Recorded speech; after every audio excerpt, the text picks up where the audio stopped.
back here. We have Ray Newman, we have Pat Harper, so they're two of my commissioners. And we have a friend of ours from North Van. Do you want to introduce yourself? My name is Dave Johnson. I'm a fairly new captain in North Vancouver, and we also have Sean Whatcom. He's coming around? Yeah. Okay. Okay, so everybody else can introduce themselves throughout the day. Captains in this room, so raise your hands. Okay, so those are my captains. As guests with this agency, you guys will take care of you. Please let us make this a great day for you, training and just educational purposes. I don't know anything else I can do. The bathrooms are back to the left.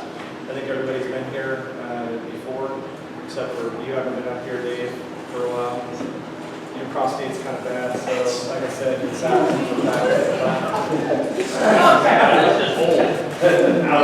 And I'm Christopher Carlton, I'm the fire chief here. I think everybody knows that. This is Joe Williamson.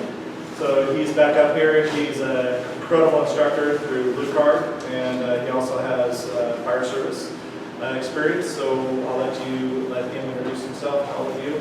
But he's here to give us an incredible day working together around Maydays, and then later on this afternoon we'll probably work into some simulations, and we'll start walking around with each other and just finding out how the rotation goes.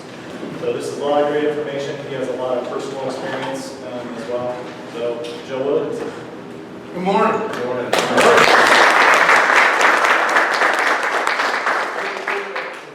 Yeah, I believe this is my fourth time here in Fort Robertson. And I tell you, man, it's a pleasure to come back, and man, I'm so thankful that you guys let me be a part of your program, and to continue to come back and meet and greet and share and discuss some of the things.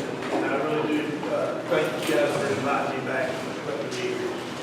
My name is Joe Williamson. I spent 26 years, 4 months, and I say that because I just retired from the fire department back in April.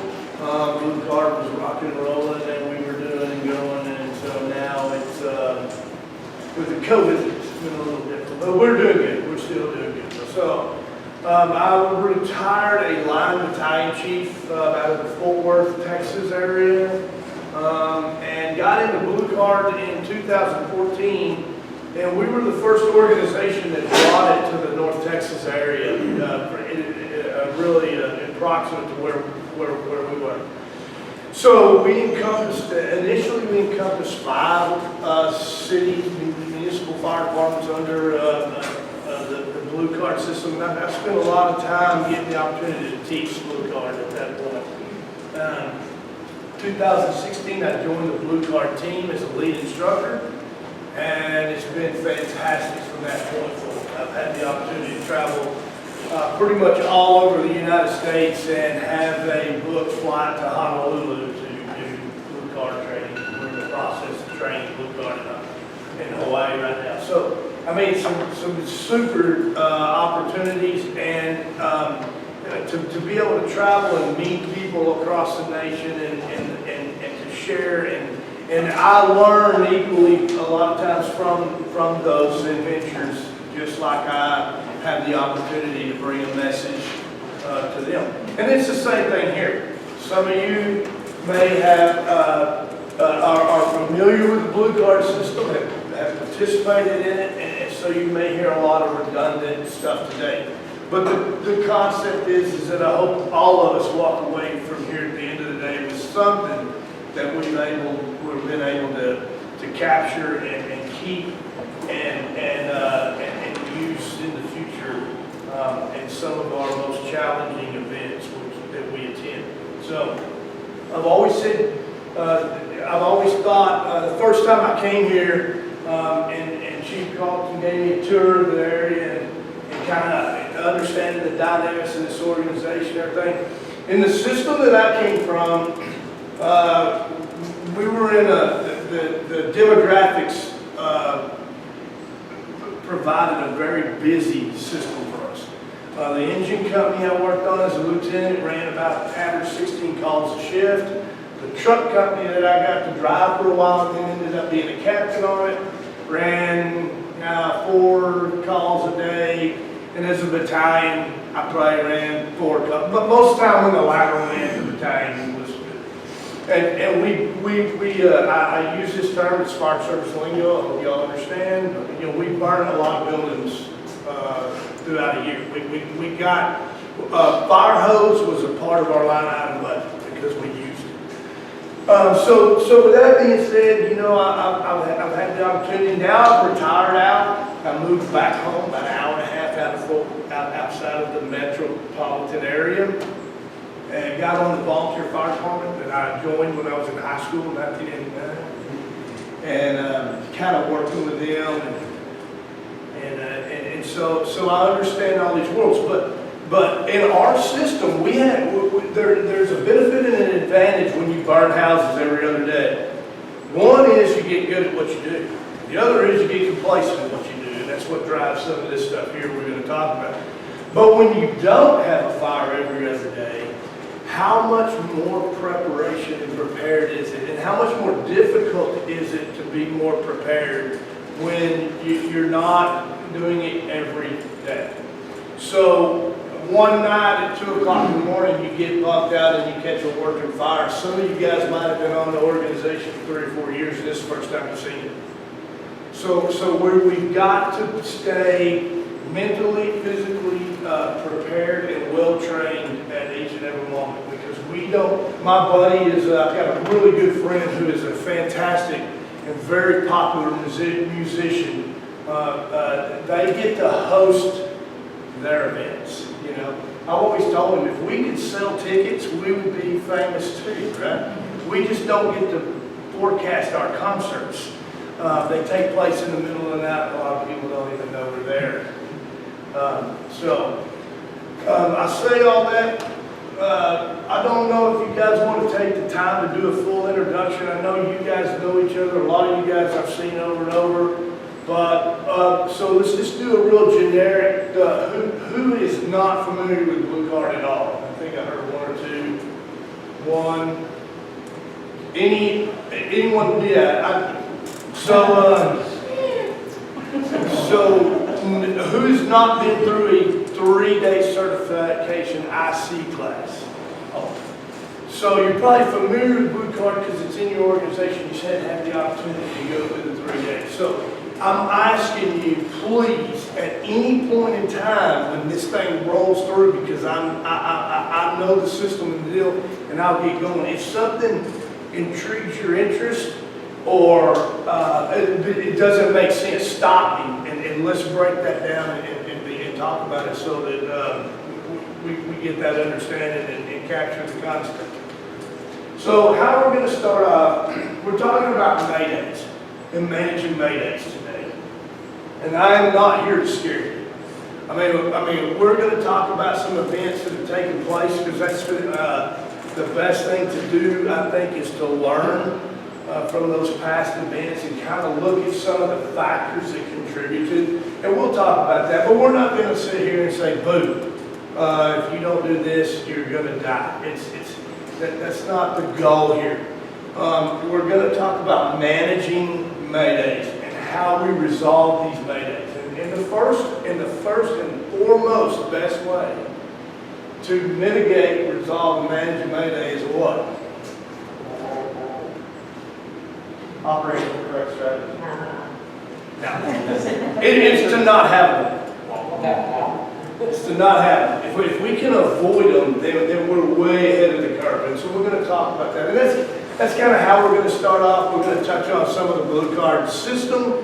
And because that's the purpose of the Blue Card system, is to front load an organized command system to avoid freelancing and mishaps that we have to deal with on the backside.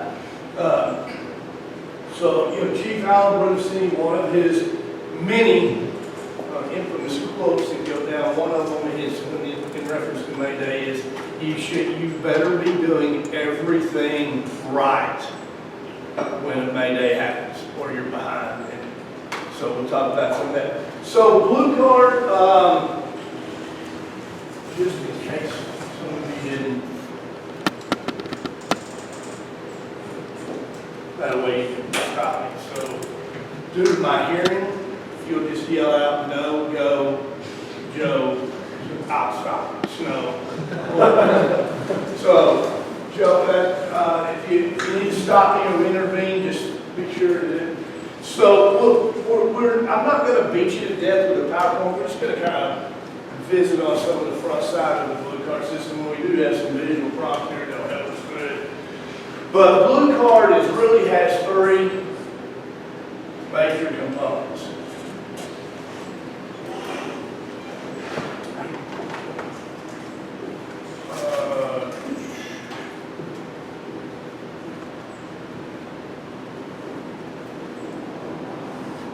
Anybody know the last one?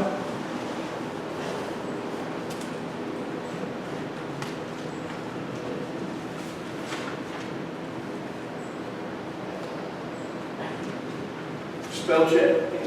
This board doesn't have spell check. Account type, bill line, T. So, all right. So we start out the Blue Card system with the strategy and tactics, and it revolves around this right here, the core decision-making model. So through the core decision-making model, we address the critical fireground factors. From that, we analyze a risk versus benefit, and that equals strategy. Once we determine a strategy, we algorithm down to offensive or defensive, and then we algorithm into a tactical, an incident action plan.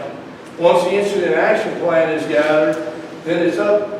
This is where, as a company officer, you're challenged at that point to try to address the tactical priorities, and you look and you evaluate through what is the priority that needs to be addressed first, second, third, fourth. As you develop the priority order of the tactics that need to be addressed to mitigate the problem, you address them, and then that's how you assign incoming units to manage the problem. Fire attack may be the most important tactical priority, then surge or water supply. And we have to evaluate those out through the critical fireground factors to make the problem go away. So, most important is strategy. The number one cause of line of duty death is a lack of situational awareness and operating an incorrect strategy. We find ourselves in problems, Mayday situations, when we put our crews in offensive positions under defensive conditions.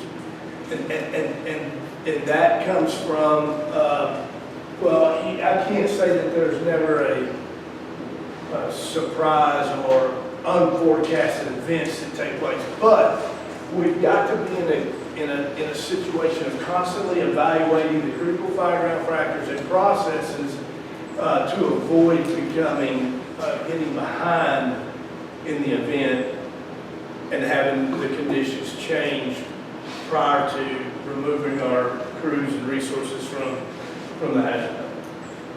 The communication that Blue Card builds out with a consistent and standard form of communication using terminology and the system provides us the ability to communicate to address tactical priorities, assign resources to those priorities, and have a system of communication where we can constantly evaluate progress or lack of progress through CAN reports. So those CAN reports that come back to the IC drive the strategy and the incident action plan. So right around the corner, there's which would be a slide in the Blue Card program under the 8 functions of command. It's one of the first slides in the program, and it says, it has a picture of an initial fire attack, and we have standard conditions when we arrive. That's what we're evaluating, and we apply standard actions. And we're looking for standard Outcomes. That's really consistent with the way we do business, isn't it? That's the way we did business in 1989 when I joined the volunteer fire department. We always went to these events to look at standard conditions. We applied standard actions and we were looking for standard outcomes. What happened historically when we arrived with standard conditions, we applied standard actions and we did not get standard outcomes? What would we do? If one hand line didn't do it, you need a, and if two didn't do it, you need a, and when did we say quit? You know, that was a sliding marker on the ruler, wasn't it? So when we said quit, a lot of times is when guys were bailing out, burning windows, and said, "Hey, we tried," you know. And from the incident commander mindset in Blue Card, what we're saying is from the strategy side, is when we apply standard conditions, we arrive at standard conditions, we apply standard action. When we don't get standard outcomes, we need to significantly start considering strategy and what's going on. Why are we not accomplishing? Something's different, something's not right. We can't do the same thing over and over and over and expect different outcomes. There's a word for that, isn't it? Insanity. Yeah. So we're working off of these standard actions, conditions, using critical fireground factors to evaluate what we're approaching. Blue Card came into our organization when I was at the battalion chief level. For years, I worked on an engine company as a lieutenant, and then moved up to a captain on a ladder truck. Before Blue Card, in all reality, we didn't have a whole lot of command and control. We could probably argue that we had the command part, we just didn't have the control part. As a lieutenant in the organization back in those days, using the core decision-making progress, we had the critical fireground factors, we look at a risk versus benefit, we choose a strategy, and we initiate an incident action plan. When we pulled up and were presented with a one-story small residence with a working fire, we could see fire showing out of an orifice, be it a window on the back, side, whatever. Without the Blue Card system, where do you think we entered this chart? We pull up on just this fire right here. Where, without a system of evaluating this, as a lieutenant, we entered right here. This is where we entered the incident. We got fire showing, guess what happens? Cotton hits the ground, it gets full of water, and we typically went in the alpha side and washed it out the back. And that became normal behavior. That became routine behavior. Recognition, prime decision making. We won every time on this here. So what happens when we go to here? And I know y'all can't see that very well, but we don't have to deal with it yet. You'll see in a minute. Let me just tell you, this is a grocery store with a well-involved fire in the Charlie side. What happens with recognition, prime decision making? What was the first hose line that came off the truck? Into 3/4, through the front door, into the back. And guess what? They didn't make it out. What changed? Training? Now, these guys have been doing this they've done it a long time. The building. Somebody beat me to it. Yeah, the building. The fire, now the same fire they had in the one-bedroom burning. The building. The building lured them in over beyond their false sense of complacency. We do the same thing every time because that's what we do. We failed to evaluate the critical fireground factors. We went straight into the incident action plan. And you can see the critical fireground factors over here when you look at building size, high occupancy. So what are the 8 critical fireground factors? Fire. Building. Fire, Life safety, life safety, occupancy, occupancy, Building. building, resources, Arrangements. arrangement, Social special circumstances. circumstances, Not action. Somebody said that. So we've got the blue card system in the managing, implementing, enforcing, and practicing the blue card system. On the beginning, before we enter the hazard zone, we are going through a critical fireground evaluation on the 8 critical fireground factors, looking at a risk versus benefit.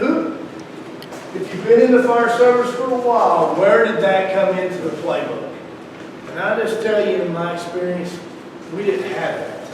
It didn't matter if it was a daycare full of little kids, or if it was a 100-year-old building that was falling down and hadn't been occupied in 20 years. We applied the same emergent need to put fire out. It was a personal vendetta. We were trained that, right, in the fire academy. Who has seen the movie Background?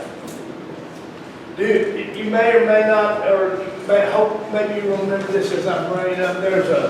There's a scene in there where Stephen McCaffrey and his brother are attacking a fire that looks to appear to be on the 2nd floor because they're at a stairwell. And there's a small child in that room. You don't know it yet, but there is. And they go up, they're going up the stairs, and as Hollywood can do so well, they get a burst of fire over their head and they kind of roll back down the stairwell and the helmet falls off and Stephen turns to his brother and he says, "Don't take that kind of shit from it. Don't let it know you're scared." And they continue on. And that's the mindset that a lot of us left the fire academy with. Now my question is, who's he talking to? Well, what's he talking about? It's in the walls. It's a living thing, right? No, it's not. It's and they even say it in the movie, fire follows the laws of physics, not because it wants to, because it has to. You know, the only reason that we can beat it is because we can think and it can't. So we've got to do that. So we apply these critical fireground factors. We got to apply this risk versus benefit. Evaluate what we're doing and why are we doing what we're doing. And that was one of the things that we trained in our incident command classes as we certified through Blue Card and then of course post-training and running simulations and evaluating mindset for incident commanders. And that was one of the biggest questions that we pressed on in throughout the whole event. Why are you doing what you're doing? Why are you doing what you're doing? Why are you putting people where you're putting people? What are you trying to accomplish? Because as incident commanders, we have to evaluate these factors with realistic outcomes. And sometimes that's where we kind of miss the point. We get into that personal fight. Don't take that stuff from it. Don't let it know you're scared. We can't lose this. We're not major league pitchers. We don't keep win-loss columns. We go to these events. We provide the best customer service that we've promised to the public. We recognize futile attempts to salvage and we salvage what property is salvageable. We rescue what lives are rescuable. And then we all go back to do this again another day. So, if this is a little advanced, I don't have the slide that kind of shows a little progression of fire where you start out investigating. Some of you guys have seen it. It's the 2-story little house. You know, the initial is nothing showing. Then the fire develops into light smoke showing, investigating, and then it's good discussion in a class like this because it rolls into offensive, and we start getting different perceptions of where we're at, especially in the offensive to defensive phase. And so, this is a little beyond, but if you had the mindset of, We're on scene, we have a one-story commercial building well involved, we're offensive, deploying a 2.5-inch attack line, big water offensive. My question always, a lot of times when we get to that breakover from the D, that we need to start using the D word, the aggressive firefighters don't like to hear, the D word. My question is if you had a remote and you were able to just stop that fire right there, boom, you put it out, snuffed it. What are you saying? What is the salvageable property that is still left here? And at what point do you continue to risk lives and apply resources into a hazard zone at a futile attempt to salvage anything that's left? Chief Alan Bruce Sr. was telling this story. He had a bunch of them, and some of them, this one stuck with me. He was in the Northeast at a volunteer fire department putting on a conference or something, but putting on a presentation of one sort or the other. I don't know. The concept of the conversation was there was an insurance adjuster in the class. And they came up and they're kind of talking about the risk versus benefit and the salvageability of fire buildings. And so now we got a professional adjuster here that his job is to go out post-fire and make evaluations on firearms. So they're going through some of these strategy and tactics slides and they're putting up different fires. Well, the guy says if there's any, if they factored if there's over 20% involvement of a structure, they consider it 100% fire loss. They're preparing for 100% fire loss. So they're doing strategy and tactics, and they're going through there, and they go to something like this, and he says, offensive or defensive? And the insurance guy says, that's offensive. He's like, wait a minute. You said 20% involvement was 100% fire loss. He said, well, I'm a firefighter today.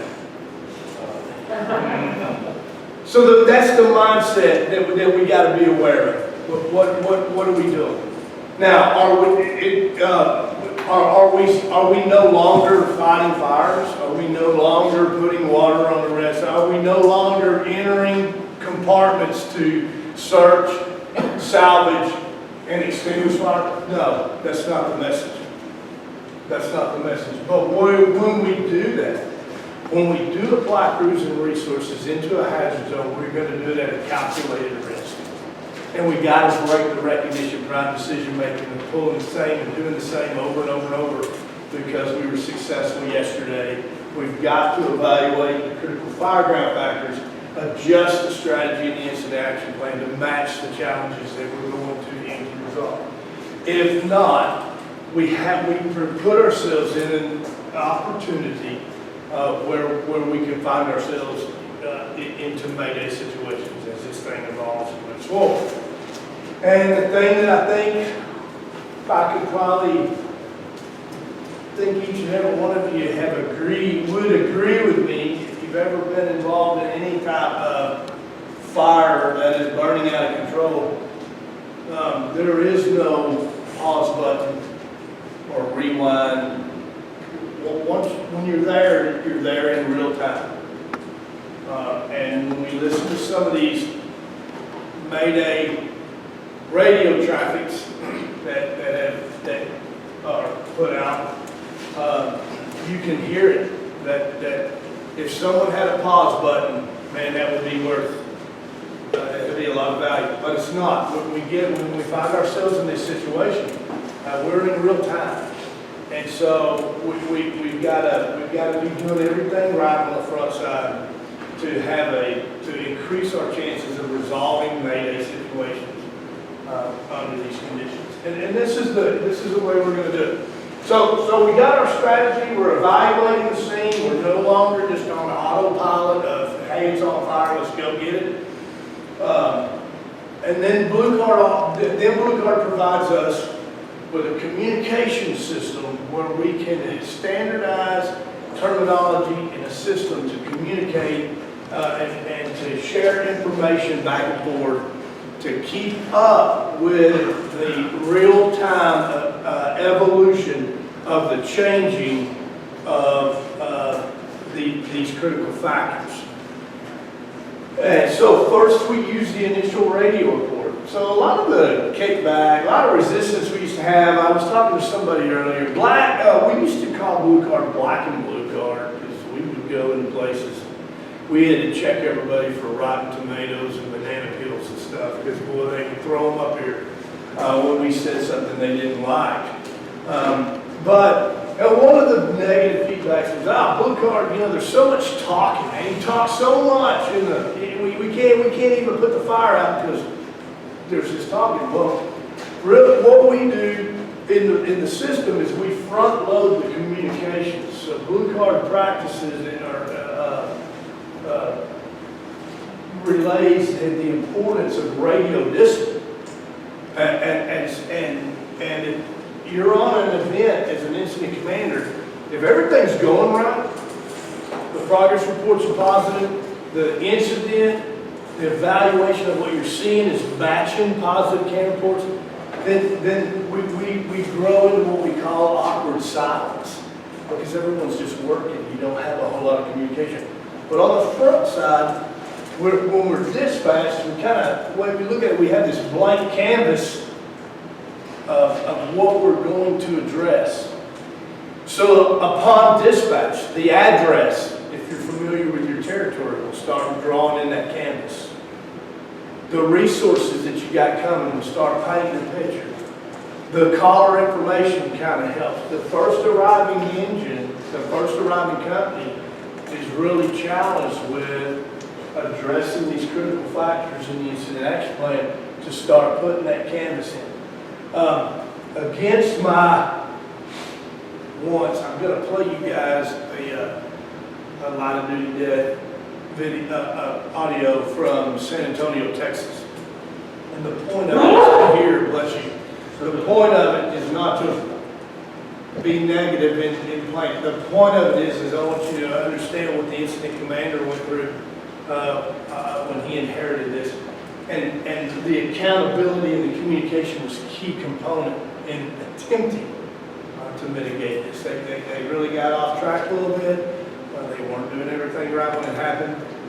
And so we'll talk more about that later.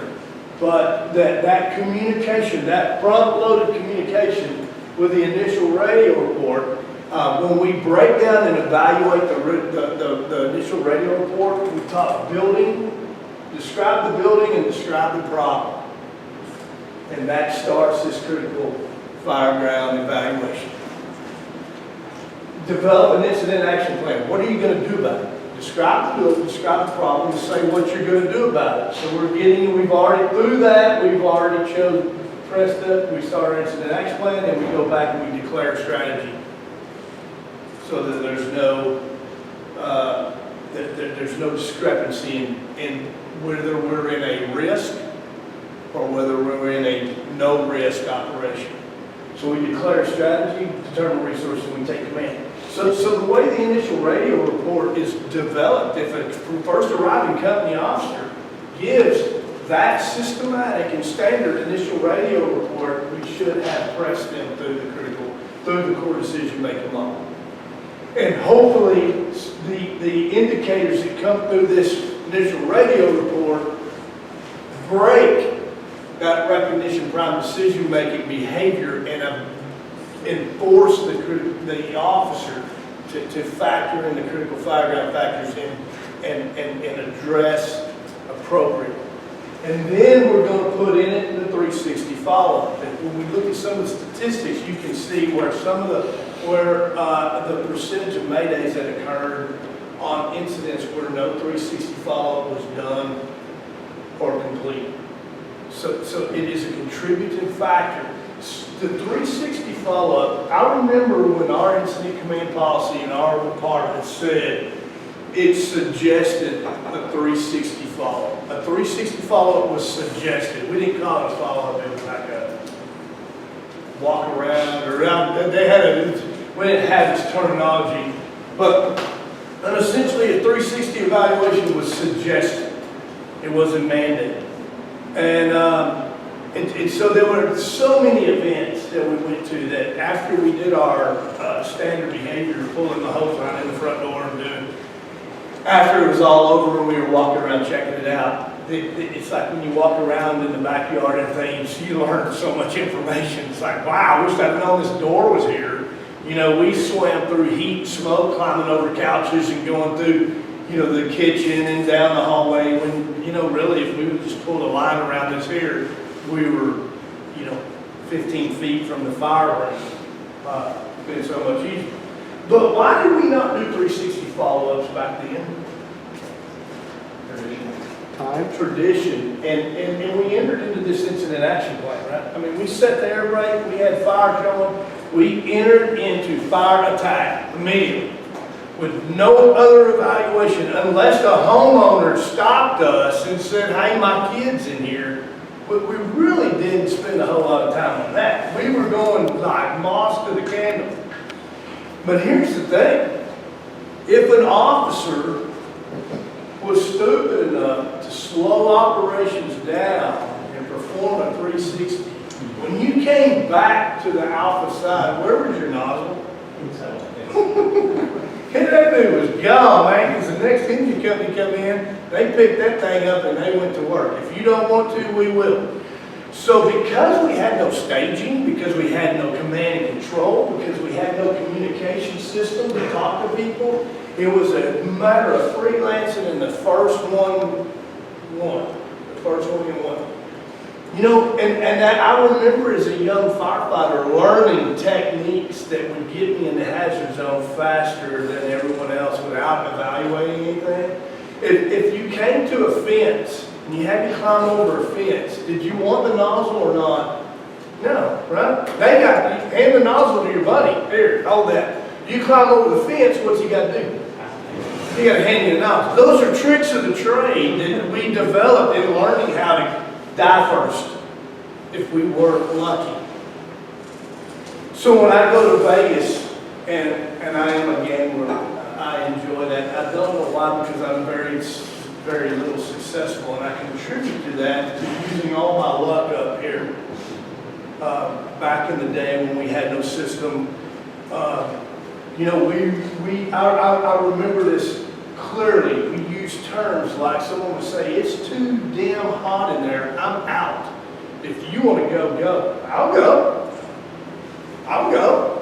And they stand back there and feed you hose at the deal, and you go. And it became this thing of ceremonial trophies called helmets. You know, and so we got out and rolled that mindset as you and I are talking. So we talk this, so we bring in this blue card system, and I called it black and blue. We've had several parts of the blue card system that have caused more resistance than others.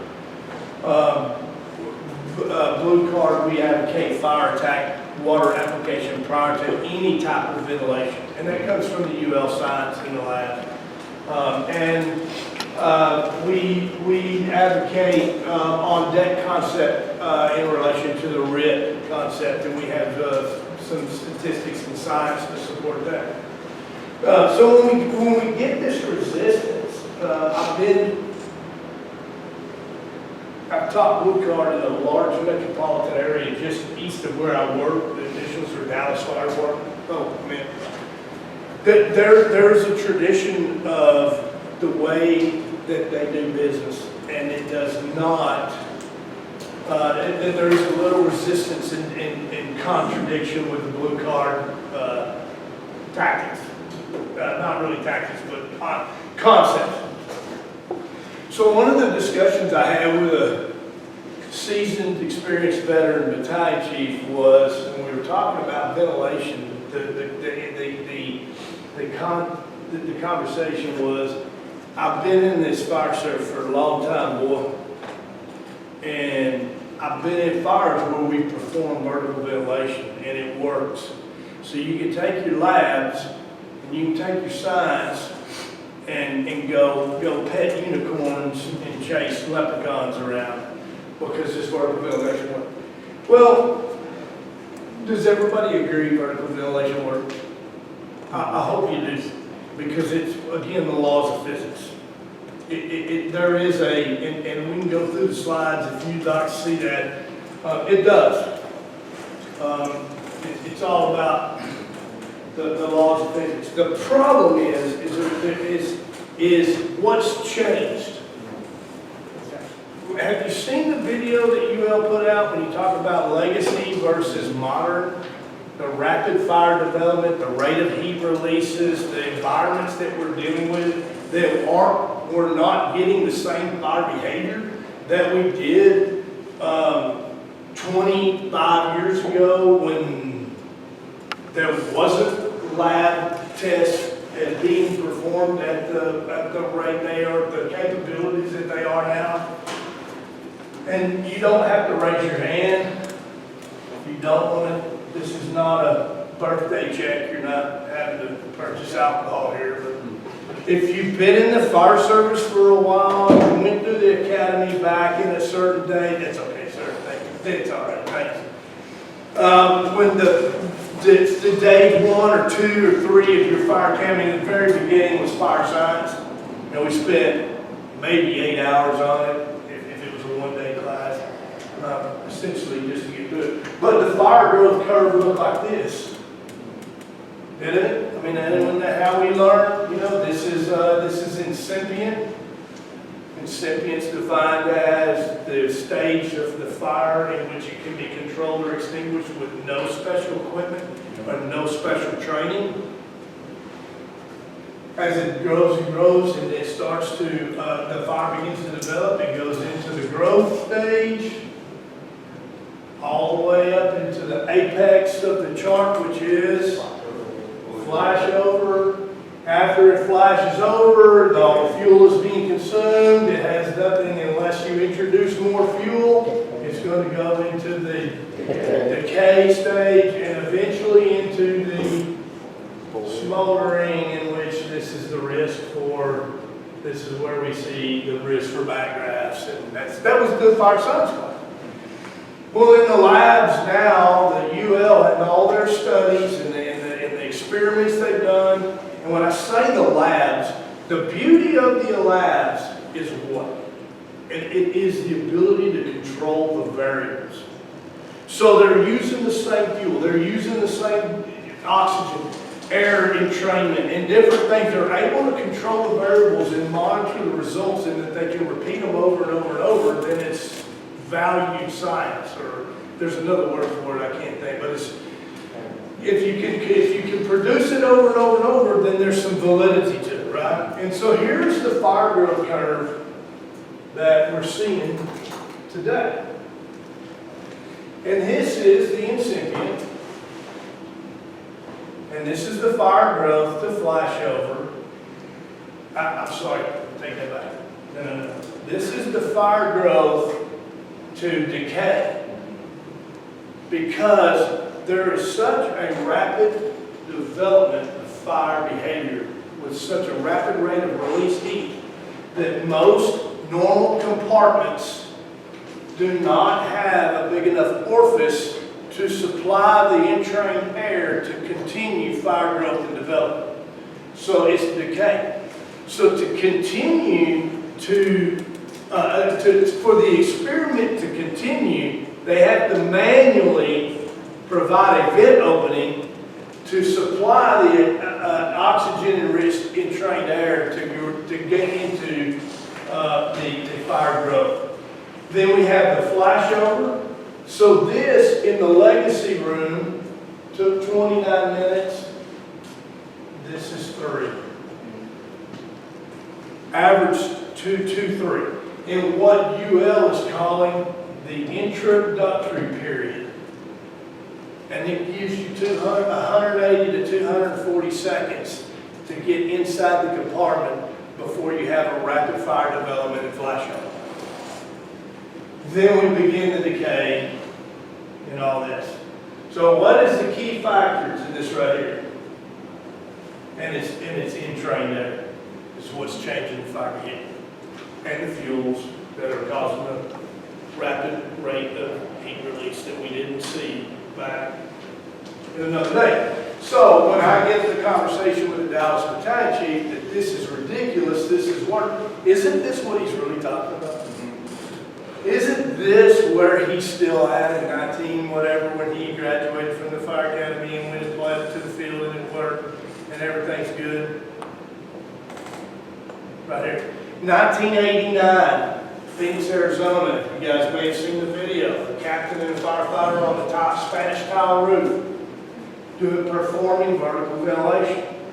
Standard conditions, standard actions.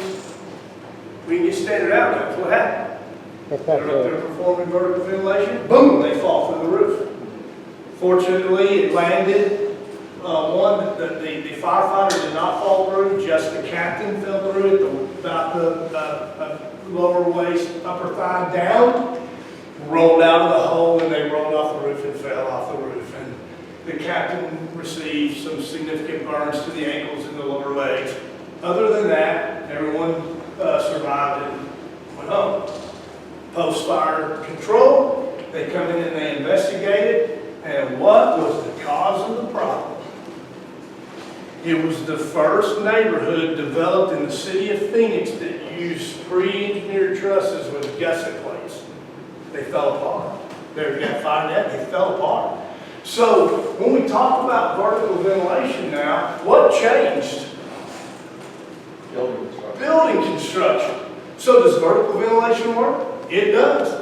It works real good if you go up there and fall through, you create the hole. I mean, it's so you're telling me, son, boy, for 30 years of my career, I've been fighting fires wrong? No, I think you were very successful. But we've got to keep up with the changing fire service. This is not what we're seeing. If you go into an occupancy and this is the fire behavior, see, you're not banking on science, you're banking on luck. And you'll be with me at Vegas. We gamble for about an hour and then go swimming. Because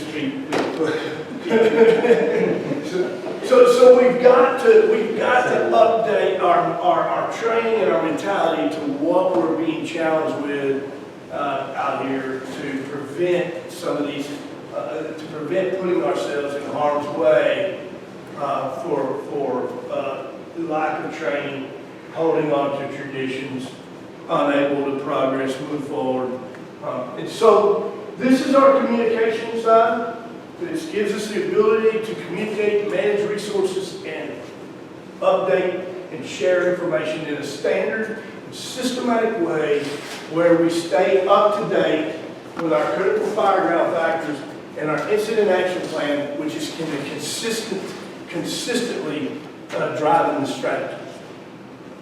We're consistent. So with this communication system, this one kind of relates to the other. With the communication system that we have in place, we have a built-in accountability automatically. So the way we talk and communicate through Blue Card, we're able to track resources through the event from the time you're assigned until the time that you go available and back off the clearing the scene and go available back. At no point in time will you ever get off the accountability chain if the communication system's used properly. So now, I say Blue Card is a system designed to prevent Maydays. So you're telling me everywhere I go, everything I do, whatever, I'm not going to have a Mayday. Well, we can't guarantee that, right? That's unrealistic and impractical. But what we are telling you is in the Blue Card system, we're providing you with a system to manage these Maydays in the most efficient way to improve your percentage of resolving and mitigating the problems. So Blue Card, we categorize Maydays in two different categories. We have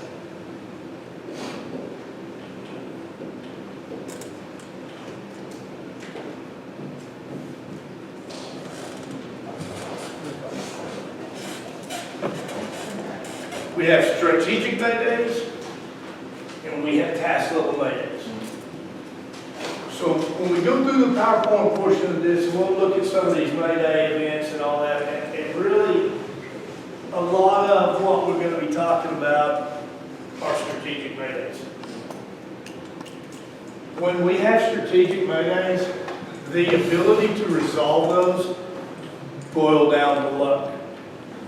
There's not a lot of skill and training and education that goes into solving these Maydays. If you're familiar with the Charleston, South Carolina super sofa fire that killed 9, when the Maydays were declared, they were in offensive positions under defensive conditions. Theoretically, they could have had 4 or 5 RIT teams standing on the outside of that building. There wasn't much that they could do. There were some firefighters. There was one firefighter that was within 5 feet of the broken out window right inside there. They didn't know. They didn't get to them. We've got examples of one of the things. There was in 1999. There was a Precious Faith church fire just outside of the city of Fort Worth, and it killed 3 firefighters. The roof, catastrophic roof collapse, boom, fell down. Kind of a unique situation in which my understanding was these 3 firefighters were in the chapel. They had 100% visibility, no heat.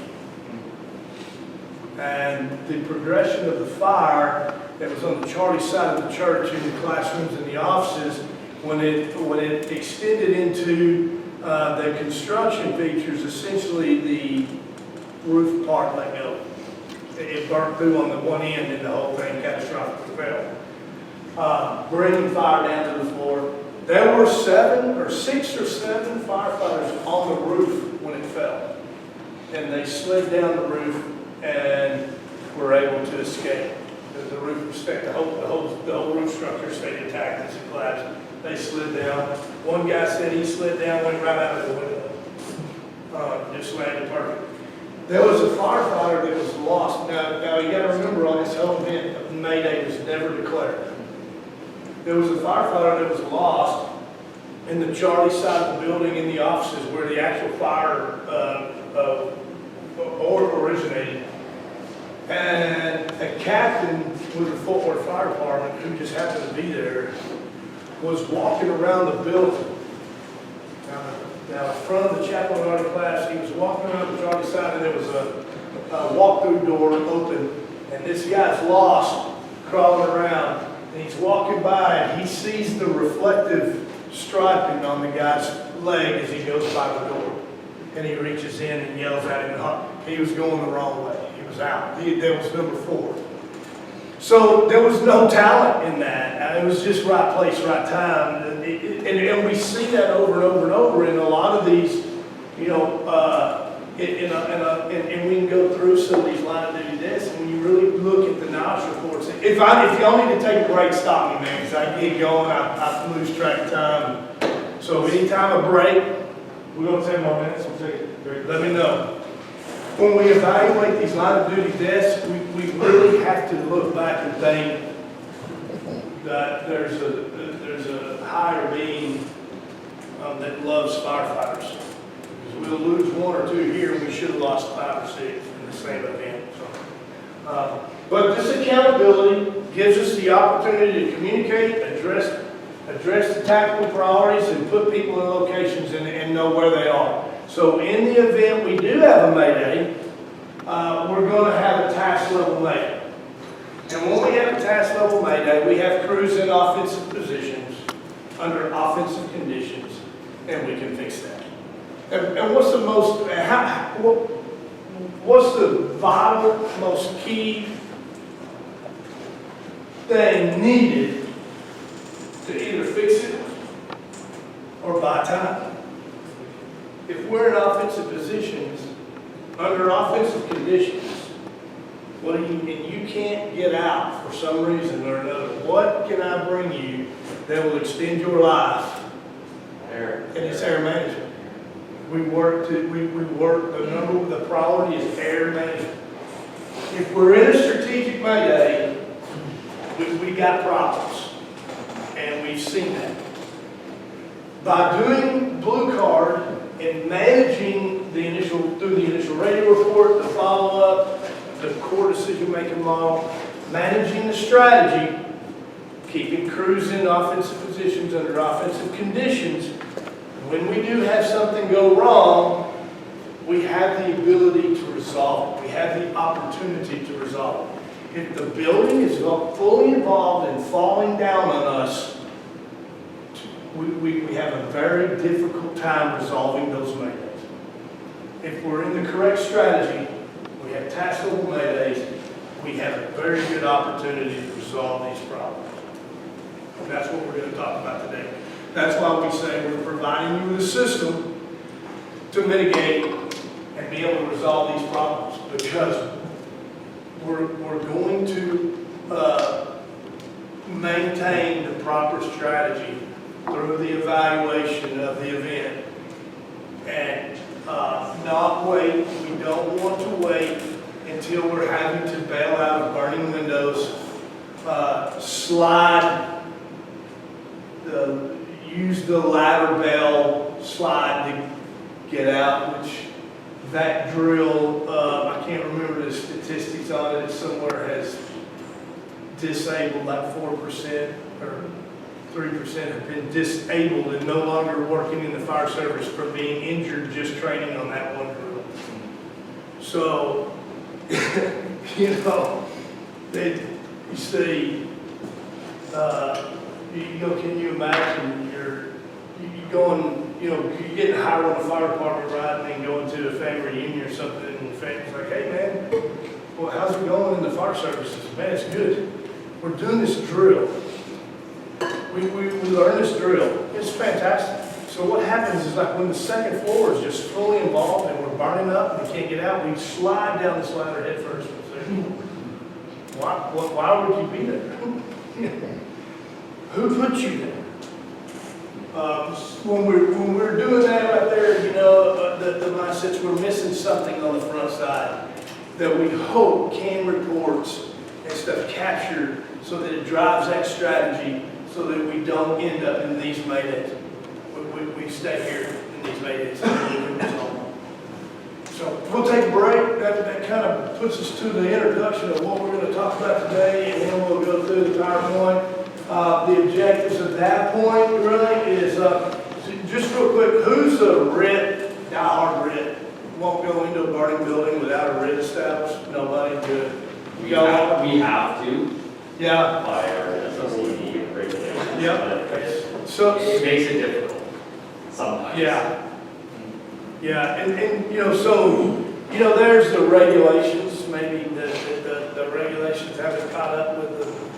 But some of the departments that I've dealt with in the Dallas-Fort Worth area, there's kind of an imaginary line that runs through there, and I call it kind of the line between the East Coast and West Coast offense. And they have that mindset, and so we've even been told we're not doing blue card because blue card has eliminated RIT. Well, that's not really factual. We do take a different approach to it, but we haven't eliminated that capability at all. So we'll talk about how blue card developed the on deck and where it came from, and kind of give a little support on why we feel like our system it provides an opportunity for success over the traditional RIT system, and then we'll go through some of that, and then we'll take a break. Thank you.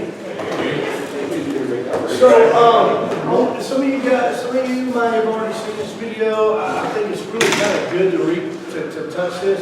I want to show this video to kind of really support a little bit of what I talked about back when I was talking about the fire behavior and what we're looking at in the new fire growth chart and everything. So, and then we'll tie that back into what we're talking about today. It's about an 18-minute video.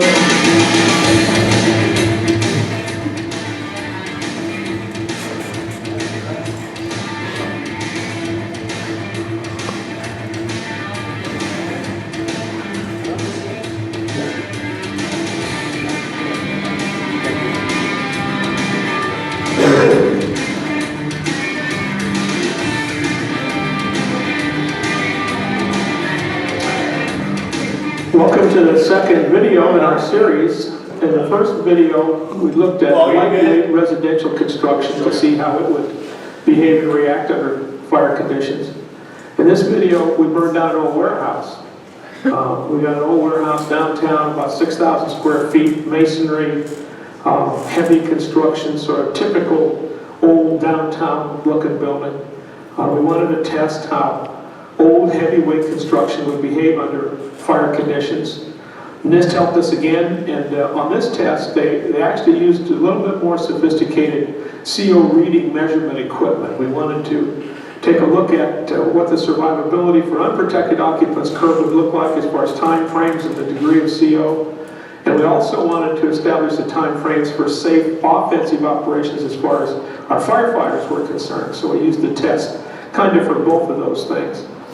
These type of buildings are very, very typical in downtown areas and older areas of the city. As I mentioned, this building is over 50 years old, kind of a classic old heavy construction building as far as the roof assembly is concerned, masonry walls. They have large floor areas. When under fire conditions, they hold up for a while, and you can see that in this, but when they start coming down, they come down quick, and it's pretty spectacular when they do that. So we wanted to just see how that was going to behave as far as the time frames are concerned, and you're going to see it here on this video. A key ingredient in the firefighter safety equation is the ongoing evaluation and reevaluation of the incident's critical factors. The culmination of these factors equates into what strategy and position firefighting forces will be operating in. This will either be offensive interior positions or defensive exterior positions. The timely and ongoing analysis of these factors keeps the incident action plan current and firefighters safe. The decision to commit firefighters to interior attack positions in burning buildings must be based on a deliberate, conscious, and realistic size-up.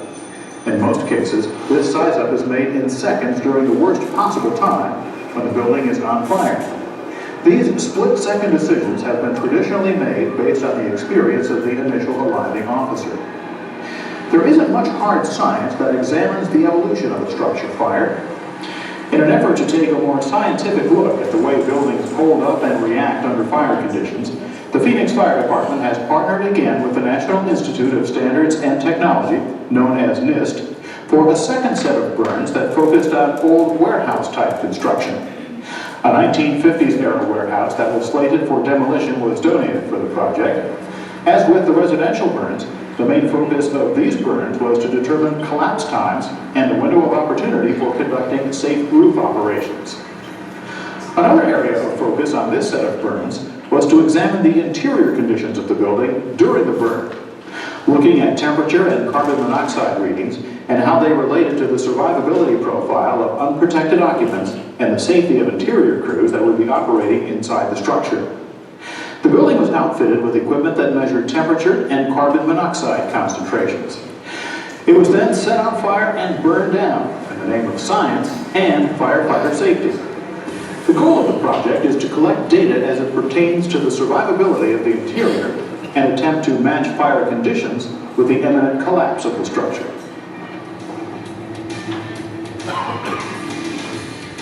The building was a single-story warehouse that measured 135 feet by 50 feet for a total square footage of 6,750 square feet. The building was divided and burned in two separate sections. The front half of the building was 90 feet long and 50 feet wide. The back half of the building was 45 feet long and 50 feet wide. The two halves of the building were separated by a 2x4 wall covered with 1/2-inch OSB. The OSB was then covered with 2 layers of 5/8-inch fire-rated gypsum board. The structure was built of red brick with lime mortar. The front half of the building contained a small set of rooms that served as offices and restrooms. This front portion of the building had an acoustic tile ceiling that was attached to 2-inch by 8-inch purlins. The purlins were on 2-foot centers and secured to the bottom cord of the roof trusses. The roof system. The building had a peaked roof made of large dimension lumber. The top and bottom cords of the trusses were made of 2x12s. The web members were made of 2x8s and 2x6s. The trusses were on 15-foot centers and rested on the bearing walls. Many of the trusses had been reinforced with metal cables and were supported with 4-inch diameter steel columns. The trusses were covered with 2x8 sheeting to form the roof deck, which was covered with felt and 2 layers of asphalt rolled roofing. The structure was 18 feet high from the peak of the roof to the floor. So if you've seen the video, don't give it away, but just if you haven't, just the question is, what are some of the guesses that we have as at the time for roof collapse? So, what do you think? 20 plus 12? minutes. 20? Yeah, 15 to 20 because of heavy 15 to construction. 20? Very good, very good. This is like the Price is Right. It's the closest without going over. It's 20. The large front section of the building was the first to be burned. 3 arrays of thermocouples were evenly spaced throughout the 90-foot section of the building. Each array of thermocouples began at the roof peak and ended at the floor. Temperature readings were recorded at 12 incremental positions between the roof peak and the floor. Carbon monoxide readings were taken during each of the research burns. Samples were taken at 2 different heights, 1 inch and 3 feet from the floor in each scenario. The metering equipment was placed in the center section of each of the burn areas. The big half of the building was the first to be burned. The building was vacant and empty. 3 stacks of 10 pallets each were put in the northwest corner of the building. A single stack of 10 pallets was put 15 feet from the rear wall of the burn area. It is important to note that other than the building itself, there was no other fire loading in the building. The pallets were set on fire using newspaper ignited by an electronically controlled book of matches. All recorded times started when the book of matches was ignited.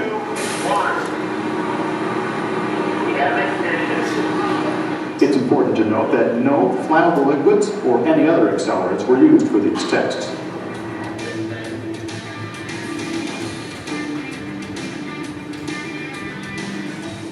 Seconds after ignition, flames reached the tops of the pallets. Flames reached the top of the ceiling and started to spread laterally 90 seconds after ignition, and smoke was visible from a rooftop ventilator. At the 2-minute mark, temperature readings showed only slight increases. The temperature at the ceiling level was 286 degrees. At floor level, the temperature was 102 degrees. All 3 stacks of pallets were well involved in fire at the 2-minute mark. 2.5 minutes into the test, the radiant heat from the pallets started to ignite adjacent items in the structure, and temperature readings started to rise dramatically.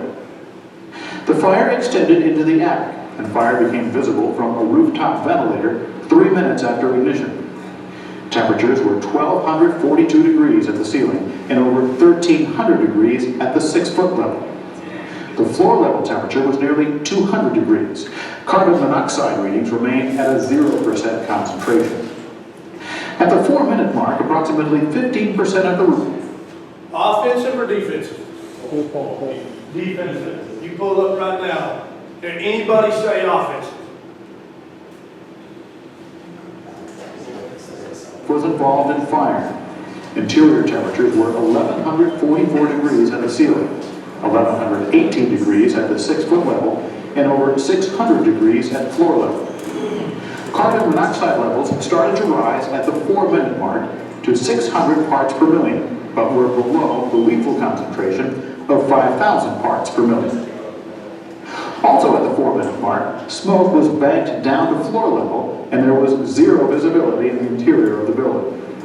At this time, the cool cams recording interior conditions were pulled to prevent them from being damaged. At the 4-minute mark, a size-up of the conditions when viewed from the exterior would indicate a defensive fire attack. 5 minutes after ignition, the fire started to become oxygen-starved, and smoke and heat production started to diminish. Temperature readings fell, and carbon monoxide readings rose drastically.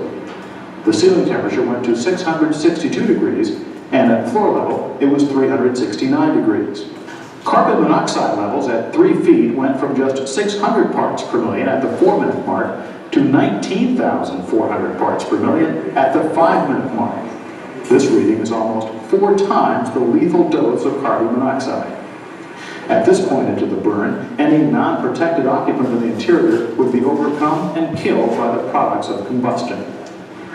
At the 6-minute mark, the burn interior temperatures fell again to 486 degrees at ceiling level and 360 degrees at the 6-foot level, while the carbon monoxide level almost doubled to 34,800 parts per million, well beyond lethal levels. 7 minutes into the burn, temperature and carbon monoxide levels remained approximately the same. The exterior fires on the roof were in an oxygen-starved, smoldering condition. At the 8-minute mark into the burn, 10 minutes. All right, now we arrive. Could we possibly have a different view on the strategy? We can fix this. We're going to give it an attempt. We're going to attempt to fix this. So conditions have changed just Prior to by roof time. collapse, the front 2 glass doors were broken out on the end of the structure to simulate the entry of first arriving fire crews. Interior temperatures and carbon monoxide readings remained stable, and there were blackout conditions inside the building. The ceiling temperature was 452 degrees, and the carbon monoxide level was 30,100 parts per million. The carbon monoxide level remained well over the lethal limits for the rest of the burn. At the 10-minute mark, 2 minutes after the doors were removed, various fires reignited on the roof, and interior temperatures started to rise again. The ceiling temperature of the interior rose above 700 degrees. Fire vented through the northwest corner of the roof 11 minutes after ignition, and data indicates the BTU production versus water application would be overwhelming, and extinguishment at this point would be highly unlikely. There was a minor interior collapse at the 11-minute mark, which probably caused interference with the metering equipment. All interior temperature readings remained the same at all 3 measuring levels. Carbon monoxide readings remained above the lethal dose limits. At the 12-minute mark, it is safe to assume that roof operations would not be advised, as the roof would be unsafe. Approximately 25% of the roof was involved in fire, and the interior fire was ventilating through the center of the roof. 13 minutes into the fire, data transmission from the monitoring equipment was lost, possibly due to another collapse on the interior of the building and direct fire impingement on the metering equipment. The front quarter of the roof was well involved at the 14-minute mark, and interior conditions would have to be considered fully involved. A large portion of the roof suffered a catastrophic collapse 18 minutes after ignition. This is 2 minutes short of the fire ground 20-minute rule that is applied throughout the fire service today. As stated earlier, the interior of the fire building was only fire loaded with 40 pallets. It's speculated that any heavier fire loading or volatile material fire loading would shorten the collapse time for the structure. 19 minutes and 30 seconds after ignition, a portion of the front wall collapsed into the street. 23 minutes into the fire, most of the remaining roof collapsed. Shortly after the collapse, the fire was extinguished with ladder pipes to prevent damage to the firewall separating the 2 units.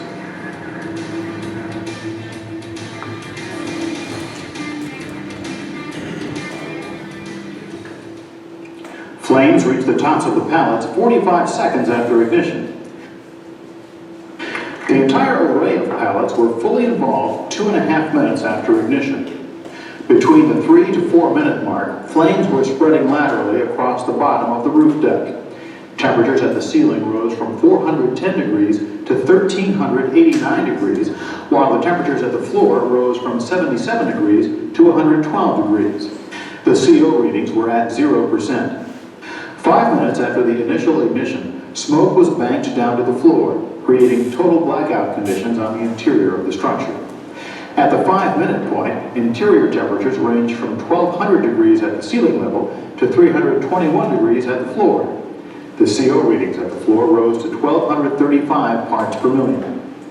Fire started venting out of the open roll-up door at the 6-minute mark, and the CO reading at floor level was 6,800 parts per million. 7 minutes into the burn, the interior temperatures ranged from 1,030 degrees at the ceiling to 725 degrees at the floor. The CO reading at both the floor and 3-foot level were over 42,000 parts per million, 8 times the lethal dose for carbon monoxide. At the 8-minute mark, the CO metering equipment failed. 9 minutes after ignition, the fire was burning between the junction where the roof met the parapet walls. Between 13 and 14 minutes, the recording devices failed and the roll-up door collapsed. The roof had a partial collapse 15 minutes and 20 seconds after ignition. The roof was mostly destroyed 19 minutes and 30 seconds after ignition. The rear wall collapsed 29 minutes into the event. The fire had basically burned itself out 7 minutes before the collapse occurred.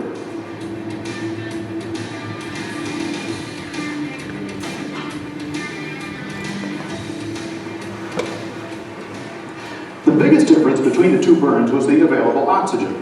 Burn 1 took place in a tightly sealed building. By the 5-minute mark in burn number 1, the fire had consumed most of the available oxygen and started to diminish. By 8 minutes into the first burn, the ceiling temperatures had dropped from a high of almost 1200 to 452 degrees. The two glass doors were then broken out and the fire rapidly took off. 4 minutes after removal of the doors, approximately 25% of the roof was well involved in fire. The actions taken at the 8-minute point in burn number 1 are probably realistic, if not optimistic, of our arrival time to the scene. It's very important to note that the roof collapsed 10 minutes after the doors were removed. In contrast, the second burn had a large overhead door, which remained open during the test.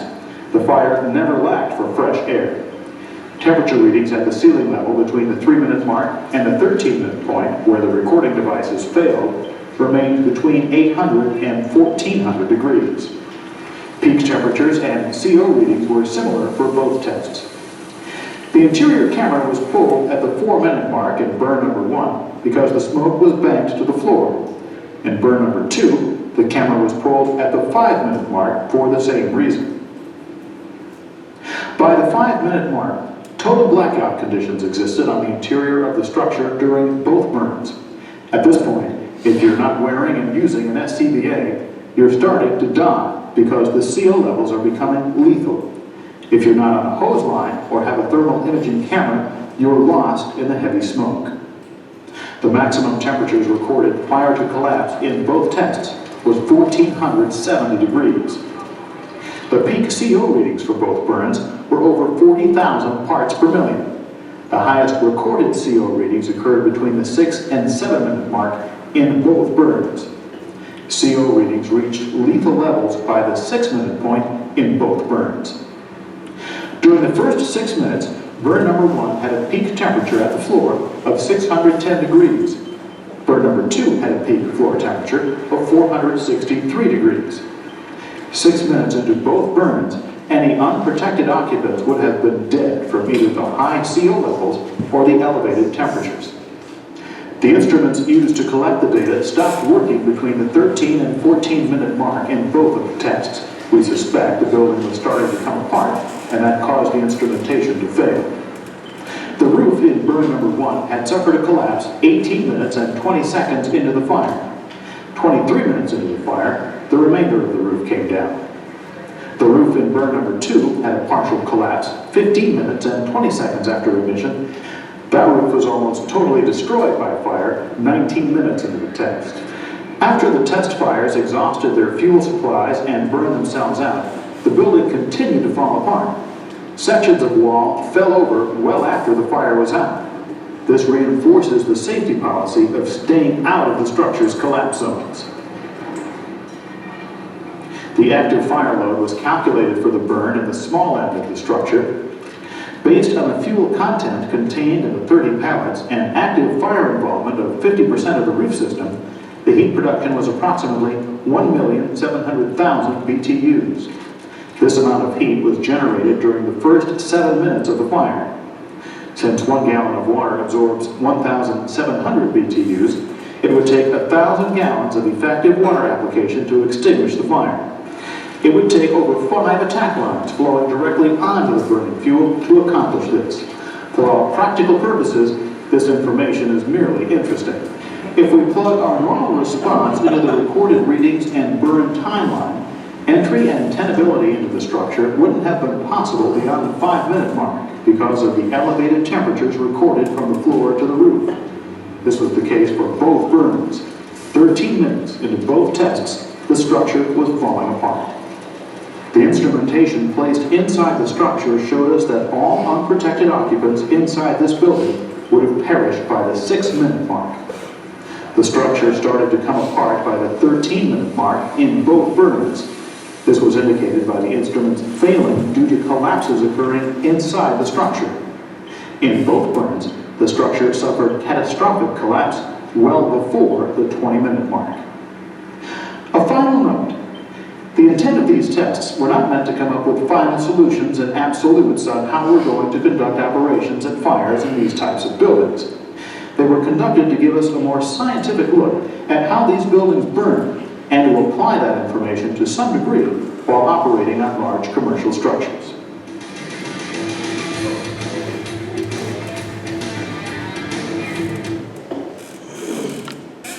Can I say a couple things about that, please? So, this is during the day. Does that make sense? This is during the day.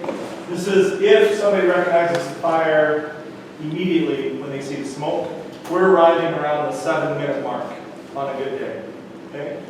So at night, this may be a building that nobody sees because the area is commercial, industrial. Nobody's down there at night. Nobody recognizes it.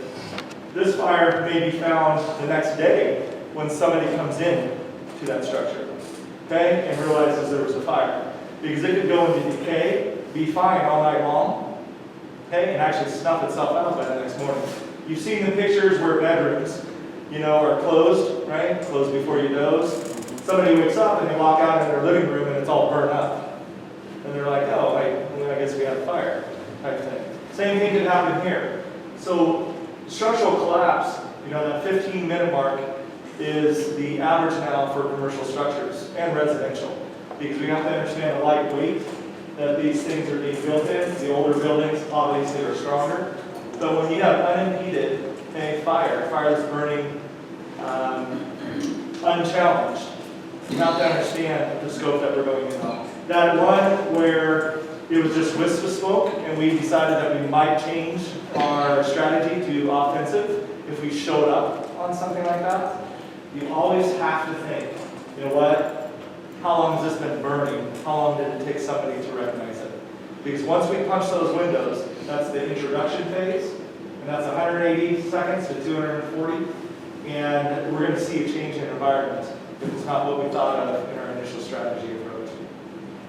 So we have to make sure. The wall collapses and stuff.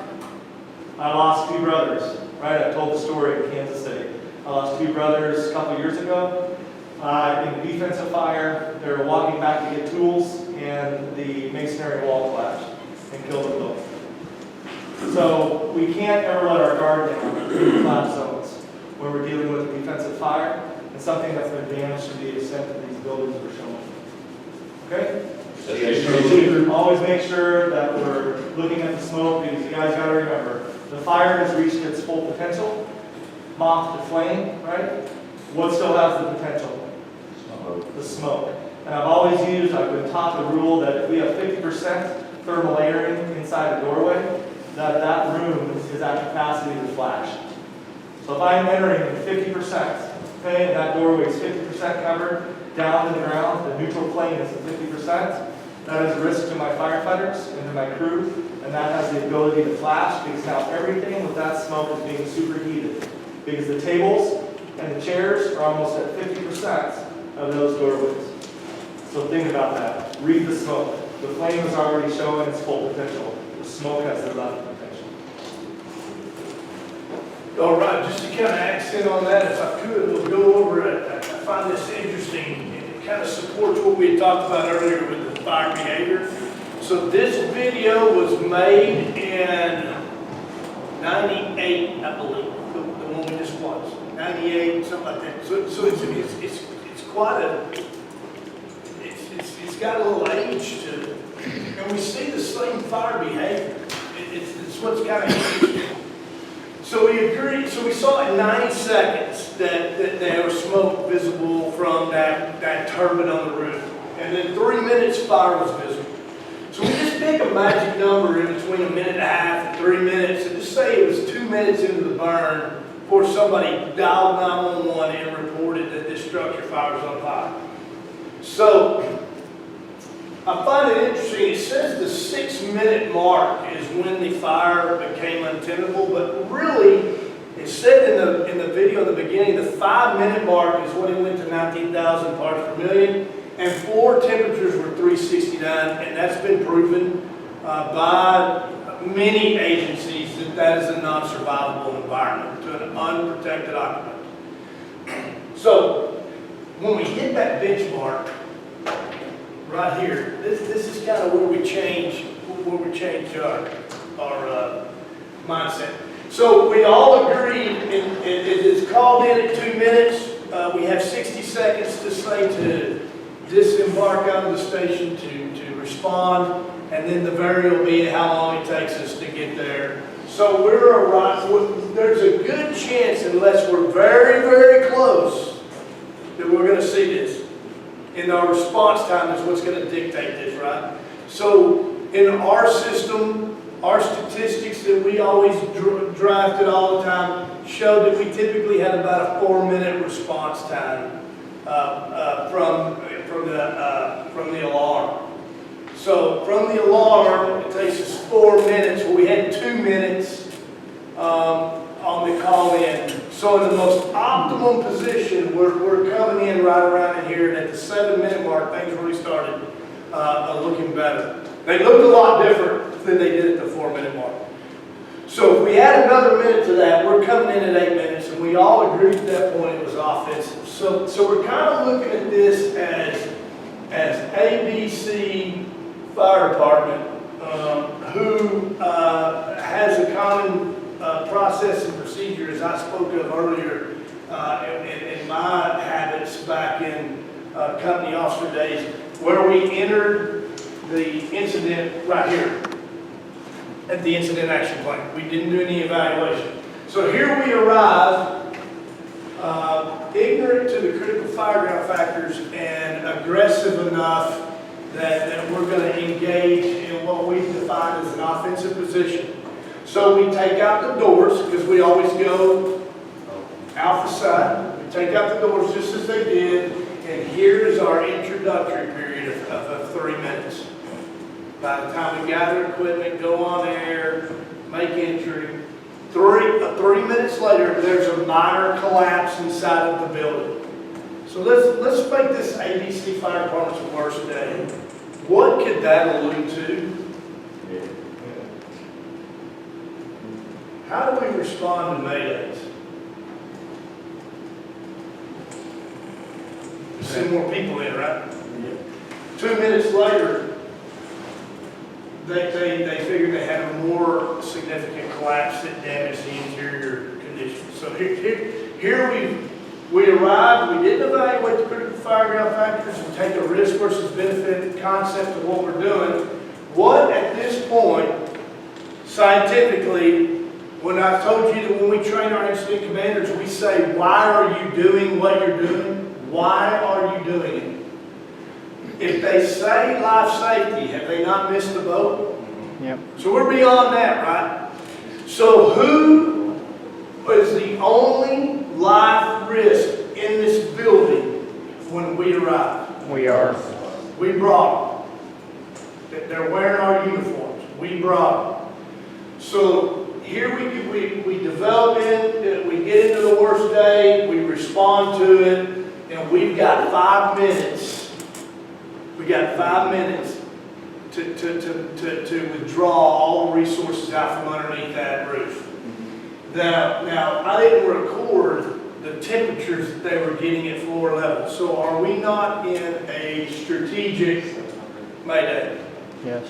The building is burning up. We're taking thermal assault at the floor level, zero visibility, and we are racing the clock, aren't we? So remember task level Maydays? Remember if we can get on air, then we don't have a clock. This Mayday here, we're racing the clock. to escape the hazard zone, and we got 5 minutes. We actually have 6 minutes to get out of the building and away from it, because the front wall falls off into the sidewalk at 19 minutes.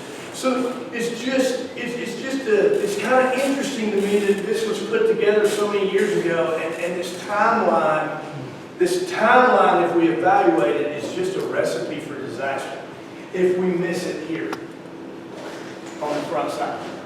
And the risk versus benefit, the risk management analysis is that we are in a salvage operation at best. The life safety rescue part is over. And those are the things that from strategic decision making, we have to evaluate realistically the objectives that we're trying to accomplish when we attack these events and put people in harm's way. When you saw in talking about the insurance guy in the room, what would he have said through the evaluation of this event? And interesting enough, this one was oxygen deprived because it was a sealed compartment at the beginning. This one was allowed to have the openings big enough to allow the trained air to see. And it really kind of followed the same pattern, so to speak, other than luring us into the reduction in fire behavior. But we got the same times. I mean, at the 5-minute mark, once again, we're in a salvage operation only. The life safety is over. We're just here to try to protect property. And then, this is the thing, in Blue Card, when we talk about offensive strategy and defensive strategy, it's just simple enough to break down to say offensive, we're going to take calculated risks. We're going to take calculated risks. Defensive is a zero risk operation. No injuries, nothing should occur past the D word. And who overhauls these buildings? Excavators. And heavy equipment, you're right?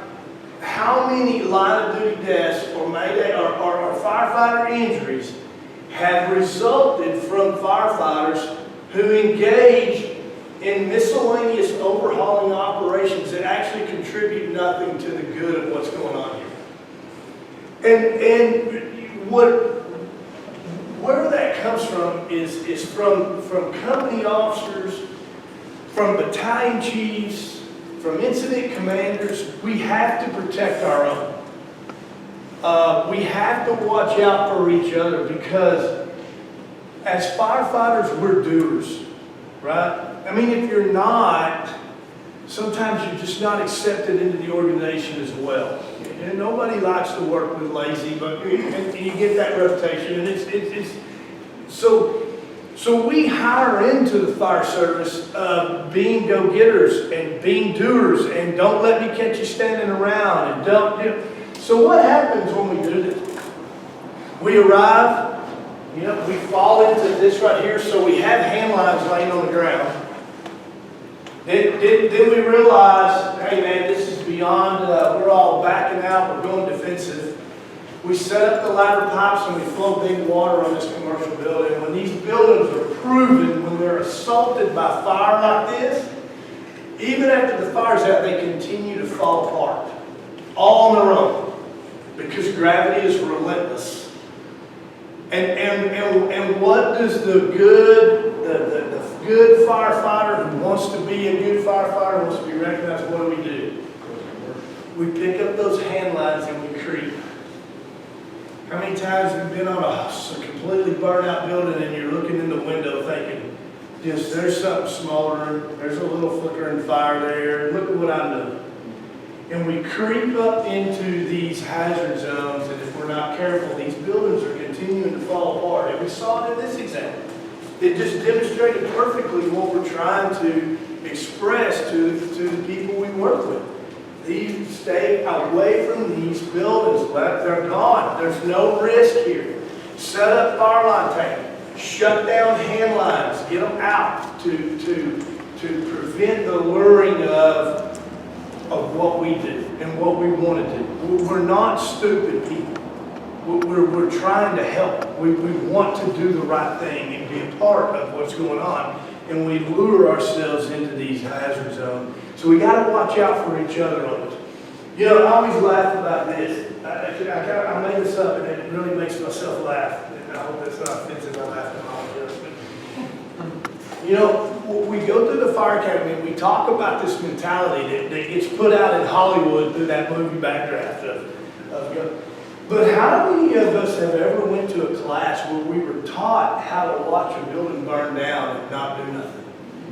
That's not our mindset. We're not trained to stand around and watch when sometimes this is the best thing to do. It's a futile attempt to resolve or salvage anything.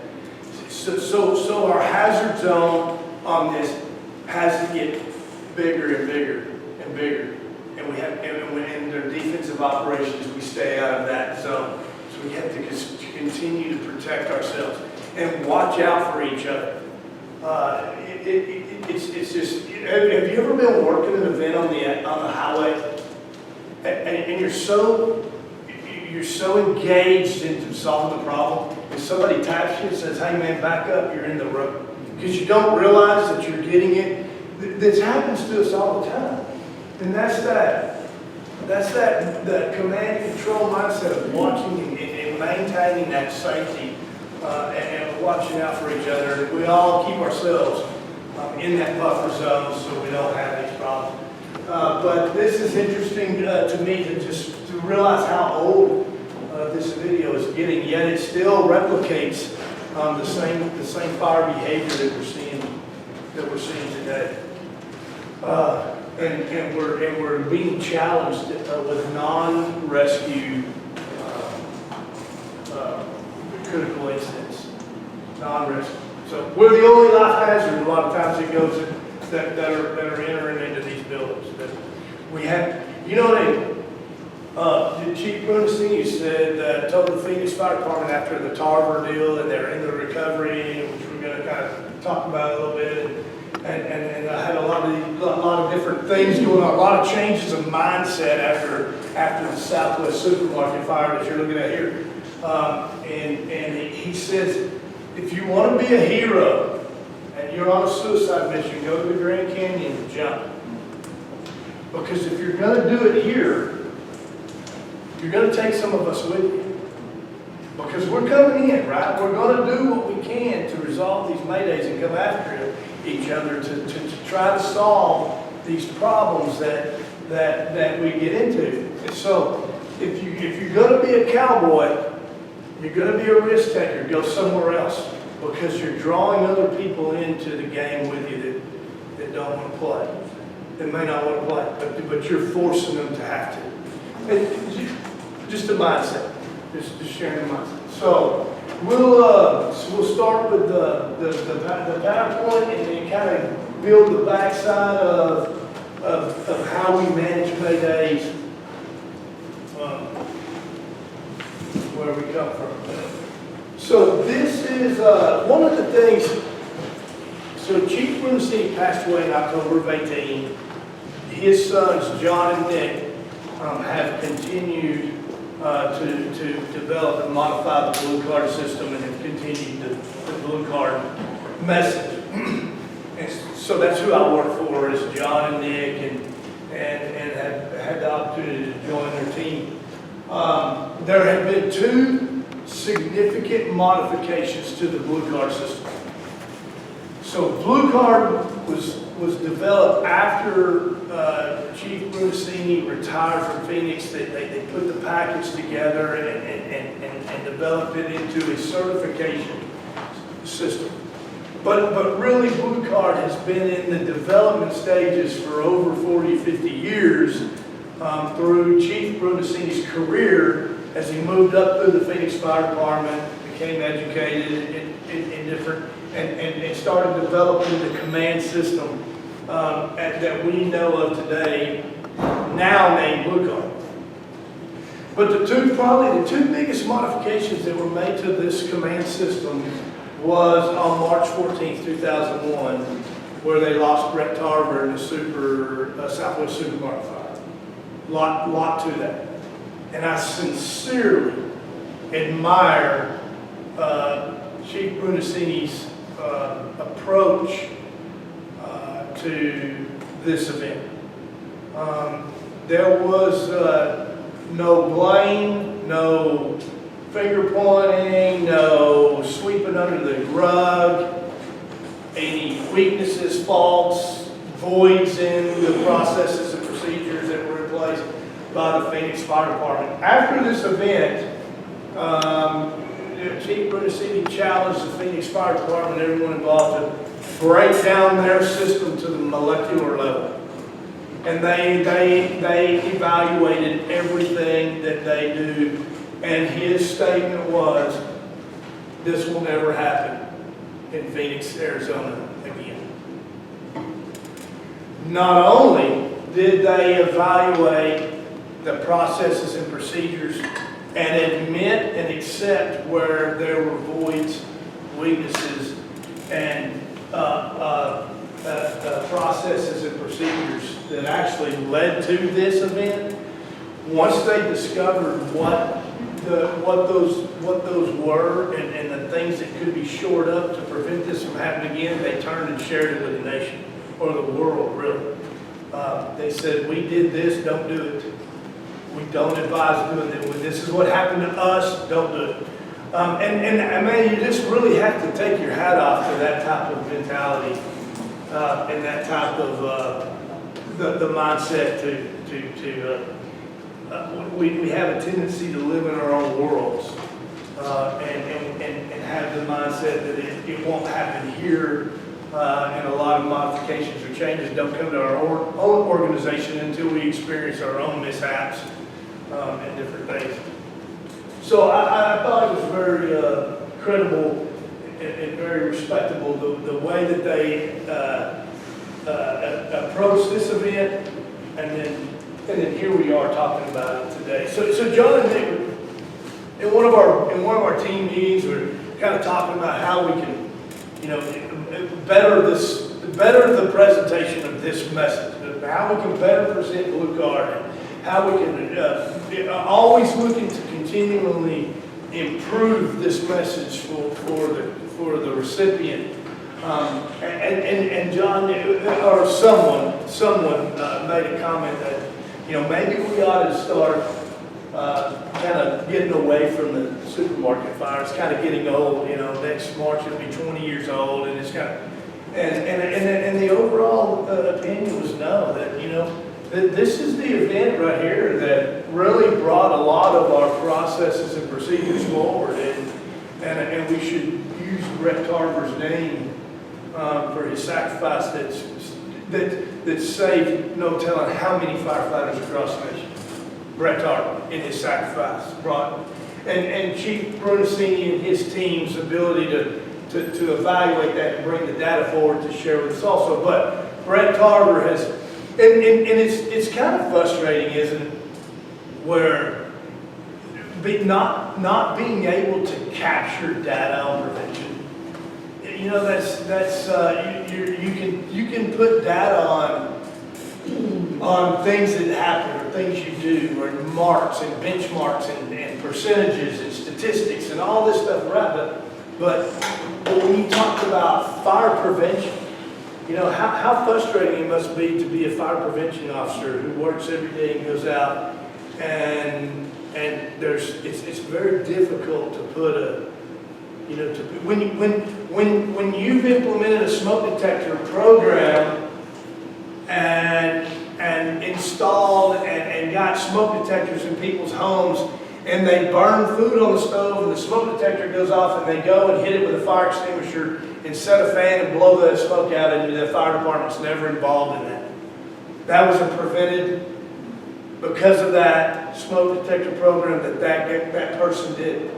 Yet they don't get that statistic. So I look at it the same way. I look at Blue Card the same way. I look at this event the same way. How much improvement to our safety and our delivery of our system to our customers has happened. Well, it's really an intangible statistic number. So let's watch this. You'll hear the narrator, I think, does a very good job of defining some of the problems. And then you'll, as we go through the PowerPoint, you'll see kind of how this was modified to fit what was recognized from the actual event. So this is the narration of the Southwest Supermarket fire in which Brett Tarver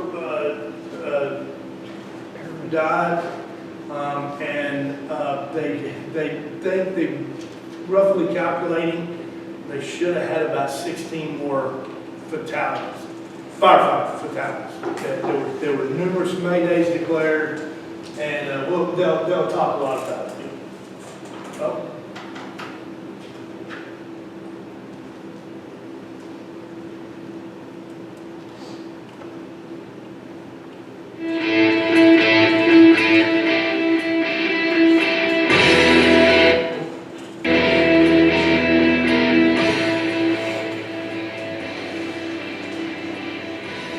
On March 14th of 2001, the Phoenix Fire Department was forever changed by the events that occurred at the Southwest Supermarket fire, located on 35th Avenue and McDowell. We lost one firefighter, Brett Tarver, and we were very fortunate not to lose several others in the rescue attempts of firefighter Tarver.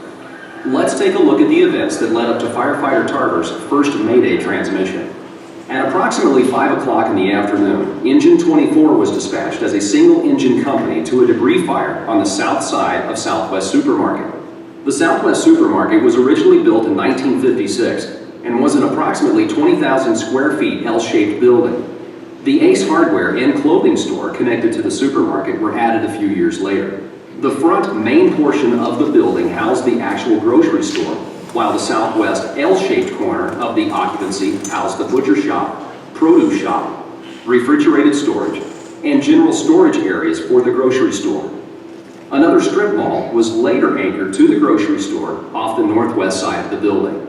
It was an uncommonly hot day, almost 100 degrees, and a strong wind was blowing out of the southwest with gusts over 25 miles per hour. Battalion 3 was out of quarters, heard the call being dispatched, and noticed heavy smoke in the area of the alarm and requested the balance of a first alarm assignment for a possible working structure fire. The balance of the first alarm assignment consisted of 5 engines, 2 truck companies, 2 response jeeps, 1 rescue company, an ambulance in our system, and Command Van 1. The first unit on the scene was Engine 24. They reported that they had an outside fire on the southwest corner of the structure that was exposed to the building. They were laying a supply line in and going to hit the fire with an 1.5-inch hose line, and they assumed command. Access to the south side of the building was restricted due to several power lines and transformers that fed the entire complex. The power lines were also exposed to the fire and were arcing. The area of origin was an exterior debris pile consisting mostly of cardboard boxes, located approximately 4 feet from the structure near the loading docks. The fire had also extended to some already baled cardboard and other combustibles located on the loading dock. There was heavy smoke blowing east across the parking lot when Battalion 3 arrived on scene and transferred command. Once command was transferred, Battalion 3 ordered Engine 14's crew, Tarver's company, to get an all clear and check for fire extension to the occupancies exposed to the fire, the hardware and clothing stores. From Battalion 3's point of view, it appeared the hardware and clothing stores extended all the way to the back of the building and were the main exposures. Engine 14's crew entered and searched the south occupancies adjacent to the supermarket, got an all clear, found no fire extension, and then moved on to the next occupancy, the supermarket. When they entered the supermarket, Engine 14's crew found only light smoke at the ceiling of the main store. The crew then moved to the southwest portion of the building and entered the storage area. They encountered heavy smoke and moderate heat in this area and reported to command that they had fire extension inside the grocery store. Engine 14 then went back to the front of the store, joined up with Engine and Rescue 3, and they extended a 300-foot Engine 3/4 dry line off of Engine 3 to the interior of the store. Once the line was in position in the storage room, it was charged, and Engine 14, Engine 3, and Rescue 3 made an initial attack on what was a large working fire located and traveling through the 4-foot attic space of the building. The fire had extended into the store through an attic vent. These vents were located every 12 feet around the back, west side, and south sides of the building. Conditions inside the store quickly worsened once water was applied to the fire. Visibility went to 0, and the heat went from moderate to heavy within seconds. The main part of the grocery store also went to 0 visibility with high heat. After only a few minutes of firefighting, firefighter Tarver, a member of Engine 14's crew, informed his captain that his vibra alert was sounding and he needed to exit the building. The captain gathered up his crew members and told them to follow the hose line out of the structure. The engineer led the way out, followed by 2 firefighters, with the captain bringing up the rear.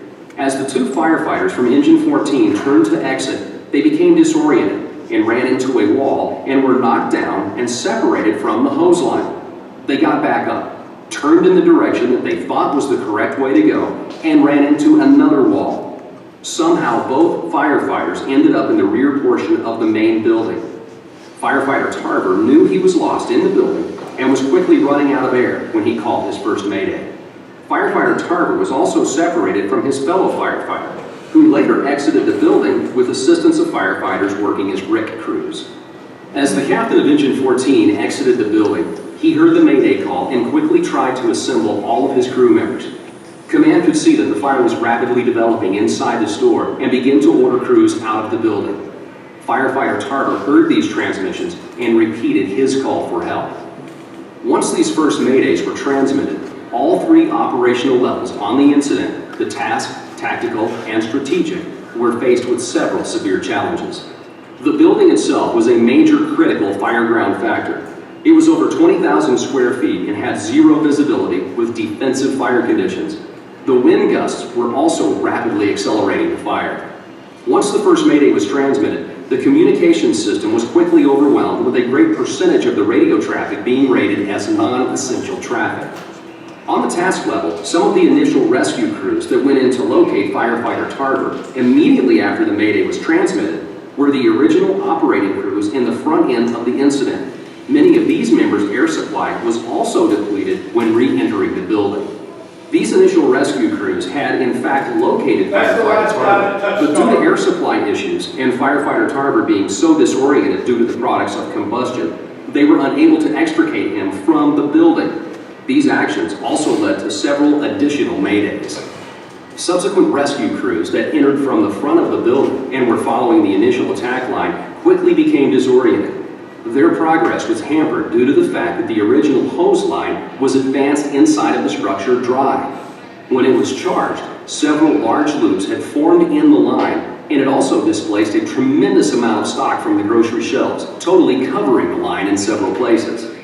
Subsequent crews had located firefighter Tarver in the back of the building, found him on the floor and unconscious. These crews described that trying to move firefighter Tarver was like trying to move someone nailed down to the floor. Rescue crews also had the obstacles of trying to move firefighter Tarver through all the overturned stock, and venting pressurized tanks made communicating very difficult inside the structure where firefighter Tarver was located. Once the first mayday was transmitted, there were no battalion chiefs operating in tactical positions. Several crews had auto-assigned themselves in the rescue attempts, and accountability was severely fragmented. It was only when there were strong sector officers in place that the command team and sector officers were able to coordinate the multi-company final rescue efforts that finally extricated firefighter Tarver from the building. Due to the overwhelming amount of radio traffic on the strategic level and the addition of at least 12 other maydays coming from rescue companies, the command team was severely disadvantaged in managing the location, function, and accountability of the resources assigned to the call. Managing the rescue effort was further complicated by the rescue sector being separated into 2 different locations on the structure, one in the front of the building and one to the rear of the building. Along with all these problems, probably the greatest challenge to the command team was managing the firefight in order to maintain any kind of tenable conditions to extend rescue efforts. While there were many heroic acts performed in the rescue attempts of firefighter Tarver, in the end, The only thing that truly allowed rescue crews to extricate firefighter Tarver from the building was the building itself. The way the structure was designed and built allowed for the 50-plus minutes to get Brett Tarver out of the building. Approximately 5 minutes after firefighter Tarver was out of the building, it fully collapsed. There are very few buildings in the greater Phoenix area, or anywhere else for that matter, that would allow for these types of extended operations. The lessons learned at the Tarver fire have served not only the Phoenix Fire Department, but the entire American fire service. It took the Tarver fire to finally make us realize that we were attacking commercial fires with a residential fire mentality, and a firefighter's survivability in these types of structures is totally dependent on the air they take inside with them. Thank you for your attention. Please be safe.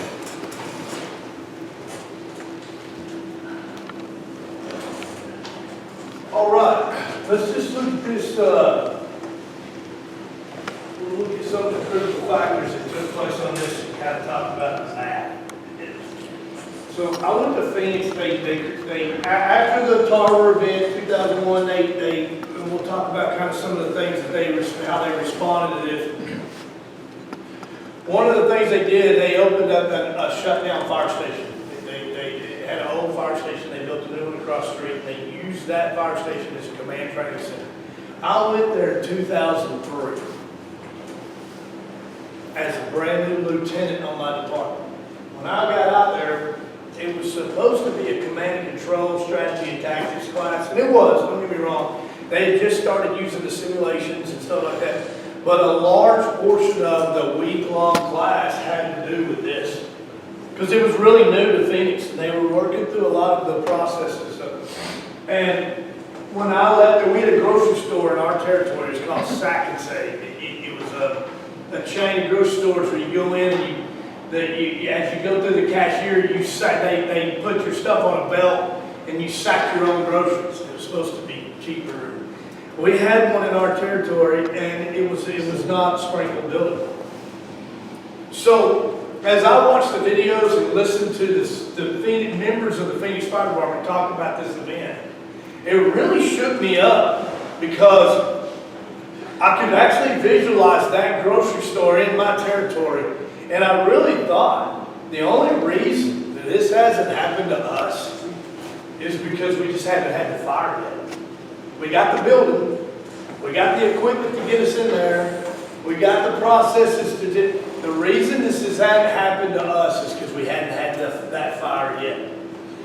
It was really, it was an eye-opening moment, and I had the feeling like when I came back, I really wanted to give my helmet back and go back to the back or drive it, because it really puts a burden of responsibility as you watch this video, these guys run around with somebody stuck in that building. But one of the concepts I never thought about until after evaluating this video over and over and listening to some of the stuff, and now pressing this towards blue card. And sadly enough, in the research that I've done, and the people I've listened to, it's kind of a credible deal. This thing happened again in 2007 in Charleston, and they lost 9. If you've researched the Southwest Supermarket Fire in Phoenix, and you've researched the Charleston Super Sofa Fire in Charleston, South Carolina, there are a lot of similarities. That there are a lot of circumstances that we can say have been repeated. But both of them, in Charleston and Southwood Supermarket Fire, they were reported as trash fires on the exterior of the building. So, looking back in my experience, I can assure you some of the worst events that I have attended have come in from the alarm center as non-emergent events. And we get there and we're surprised. Well, not surprised, we're a little behind. It's not what we expected. We're not prepared for it. We brought knives and we showed up at a gunfight. We're behind. And so, I can see that mindset of Engine 24 being dispatched to an exterior trash fire and pulling up going, oh, wait, we're behind. There was no 360 completed on this building. Was that a big deal? That was huge. They sent engine 14 into the 2 occupancies that were on the Alpha Bravo corner, thinking that those 2 occupancies went all the way to the Charlie Wall, and that the exterior fire was impinging on the hardware store, or the clothing store, whichever one was on the far Bravo side. And it wasn't. So that firing was extending into that building, to the supermarket, for a while before it was at 14s went into both buildings, didn't they? And said, hey, we have nothing in here. Well, the incident commander knew they had something. I mean, where there's smoke, there's fire. There's smoke coming out here where we don't have, something's going on. So they went into the grocery store without a hand line. Walked all the way to the rear of the grocery store, turned left, and went into the L-shaped part of it and said, hey, we got fire in here. Left, went back to engine 14 and pulled how much hose? 300 feet. 300 feet of dry line into the building. It was charged, and when they applied water, what happened? We've all been in that environment, haven't we? We produce steam, the smoke layer lowers because we cool it, and now we've changed the environment. So mathematically, and this is what turned up in this thing. If you think about it mathematically, if you go from the exterior, or let's just say from the threshold of the building, and you go to the furthest destination you're at, you go into the building, and it takes you 51% of your air supply to get there, do we need to contact Einstein to figure out what's fixing to happen? That word air management, it was never in the fire service. This building, when I was talking earlier, and I was talking about what changed, and someone said the building. In residential fire tactics, what is typically the furthest distance we get from some sort of exit? A window or a door? 15, 20, I mean, you know, without some unique examples, I mean, theoretically, is it against the law? Well, let me reword that. Let me back up. Is it against tradition to work in a residential structure until your bells go off? We do that, don't we? I gotta go. Well, let me do one more thing. I can see the fire truck through the front door right here. So does that become common practice? Yeah. When did Tarver say, hey, we gotta go? Low air alarm. Hey, low air alarm when I said, hey, Cap, I'm done. I gotta go. How far are they in the building? 300. You know, they were like 175, 180 feet from the front door down and you turn left. They were 180 feet. Now remember, they walked in there with a dry line, right? What happened when they applied water? Yep, see, they charged the line. They had 300 feet of hose in there, so they charged the line. They essentially, all they were missing was some Prego. At some point in there, they had a spaghetti bowl. And that's where it said rib came in, and the hose line, essentially, I'm paraphrasing, the hose line was a mess, going to try to get them back there to the back of the store. They drug a 300-foot dry line back there, and 100% visibility with a light haze of smoke at the false ceiling, and they applied water. So if you're 150 feet inside of a building on a 300-foot hand line, and you're in this, you require that hand line to exit. How far are you in the building? You're a football field inside that building.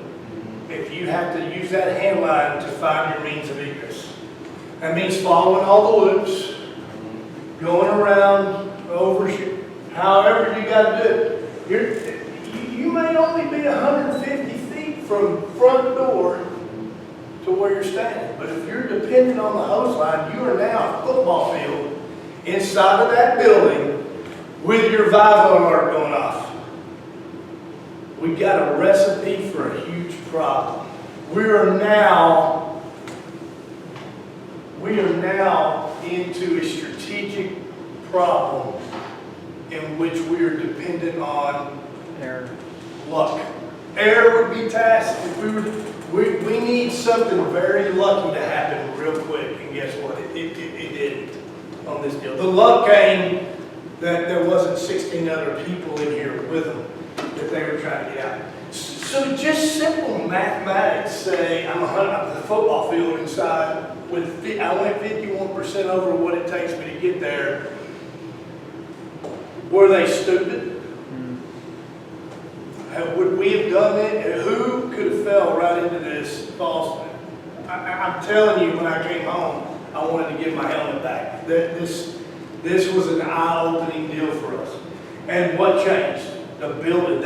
And that's why Chief Brunacini said the Phoenix Fire Department killed Brett Tarver. Nobody did anything wrong. Nobody did. We did not plan for that. We allowed ourselves to be lured into false sense of complacency, and we just went to the wrong fire this day.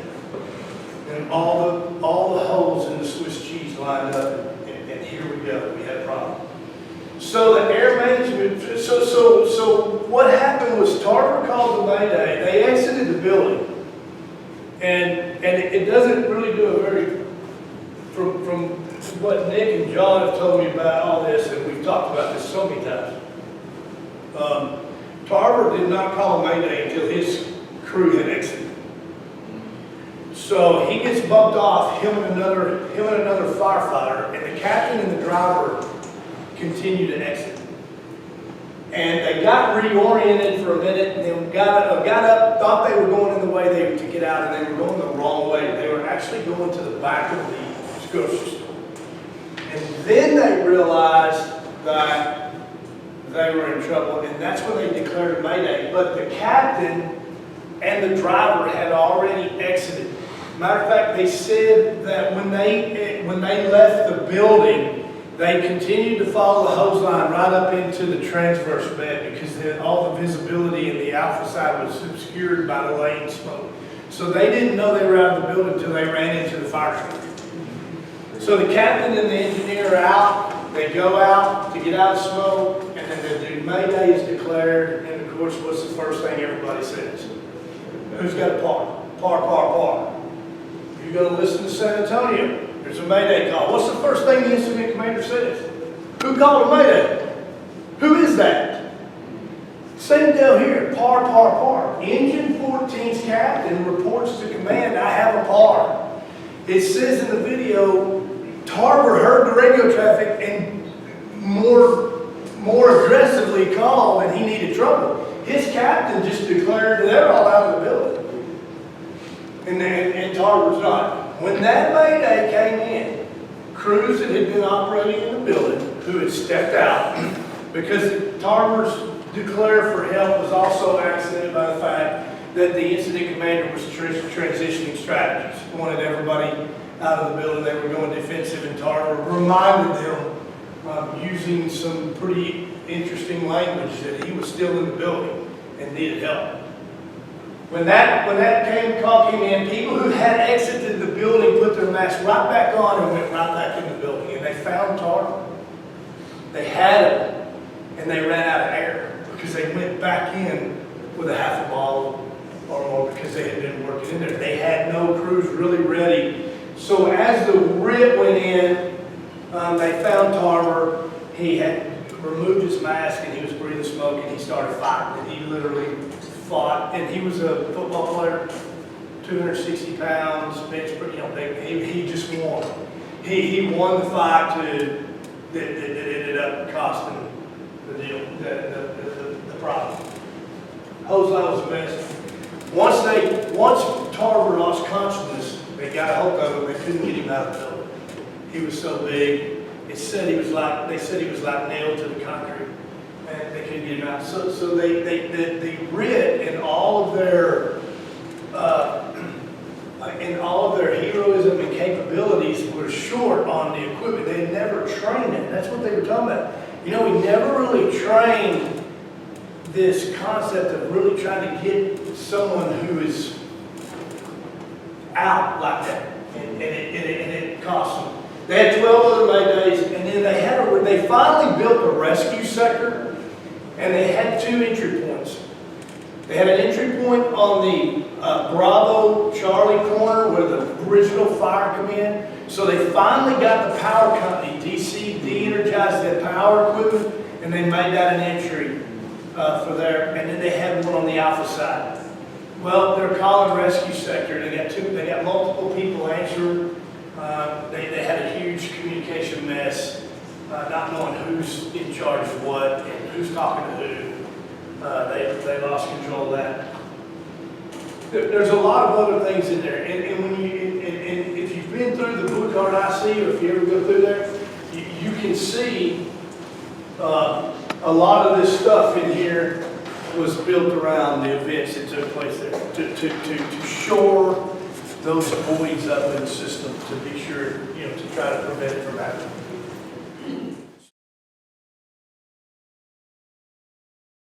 I might run a couple scenarios with the iPads, just so those that have never seen Blue Card placed will get an idea of that. Those that are Blue Card will have a review of that, so your pulse rates just went up, right? Because now you're nervous, because there's a lot of people here, right? People you don't know. So, practice, right? A couple things. On the tar fire and just in regular daily practice, we don't, okay, or we should not lay dry hose into a working structure. Think about that. We should not lay dry hose into a working structure. One lesson learned here, something I heard from Joe and other people is, we haven't found new ways to kill firefighters over the last 30 years. Let me say that again. We haven't found new ways to kill firefighters over the last 30 years. Let's say 50 years. So what does that mean? We're still using the same ways. We're still doing the same stuff that killed firefighters 30 years ago, so why are we still doing the same stuff today? We kill firefighters because of roof collapse. We're on the roofs, it gives away. We kill firefighters from falling through the floor when we have sub-level fires that have eaten through the structures that hold the floor, right? What else are we killing firefighters at?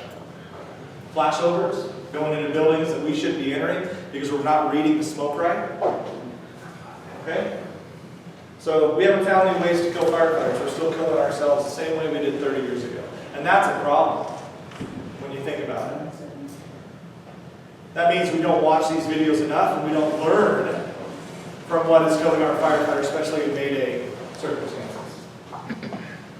So we should not lay dry hose into a working structure. Consider that. Self-dispatching is a problem with people, especially when we're not ready for it. We don't practice it. When the Mayday hits the radio, who wants to be the rescuers? Everybody. Everybody wants to try to go in and rescue that. So radio discipline, right? Not freelancing, not self-dispatching. Those are things that we have to concentrate on and maintaining. The biggest thing that we have to maintain during a Mayday operation is the command structure in order to save our people and to have the best opportunity for us to save the people that are calling a Mayday. So now we're going to go over the help model. So how do we help during a Mayday? That has changed, and that changed because of the 2002 exercises and the 2006 exercises in Phoenix. The help model changed. And we'll go over that. So maintain discipline. Air management. How much air do we have on average in a normal fire in a 45-minute bottle? How much work time do we have? 12 to 15 minutes at the most. So what happens when the Mayday goes out? What happens to your heart rate? Goes up. What happens to your breathing rate? Goes up. What if you're that Mayday person? How often do you guys practice skip breathing? When's the last time you truly practiced skip breathing? Okay? Or other term to that is rescue breathing. How often do you practice that? So when we run rescue, when we run firefighter rescue drills here, we go back and forth, back and forth, back and forth, and you guys just want to lay down. But what do I have you do when you're at your most exhausted point? I have you skin breathe. Because that signifies that when you're inside of a working structure, you're working, your respiratory rates close to probably in the mid-20s, if not higher. Your pulse rates in the 140s to 160s. You're pulling season, you're pulling heavy hose, right? 2.5 hose. What they're finding out in studies now, because now it's a big thing to take 2.5 inside of a residential structure. Big thing to take 2.5. Do you guys do that in Canada? Inch and 3/4. Inch and 3/4. I push inch and 3/4 in a residential structure. Okay? But we have a new generation that's reading all these articles, right? And they're saying the East Coast is doing it, we should be doing it here in 2.5 inch, right? 2.5 is a residential structures. It's not a problem with 2.5 inch with CAFs, compressed air foam. I, as a single firefighter, can move with 2.5 with compressed air, right? With CAFs. But loaded with just water, I can't be effective at moving a 2.5 inch hose. Even 2 firefighters are going to have too much weight to effectively move 2.5 inch hose 50 to 75 feet through a home with fire load in it, going over the sofas, going through, limited visibility. So what are we stacking up with now? Some people are saying 2.5 inch hose inside of the structure. We're causing more injuries with 2.5 inch hose, and we're causing more cardiac events with 2.5 inch hose.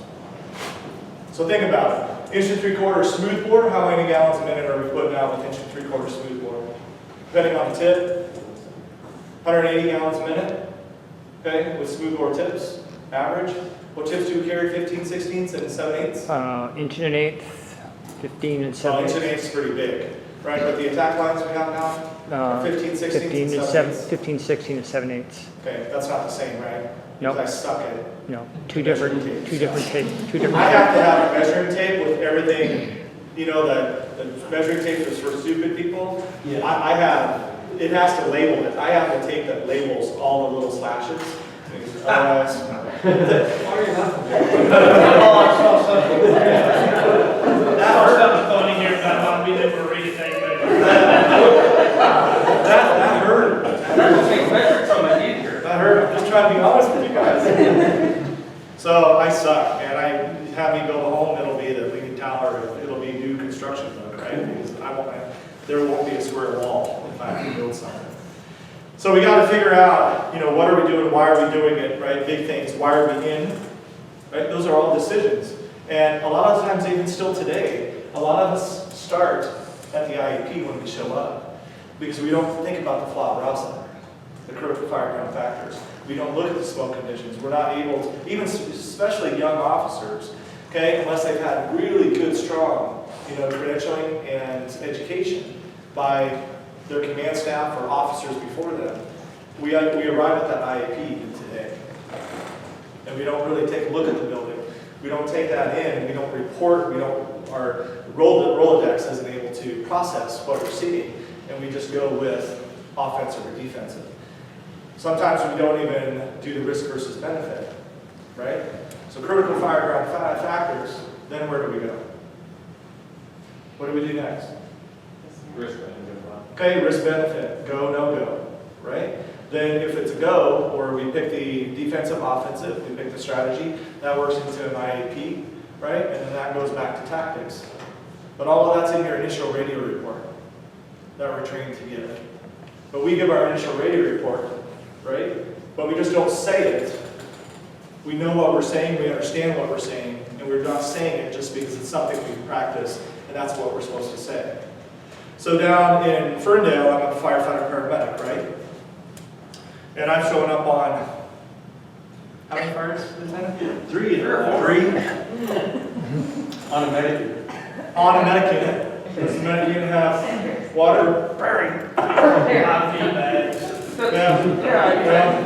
I'm launching IV bags on the next fire. Okay? The next fire, I size up because we're first in. And here I have this initial radio report through Blue Card that we're trained on, right? With all these things. So we show up, we have a small, why do I say small, medium, large? Because Hose, reach the hose. How much hose can reach. So small structure means like 200-foot cross lake can reach 100% of that structure. Okay? If I say medium, 75. 75% of that structure. Large, 50. 50, mega, 25%. Okay? So that's why I'm categorizing things as small, medium, large, mega, or big box. Right? And we never go how far into a building. This is our preferred, right? 150. 150 feet to 175 feet. Because usually 25 to 50 feet of that is taken up from the engine to the front door, depending on where we're able to spot. So think about those components. Okay? Now we're going to do a little exercise. Going to do a little, let me go back to the size up. So when I do size ups down in District 7, okay, showing up first on the medic unit, we got a small single-story residential structure, working fire, alpha side 4-1. What I want to say in blue card is I'm dropping a hand line, we've established a supply, okay? Going to be offensive, 4-1, alpha side. Initiating command. Okay, I could say accountability off the side at that point, but I'm initiating command. And if I need any needs, right? Because I can call for needs when I show up and say, I need an additional engine from Delta, I need an additional engine from the county. But I can't say that down in District 7 because those are dispatched. Usually dispatched with extra resources. Now if I have something special, I can say it, right? So I get up on the medic unit and I go, the last one showed up, it was a mobile home fire, and on scene, fully involved mobile home fire. I can't say offensive because I don't have a hose, right? I can't say we're getting a supply line because I don't have an engine, right? Just throw it on you guys. Then I'm sitting there, I'm going, Medic 45 is going to be preparing. The worst words out of my mouth, it hurts me every time I say that. Medic 45 is preparing. And I establish command. I establish trade road command on that structure, right? And then I've added stuff in down in District 7 saying unable to find water source, right? Because I was looking for a hydrant inside the mobile home park, but couldn't find it. It was out on Portal, or it was coming in on Trig, right? But then I verified. I came back over the radio saying trigger road command or trig command verified no occupants inside the structure. And this is before any engines are on scene, right? And then I do my 360, and when I showed up, I said we had a Bravo 1 and a Delta 1 exposure. Then I realized we had Charlie exposure when I did my 360. It was also involved, right? But the worst thing that comes out of my mouth down in the county is prepared. And I'm serious. I'm launching it. I'm taking in a 10 drip and an IV bag. I'm going to pressurize it underneath my arm. And I'm going to support it. Okay? Some type of fire as a medic when I get off that unit. Just get your tubing up and stop. Yeah, I'm going. My knee's going on the IV bag. And I'm going to pressurize it. It's Pressure bag. coming out at a flow of maybe a quarter gallon a minute. But you know what? It's at least something. Don't forget the tactic too that we learned in backtrack, where you take a fire extinguisher and knock the head off of it. That'll be good. I swear I've already had it. I have it saved. I'm going to buy those damn little circles that are the balls now that you can throw in. You can buy them. You can buy them now. They're like $20 a piece. I'm buying. I'm carrying a bag of those, 5 of those.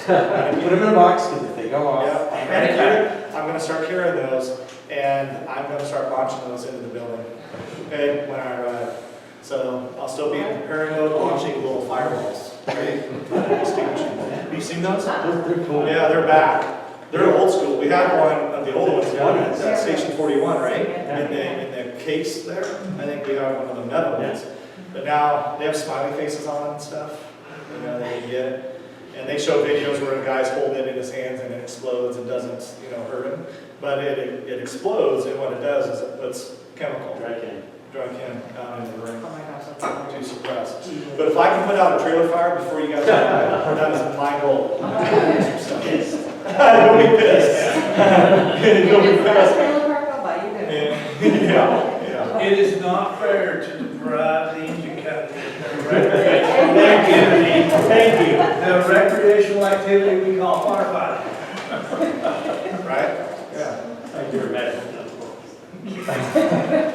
Okay, so I want to do a quick drill with my firefighters, okay, and see if my firefighters can get on a hose and find their way out coming across a cup.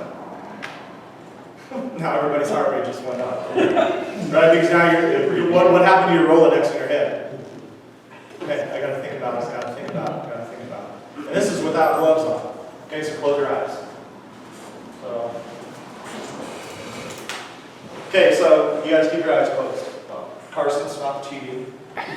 Okay? Okay, so for you guys, if you're looking at the hose, which way out?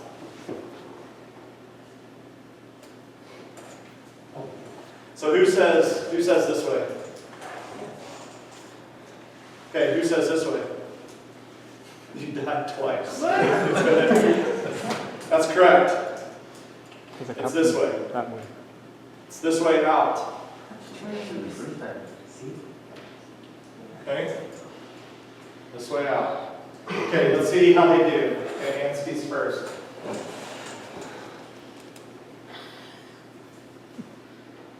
Okay, which way out?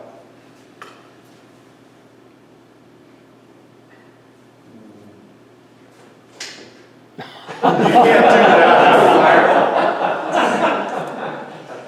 Which way out? You're dead. Okay? Which way out? You're alive. Okay? Which way out? You choked.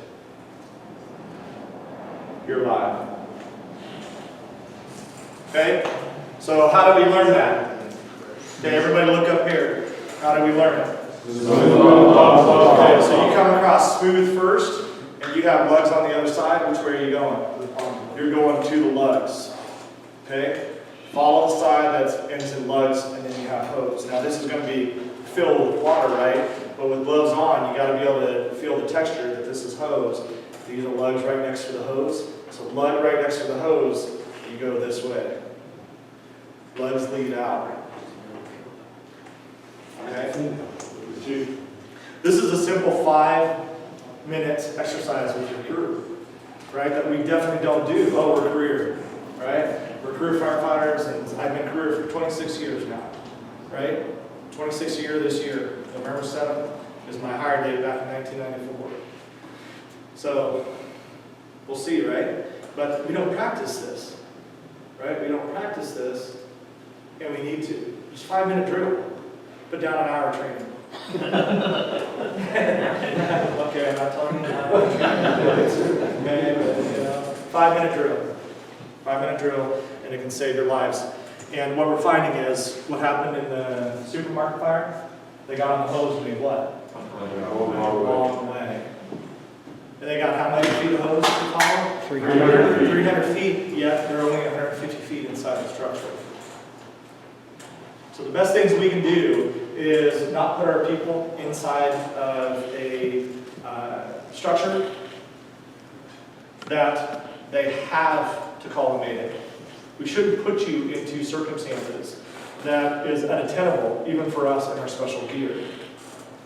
Joe, what was that book written from the perspective? It was Positive Pressure Attack, I believe. Oh, yeah, Reinhard Garcia's. Yeah, Reinhardt's and Garcia's book. From Utah, Salt Lake City, Utah. Yeah, it was based on positive pressure attack, I believe.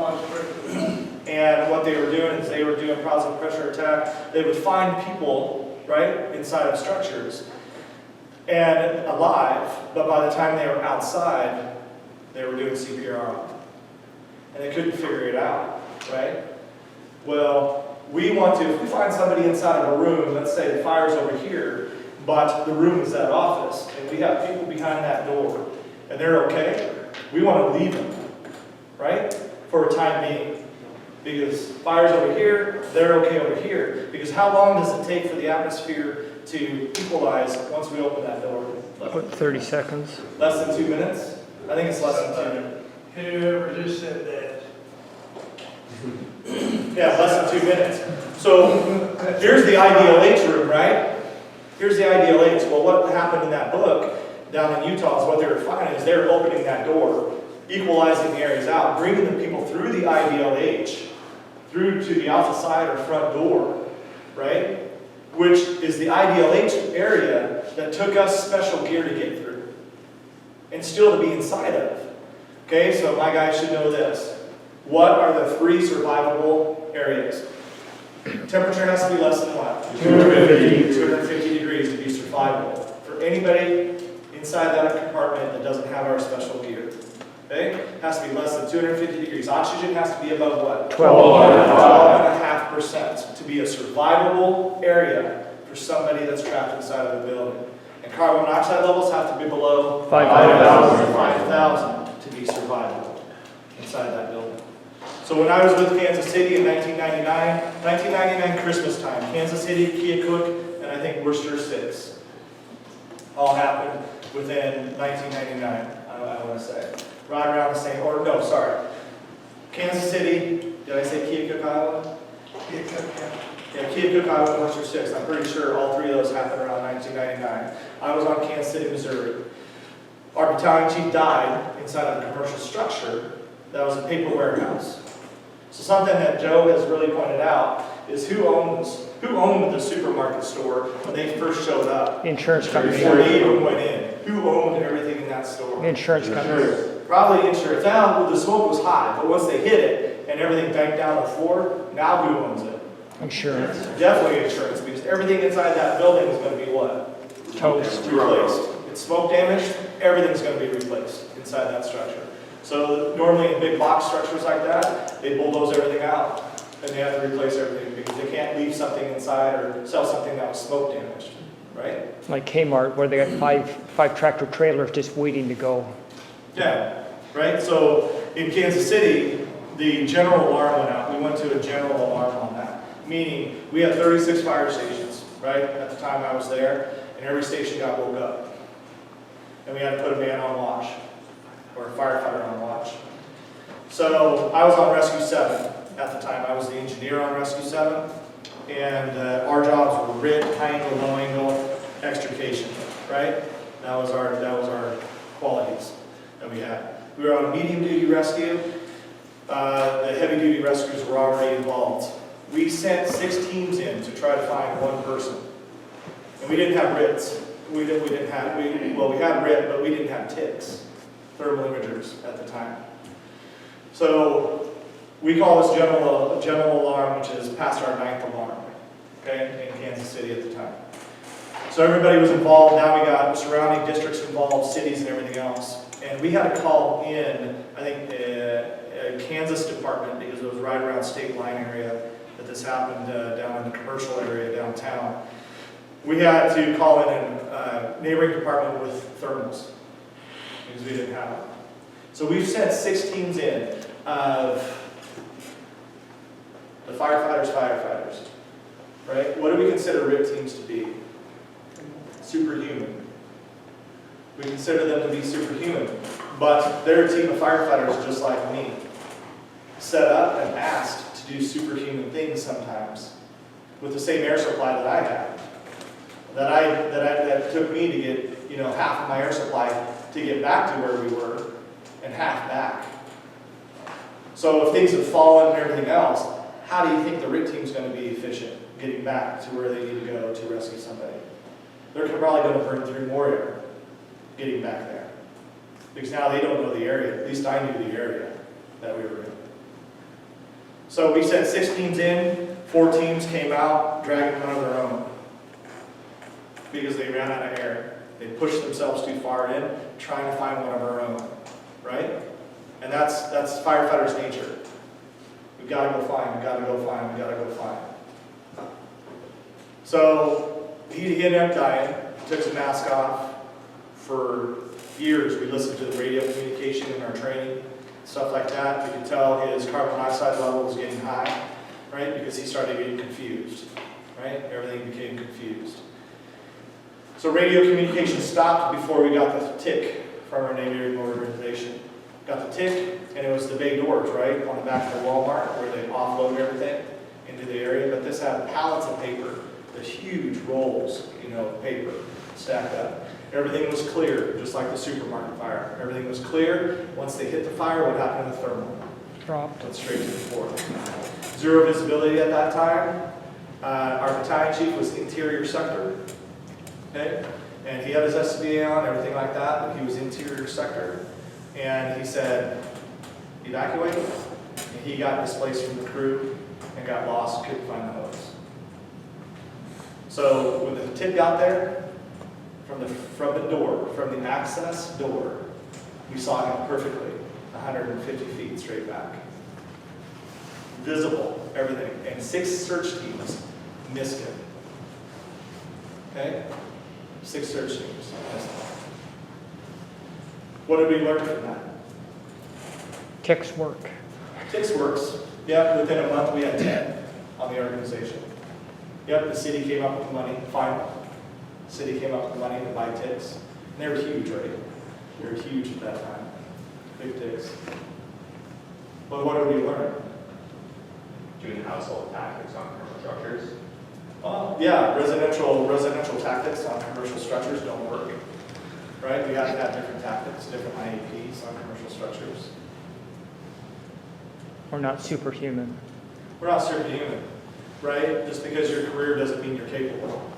And if we don't practice what we have to implement on real scenes, then we're not going to be effective or efficient. We have to get past our egos sometimes as firefighters. Volunteer, career, doesn't matter. And think that we're capable of anything and everything, because we're not, right? We have to look at ourselves and say, okay, I'm capable, or no, you need to send in this person because they're more capable. So send in the right people. We give tasks to the people that can accomplish the tasks. We teach people that can accomplish the task. We teach them the task so they can become one of those that can accomplish it on a side. So different levels of firefighters, different levels of paramedics, different levels of EMTs, right? Simulation first. Okay. There is a building that we do the Maydays on, but we'll probably just get everybody on blue card, initial radio report, get that back into your head and everything like that. Just run through a general simulation for about 10 minutes, and then we'll work into that Mayday foundation. Okay? Yeah, so that's interesting. We talked about, I just said, monkey see, monkey do. It's how we develop the tactics that we have today in the fire service, right? I mean, so have you heard the example that the psychological, it's actually psychological behavior, where they put these monkeys in a cage and they hang the bananas? Y'all heard that? No. How this works? So what happens is they hang the bananas up, and when the monkeys go to get the bananas, they hose them down with a hose. And they come down, and then when they go up there, they hose them down. There's a bunch of monkeys in the cage. So they hose all the monkeys down when they go to get the bananas. So what happens is when one of the monkeys go to get the bananas, all the other monkeys stop them. So they slowly remove one monkey from the cage, and they put a new one in. When that monkey goes to get the bananas, they all stop them. So they're not even hosing them down anymore. Okay? Now this learned behavior is taking place in the society. So they remove another monkey and they put another one in. And when that monkey goes to get the bananas, they all tackle them and stop them. And before you know it, they've removed all the original monkeys from the cage, and they're all new. Eventually, they're all new monkeys in the cage. And when they go up to when they put a new one in, when he goes to get the bananas, all the monkeys stop him and capture him and tackle him. And the thing is, none of those monkeys in the cage have been hosed down. They don't know why they're doing what they're doing. They're just doing what they've been trained. And if we're not careful, that's how the fire service evolves. And we're not keeping up with kind of what we were talking about in the changing of the fire world. We're just doing what we learned to do, and we pass it on to what we do. And eventually, people do things, they don't even know why they're doing it. I've heard stories of some traditional fire departments where they gauge they go around and they gauge the treads of the tires with this instrument. and it's tradition because they used to go around and gauge the tread of the horseshoes on the horse-drawn carriages. It's just stuff that we never let go of, we never get away from. It's not really as practical, but it's just some guy had a job of gauging the horseshoes on the horses, so they went motorized, and they still did the same thing to the tires. Can't get away from it. Do what we do, we don't even know why we're doing it. So I'm gonna go through this because I'm gonna skip over some stuff because I don't want to really bore you too much on some of the backside of this, but I do think it's worth kind of talking about on this. I'm gonna try to tie some other things into it and then not occupy all afternoon sitting here staring at this. Help me, it's 1 o'clock, help me if when we get to that break point. So this is the aftermath of the Southwest Supermarket fire. Chief Brunacini was in Indianapolis, heard word of what happened, took a red-eye flight back to Phoenix, went straight to the supermarket fire, looked around. They said he kissed the ground because he should have killed 20 firemen in there and only lost one. So the way to resolve this, because we know we all should be fairly familiar with some of how this works. This event has the potential to destroy a fire department, doesn't it? So this Tarver was on C shift. So what does A shift say in the morning when they come in? This wouldn't happen to us. Yeah, right, exactly. We knew this was going to happen to C shift. Those idiots been doing this, blah, blah, blah. So what Chief Brunacini said is, he said every member of the Phoenix Fire Department is going to walk through this building. So they sit them down there and dispatched them in one alarm assignments, and they would go down and they would walk through this building, and this guy right here was the tour guy. He was a fire marshal or something that took. And what it did was it showed the Phoenix Fire Department, the members, that this could happen to any of us. You know what they said, that the building, when you come in the front door and you walk through the grocery store to get back here, looked like a yard sale. There were fire helmets, air packs, boots, axes, air tanks were all over the place where they were working and they're trying to get them out. And so it was a very surreal moment, and everyone got to kind of feel it and be a part of it. And there's kind of a lot of stories that go with how people reacted to it differently. And John Brunacini said when his crew went through there, and he said one of the things he'll never forget, it was really kind of the first time he ever thought to himself, anyone can die doing this job. So that's kind of the way Chief Brunacini approached it. And then they went to work on evaluating the system. Sit, wait.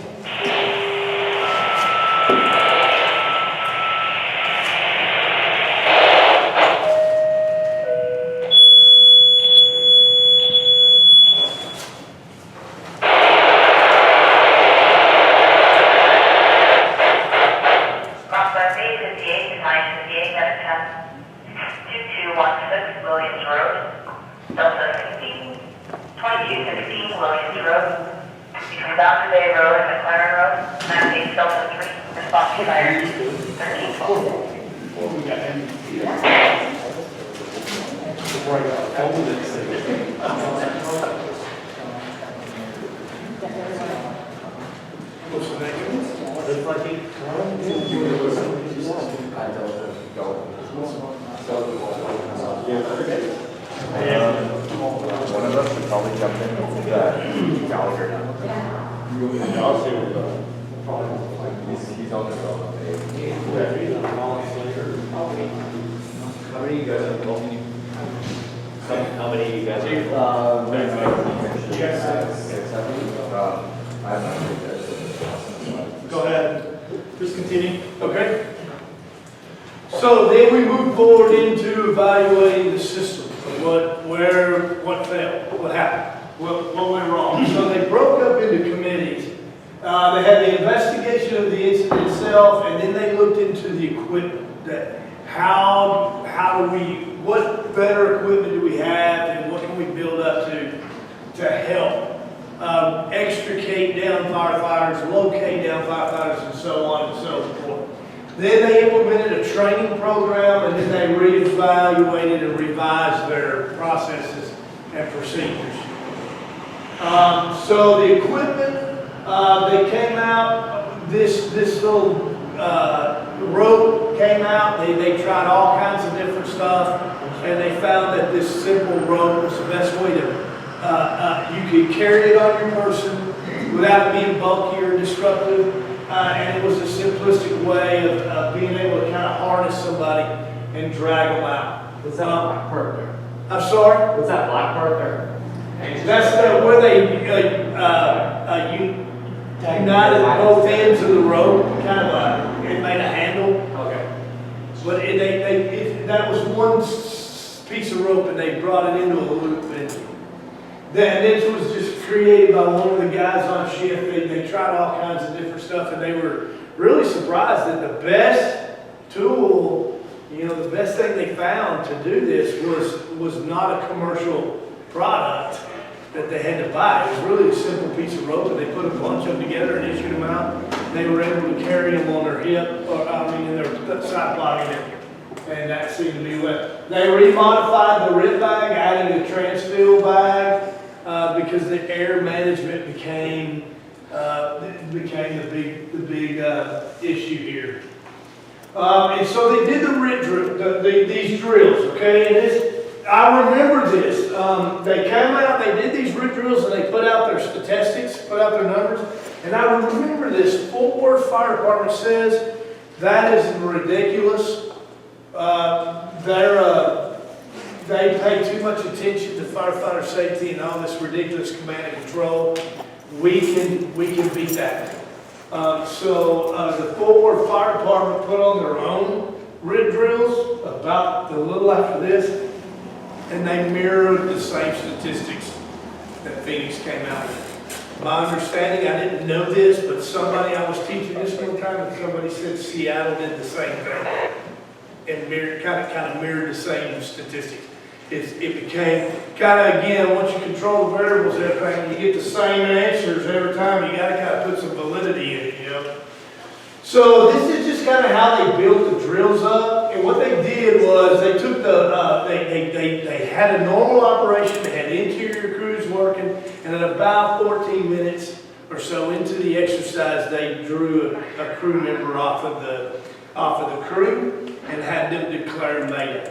At that point in time, all interior crews backed off, and the RIT is the one that came in, located the down firefighter, and extricated the down firefighter, just as in what was somewhat replicated to the Southwest Supermarket fire. They used the RIT branch just like they did at the Southwest Supermarket fire, and they got surprising stats. And this is what they got, and everyone kind of matched these. And here's the big deal: is it took 3 minutes for the Mayday crew, the RIT crew to enter. And we talk about RIT being prepared, dressed, ready to launch. And they're at a drill. They're at a Mayday drill. And it still took an average of 3 minutes to get RIT crews inside the building. Then there was 5.82 minutes was the average time it took for RIT to make contact with the down firefighter. Each RIT totaled 12 minutes inside, and the time to rescue was 21 minutes. So it took 12 firefighters to rescue one. So they would locate, begin, and then due to air management, that initial RIT crew would have to leave and be replaced by another one. And then this is, and when we talk about air management, the biggest thing was right here. 1 in 5 RIT rescue members had experienced an additional Mayday. And it was all about the air management. coming from the outside in, they were running out of air, and it was kind of, when they reviewed the tar grits, and it was the same thing. Now a lot of rig crews, a lot of members re-entered the Southwest Supermarket fire after already being in there. But still yet, they had true rig crews that went in to get Tarver, and it took so long to get him out because he was so heavy, and the complications of trying to get him out, that they were running out of air in there while they were working, and nobody wanted to leave, and you can see where that spurred was part of the 12 additional Maydays that took place. So that's talking to the rent victim. They interview him, and he was played the rent victim over and over and over, and they interview him, and he just pretty much says, don't run out of air in the building because your chances of survival. They actually never got him out with air. He was never what we would call successfully rescued in those drills. So every firefighter's survivability in the hazard zone is totally dependent on an effective size up, and that's what we started off with this morning, and managing their air supply. If you venture off in and use 51% of your air to get there, mathematically you got a problem to start. And it's all about managing air supply. So the changes made after the 2002 drills, what we just got the surprising stats, is the round trip ticket through mentality. You go in, you got to get out. Air management, the work cycles, and then on deck. That's the big thing right there. On deck, replace RIP. And then we recycle in divisions in the 3 deep deployment, which is to feed the on deck, which is to feed the hazard zone. So they're all kind of systematic in there, but the on deck replacing RIP. So the on-deck concept in the blue card system is that you have a crew that is geographically positioned to answer the needs of the hazard zone. To answer the needs of the hazard zone. It could be additional attack line, it could be salvage tarps, or it could be to resolve a task level mayday. Because remember, we're dealing with task level maydays. We've prevented all of our strategic Maydays this morning when we talked about this. We're in offensive positions under offensive conditions, and that on deck answers the need to resolve these Maydays. So here's this was a lot of the research and development done by Phoenix with other vendors and manufacturers to try to come up with the heads-up display, the emergency egress bottle, thermal imaging cameras, intercom. The other thing, you guys have the drag strap in the back of your coat. That should be called the Tarver strap. If it's not, I don't know. But that came out of this, where to try to help put a drag harness in your coat because they had such a difficult time extricating him out of that deal that they thought that strap helped. So that came out of this, the research and development with Phoenix. There's the CTC I was telling you I went to in 2003. So when I went there, it was really a brand new concept. They had just fired this up, and I think, all in all, we had a grant in Texas. There was a grant that sent us out there. So when I went out there, I was with probably 8 other Texas departments. So when we went there, we were all from Texas, etc. And I think they did that for so many weeks in a row. And, I don't know, but looking back, I think we were guinea pigs, really, they were trying to get that system up and running and get it honed in. But that's where we were. This is kind of some of their stuff. And they upgraded their accountability system with the PAR tags, and then again, I was talking to someone earlier, we were talking about, we have accountability in our departments, but how does it work? Well, the most feedback that I get when we go around and teach it, and we talk about our accountability system and tracking crews, and people say, it don't work. What kind of system do you have? It's like, we only use it every once in a while and we don't train it. So It don't work. It's not gonna work if you don't have a consistent standard system and you train it, implement it, and enforce it. It's not gonna work. And so, you know, my department has seen the benefit of the standard system where you enforce it and apply it and then train it and it works. Here's the 3D deployment model that came from then. Like I said, it feeds on deck. On deck feeds a hazard zone and a recycle, and it creates the round trip ticket through the hazard zone. So then they did the Mayday drills in 2004. Now these weren't drills as far as hands-on out trying to recover a Mayday firefighter. These were command drills. They sat in the room and they did the simulations. And they ran Maydays at the strategic level, from the incident commander running Maydays and managing. And man, did that video show you, they came out with a lot of problems. And I'm talking about just sitting in a room talking on a radio with people in another room throwing you the challenges of managing Mayday. And it really, they really thought they were a lot further ahead of the game than what this identified. So the radio was overwhelmed once the Maydays were announced. Everyone had a message that they thought they needed to send out to add to. And then the rescue branch, the red branch, which was ineffective because there wasn't.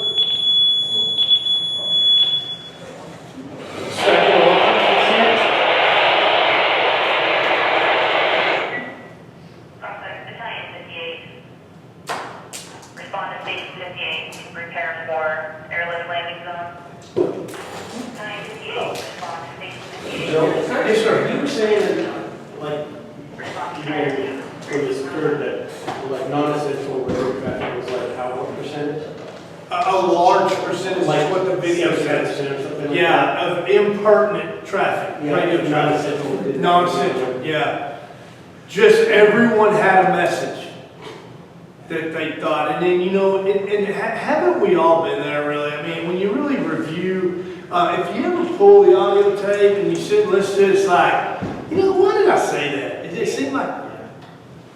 Does anybody's cars outside have their windows open back while they're closing out?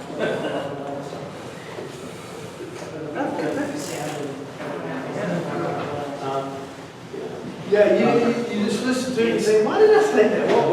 We've only done that twice that I've ever had to be in it. You're sitting and you cringe. Listening to the yeah. Oh, geez.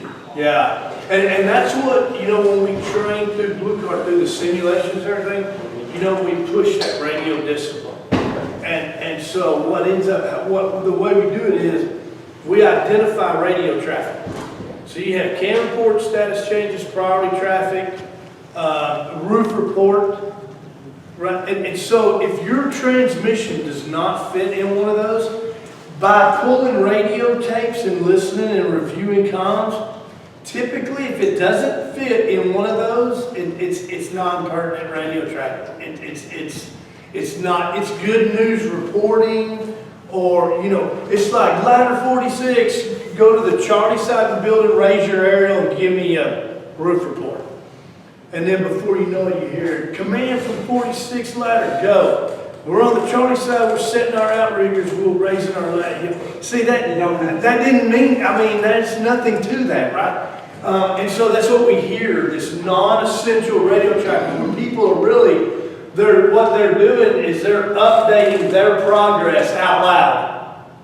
And it's not what we need to know. It added nothing to it added nothing that's driving my strategic plan, incident action plan. So here we have, the rig was unaffected, multiple radio channels were ineffective. We're hiding messages from each other. We miss pertinent information. And then combining the rescue sector, the existing rescue sector had many problems. So they took the rescue sector out of it, and you'll see here kind of how we fixed it. The rescue was done from the inside out. That was the biggest improvement. The IC slow to take control of communications. Once the Mayday dropped, everybody tried to figure. Tell me this isn't true if you can. In our department, I talked about when I was a lieutenant and working at a company officer level, we didn't have, we may have had a little command, we had no control. The incident commander didn't know where we were, and we were successful because we were good at the task level. Because we did what we did and we were good at it. We could get a hose line in a front door and knock a fire down quick, and we were successful. And we got into this state of mind that we're awesome. We challenge us and watch. Light something on fire, stand back, hold my beer. Watch this. We weren't really good at recognizing this, but looking back, what happened was when that first line didn't solve the problem, it got very, very dangerous. Because when we couldn't overwhelm it at the task level, and it took command and control to organize, to get things in the right place at the right time, to stop something that one hand line didn't fix, it got very dangerous because we didn't have the control. We had the command, we didn't have the control. And as long as that first hand line hit it, knocked it out, we went into overhaul, ventilation, and all the good stuff happened. And we looked fantastic. If that first line didn't do it, it got in the attic and we started, communications went to heck. Right, everybody starts, it's kind of like we're on a real fire, you know? Okay, we got a real one, and then everybody just, runs around like crazy.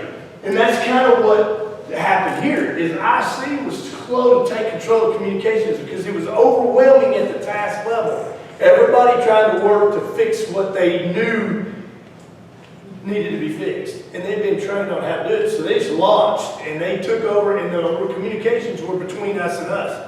You go here, I'll go here, bring that, bring this, stop doing that, bring another air bomb. So it was actually being command and controlled at the task level instead of the incident command.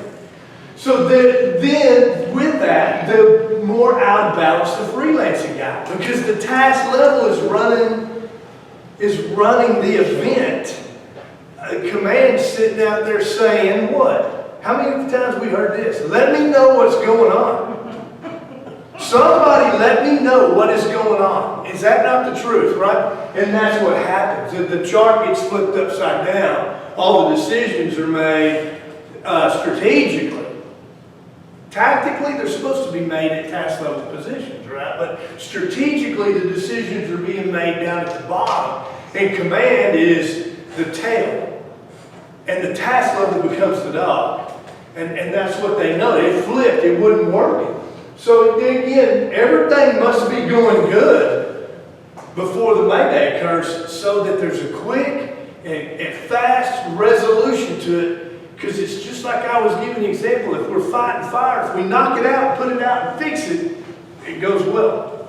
It's when it takes an additional, more coordination and effort, then we lose the communication and we start getting into dangerous stuff. Same here. When they were doing everything right, boom, they could fix it, it's over. It was over before the commander ever had to get involved, maybe.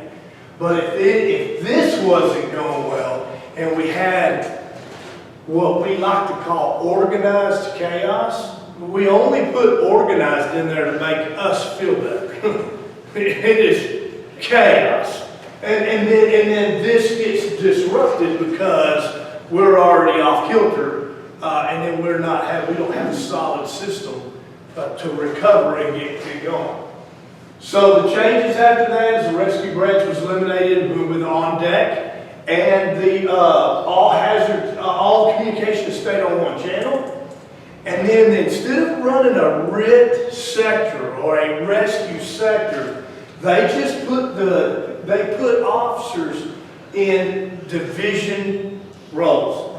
So now you have an officer who's responsible for the alpha side where fire attack say is taking place.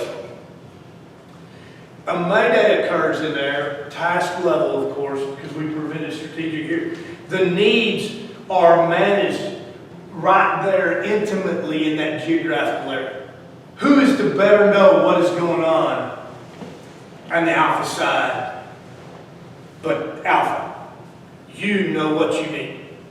I need you got face-to-face communications, and you're intimate with who's in there, what's going on, who you have to fix the problem, and we just resolve it by the needs of the Mayday. I'm out of air, got to get them an air ball. I'm lost, got to go find them. I'm tangled, we need wire cutters.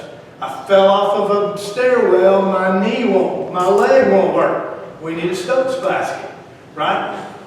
It's simple, we're managing by needs.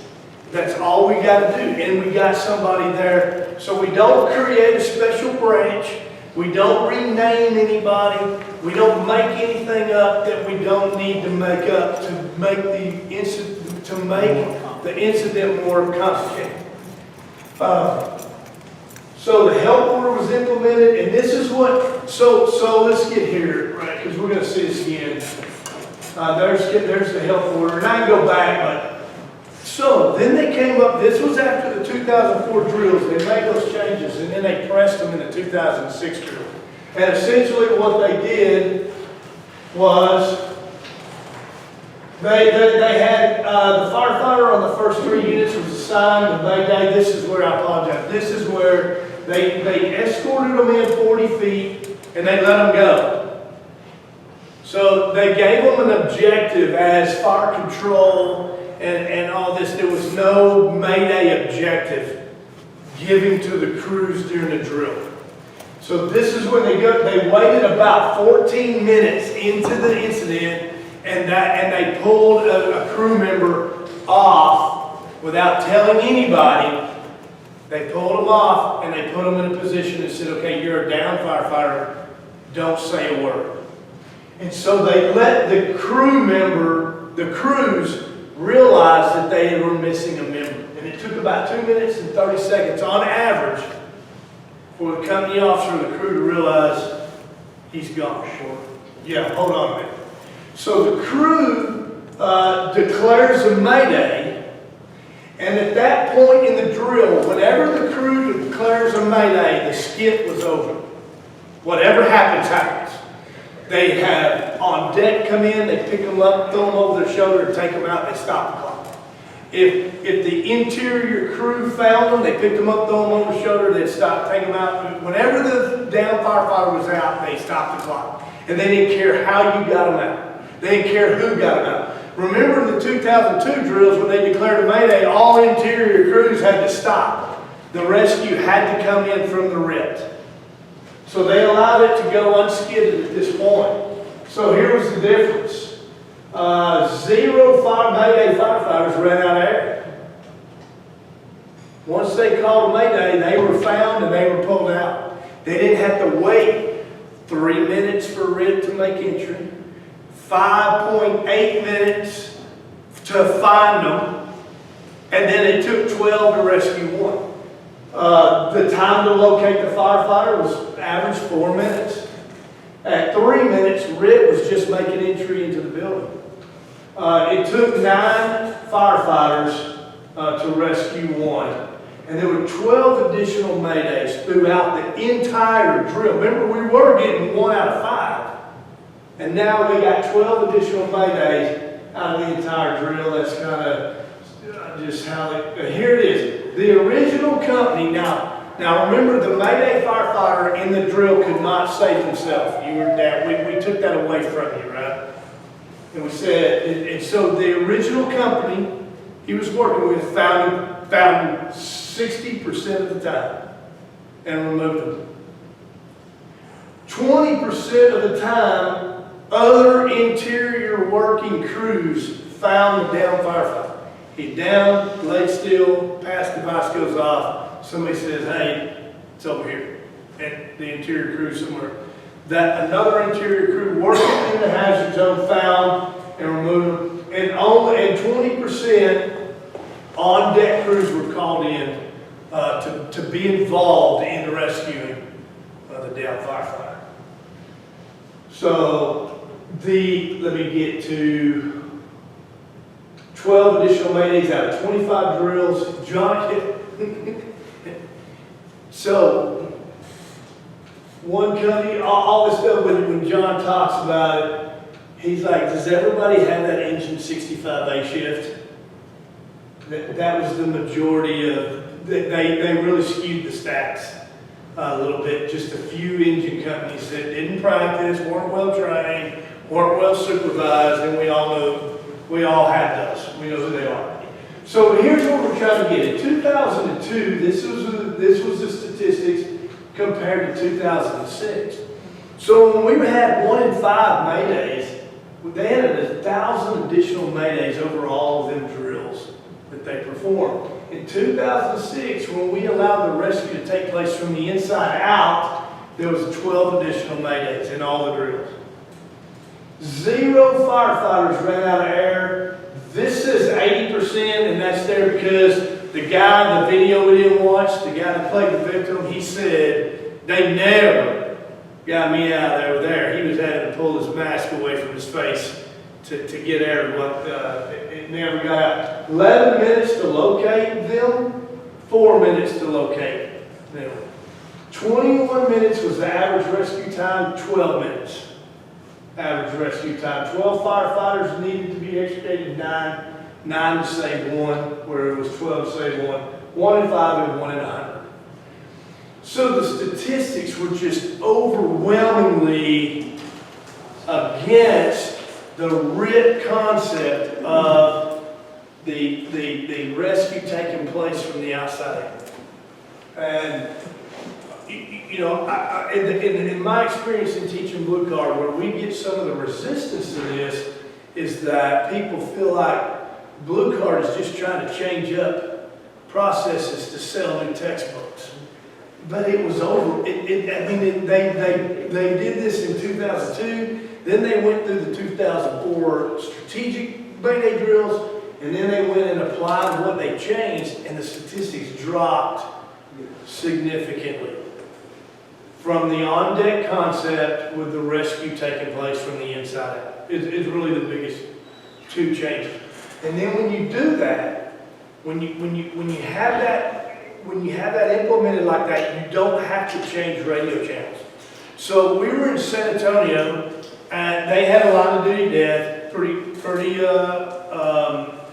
sensitive deal. Mayday.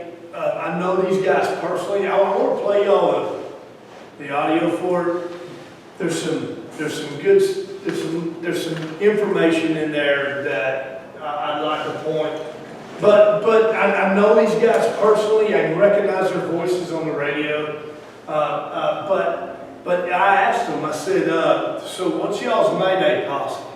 And they told me. I said, "We do this. We have RIT. We change channels. We do all that." I said, "Did y'all change channels?" He's like, "Hell no, man. Nobody changed channels. Nobody was leaving. Nobody was leaving the task channel.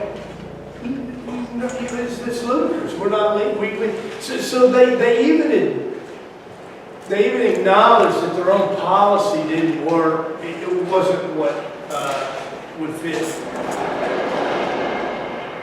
So at Cheaper City retired August 1st, 06, and then blue card went and 12. So 2012, this is Lucas. That's all. So, are y'all familiar with Don Adams Project now? Yeah, pretty interesting deal. Started out as a 12-month grant to do a 12-month study for Maydays in the United States. Any department that had a Mayday could voluntarily participate in this stuff. So there was no mandate.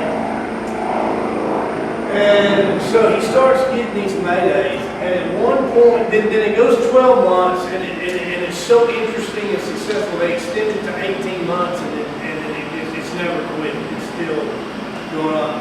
And at one point in time, I was talking to Don Abbott in Phoenix. He was at the CTC, and we was talking about how this program was going. And he was getting 11 Maydays a day across the nation. Average of 11 Maydays a day. Average, I meant to say average, I'm sorry. Average of 11 Maydays.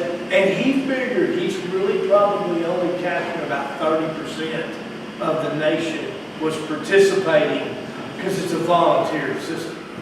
So kind of a big eye opener, you know, and that's where the project continued on, and they started. And he's got all kinds of stuff now. And he was talking about. So this was in January 2019. Here's the departments. This is a 3-component survey that you take if you volunteer for the Mayday.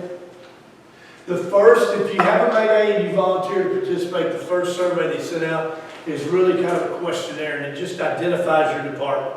Paid, career, paid, volunteer, combination, size, stations, how many, and this and that, 4896. It's just kind of the second one investigates the Mayday. What happened, who was this, and you can send in, he gets the audio from the fire and any of the written statements, whatever they have, they share with them. And this is all about the Mayday.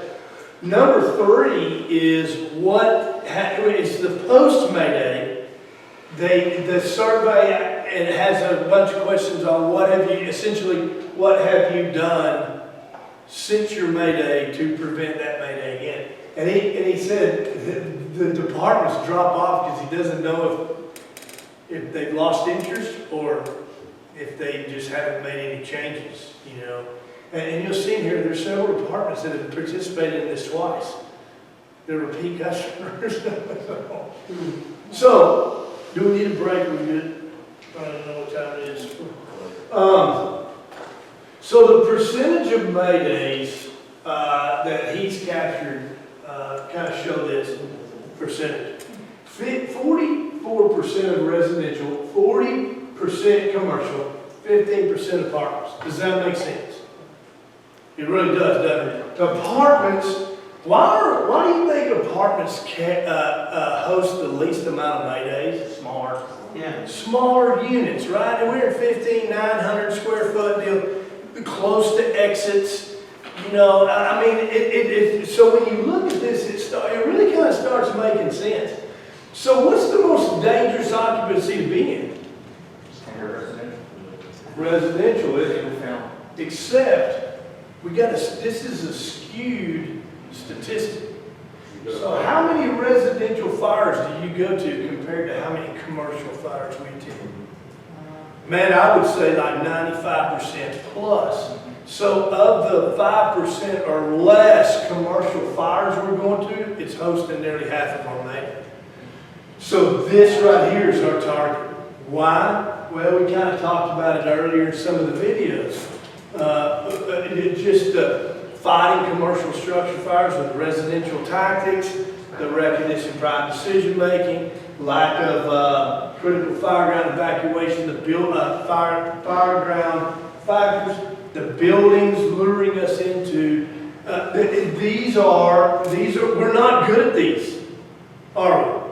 I mean, look, do we have light duty deaths in residential house fires? We do. But gosh, would you look at the high profile light duty deaths that's taking place across the country? Where do they occur?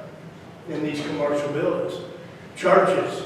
You know, churches are not our friend. I learned that when I think I was just talking about the Precious Faith Church in '99. It fooled them. It really did. They were in there in the cathedral part of it. No heat.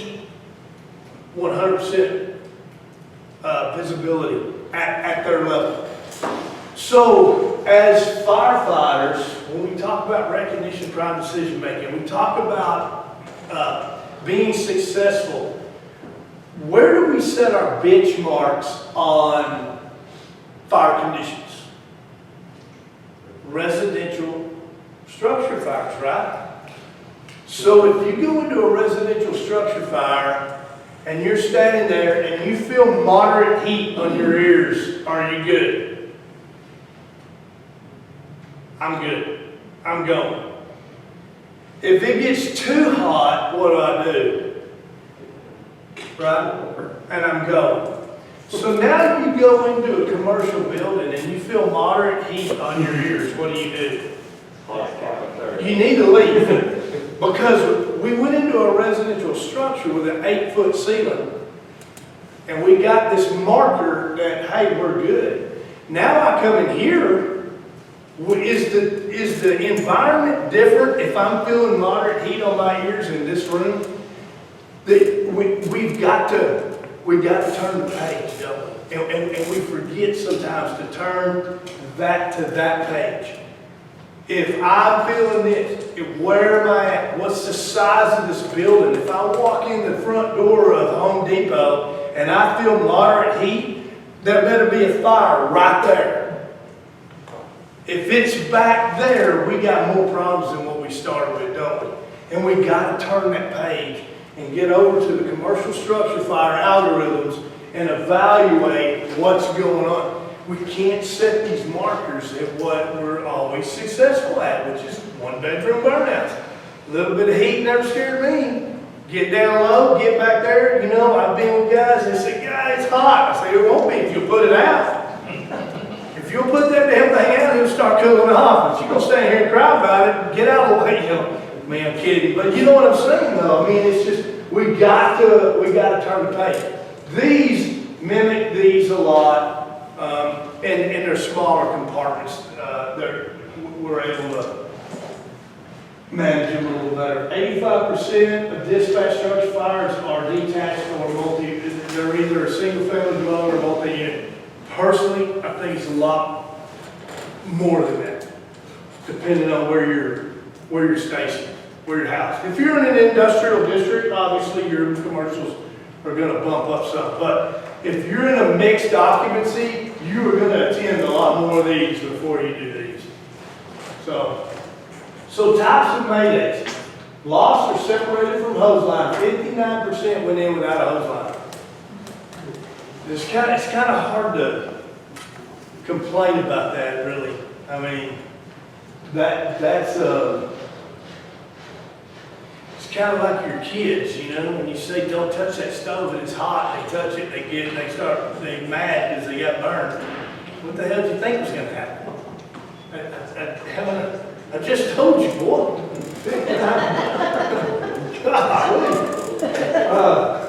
So here's the two right here that we really keep an eye on, and they're split and they rotate. The last statistic a year ago or so, it was fall through the roof was 21, and the falls in the basement were like 18. And so they flip-flop. So really that is 40% of all the Maydays that we deal with is falling through something, be it the basement or a roof. Air problems, entanglement, gas explosions. We talked about this right here. There's something wrong here because if you add these up, it's over 100%. We told Don, you're gonna have to fix this, and I think he has. I just haven't updated mine. I still got the PowerPoint, but so you know, EMS calls involving us, lost communications, and then your miscellaneous others. So the air problems was low air, out air, face speech problems, or in other words, equipment malfunctions are down here. But low air and then out of air, that's a deal. But so on task level Maydays, here's our problem. If we can just get them air, then we can fix whatever maybe the other problem may be. And it may be nothing. This may resolve it. Or we can get them air and then get them untangled. And we have more time to get them untangled. So when we would teach a Mayday in our department, you know, I would tell the guys, like, we burn a lot of houses, but we were in a very low income area. So we weren't burning mansions. You know, we weren't burning, I mean, you know, I'm talking about, you know, you roll in the front door and pop out the back. type deal, and they were fun. I mean, they were enough to get you there and get some hose on the ground, but even if they made the attic, you could probably access it from any room in the house. You're going to get a good knockdown on the attic. But so you know, I tell them, say, if you got into a house like this and you get disoriented, you know, declare a Mayday, and then find you a comfortable corner to sit in and sing "Mary Had a Little Lamb." Because the chances are, if we're not in a strategic Mayday, we're going to get the fire knocked down, set a fan, and in about 3 minutes, you're going to stand up and walk out of here. You know, and I don't want to take anything away from the Mayday.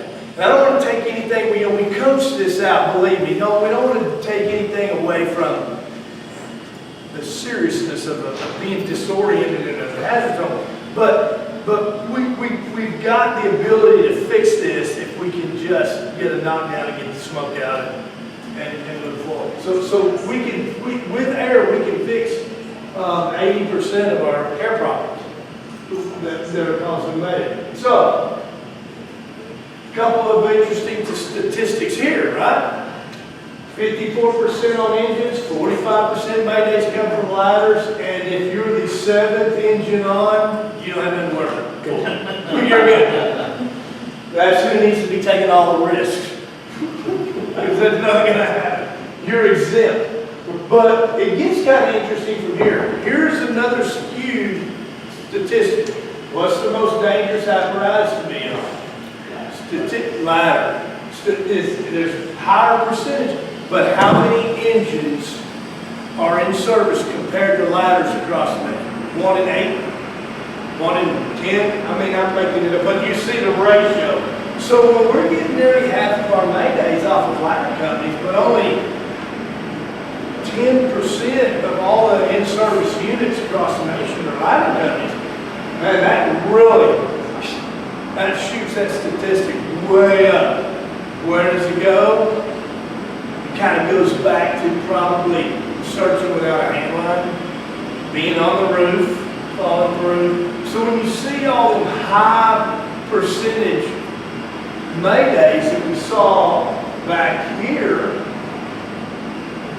it's a lot of ladder company stuff, and I mean, it's what they're doing. San Antonio, Dallas, Houston. Sure y'all have them over here with stuff familiar with ladder guys. They have an allergy to fire hose. They can't touch it. It's against the rules, you know.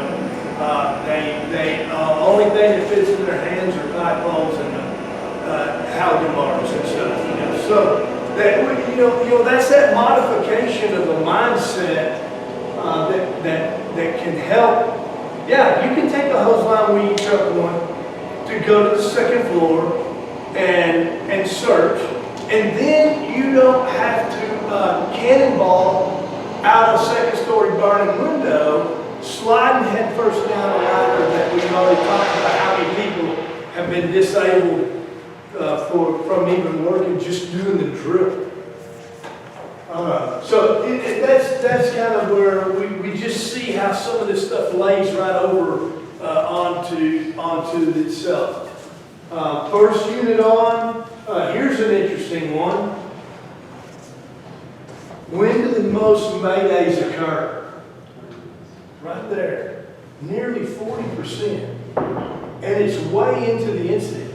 Who would have thought right here? Me.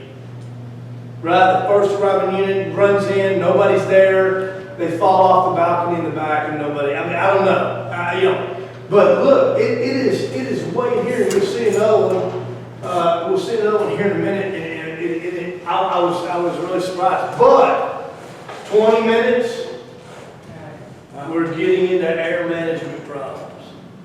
We're working too long in the hazard zone. We're trying to get problems resolved. We've got fire growth and development now that if we don't have this thing under control, it is starting to take control of the building and the environment. And we're still in that standard conditions, standard actions. We're not getting standard outcomes, and we keep applying the same things over and over because we don't want to say die. We don't want to say we lost. if we're getting into, if we're still here. They tell a story about, so I hired on with Blue Card in 2016 in August. Chief Brunacini died in October of 18. And being a part of the Blue Card team, I was invited to go to the family memorial, which I thought was a huge honor. And it was just a memorial. We went, and we went to a place and they had a open bar and a buffet and they had an open mic. And that was the way it went. That was the memorial. John spoke, Nick spoke, a couple of guys. There were guys that hired on with Chief Brunacini in the academy. Old hats, they talked. There were people that obviously he had networked with and different. They were just an open mic. And I learned more about Chief Al Brunacini and that thing right there than I would ever probably have an opportunity to ever learn.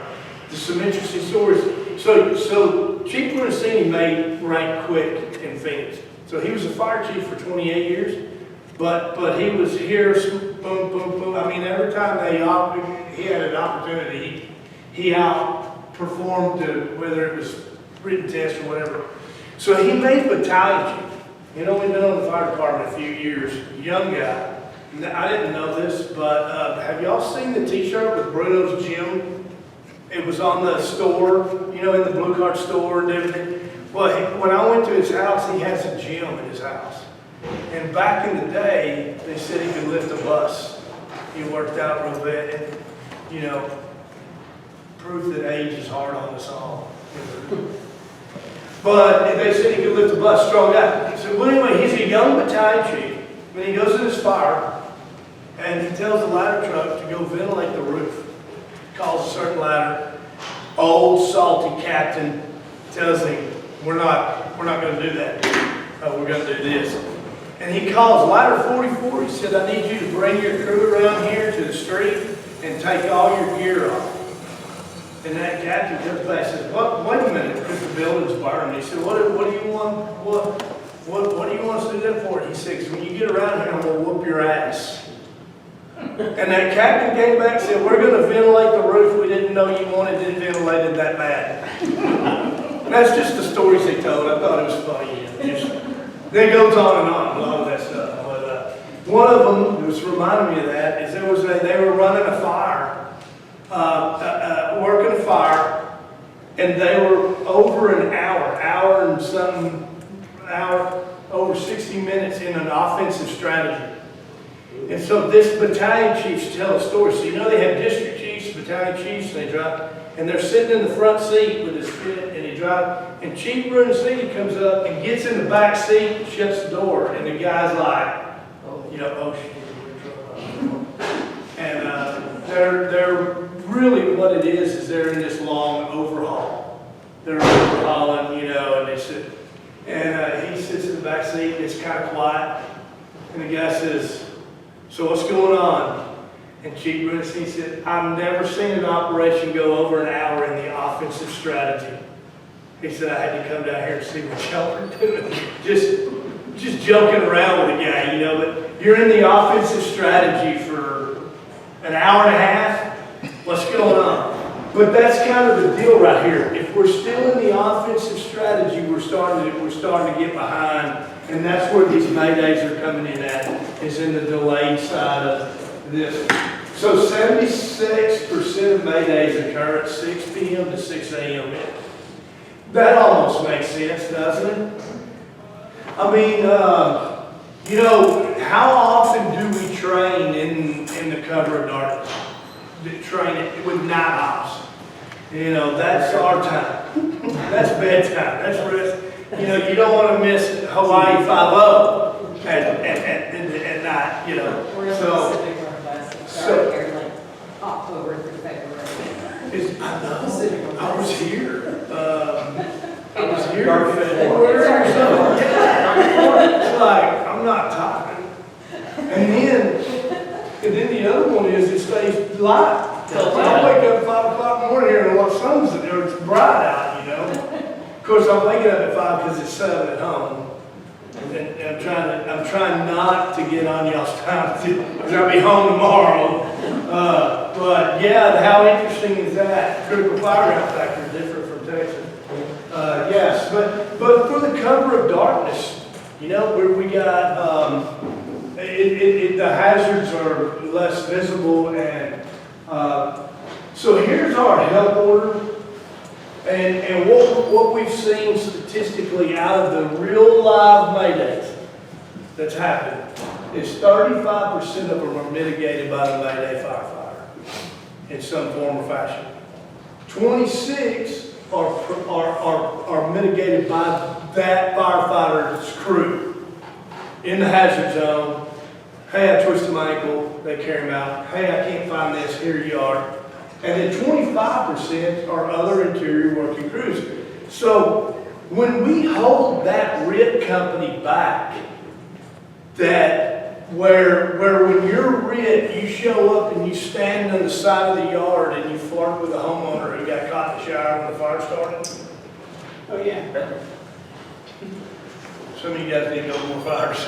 It happens. So that's your involvement in the game, isn't it? And we've exiled, we've removed this crew out, and we're not letting them in the hazard zone until something bad happens. Yet our interior crews are fixing a quarter of our problems. So that's where we feed the hazard zone, take care of the tactical procedures, take care of the tactical priorities. We leave a 3D deployment crew on deck that is ready to answer the needs of the hazard zone, and we have our system set up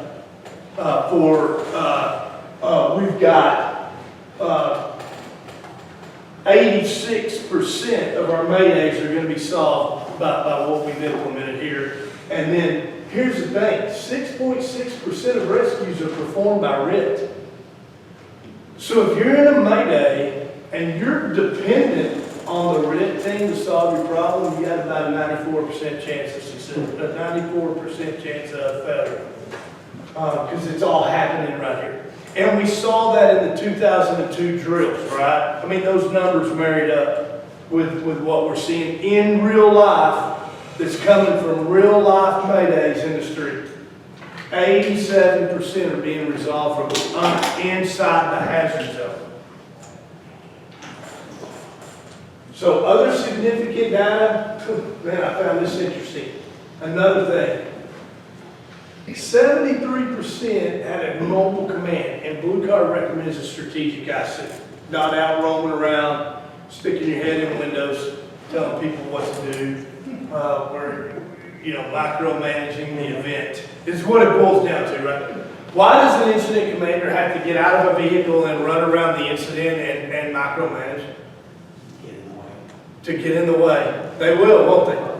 But to me, in the times that I've seen it and I've been involved in it with our department, and then when we go to mutual aid departments and we see it really boils down to a lack of trust at the company officer level. And so what we call that's a training issue. If you don't trust me as a lieutenant, then you need to train me. But don't run around the fire ground following me and telling me to be sure, be sure you put your gloves on, or whatever the deal is. And then someone on the other side of somewhere else in the hazard zone is declaring a Mayday, and you're telling me to button up my shirt, So we advocate for strategic command because you're in the best position to hear and evaluate, and then communicate with the resources to answer the needs of whatever comes to you. So almost 90%, there was a BC, a battalion chief or district chief on scene when the Mayday occurred. That goes back to that later, most of the Maydays were at the 20-minute mark. I wouldn't have thought that. Now here's a good one, no 360 was performed or completed. That kind of ties back into the Southwest supermarket fire. They had no idea that those two Bravo occupancies didn't go all the way to the Charlie Walk, and did it not become a significant factor in that event? It did. Offensive strategy or no strategy was declared. Additional resources called before the Mayday. Mixed crews. That's interesting. There were 15 to 30 firefighters on scene 60% of the time. That's a surprising statistic to me. Again, though, I'm fooled in, I thought the Maydays would be a higher percentage on the front end of these deals. Really, it's 20 minutes. We're seeing a lot of them 20 minutes down the road, so we have the opportunity to get people out. 59% lost in a building with no hose line. Don't touch that stove, it's hot. Ouch, it burned me. I don't know what to tell you. 4%, this is interesting. Watch this. 4% of the command officers had performed 2 or more Mayday simulations. 96% of the commanding officers who managed that managed these Maydays had never been involved in command training of a Mayday drill. So that reminds me of when I hired on. You know, we were task level workers, and once you promoted and got gold, you just stood out at the training with your coffee, made everybody else train and work. That was perfect. Isn't that how it goes? Oh my God. Yeah, y'all aren't pulling that hose right. What do you say? Are you recording this? I think I hit a nerve. My name is Bill, from Pasadena, yeah.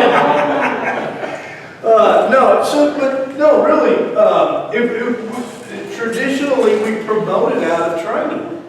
And you know, it was not unlikely at all to have a bunch of chief officers standing around the drill field, drinking coffee, watching us pull hose, climb ladders, and do things.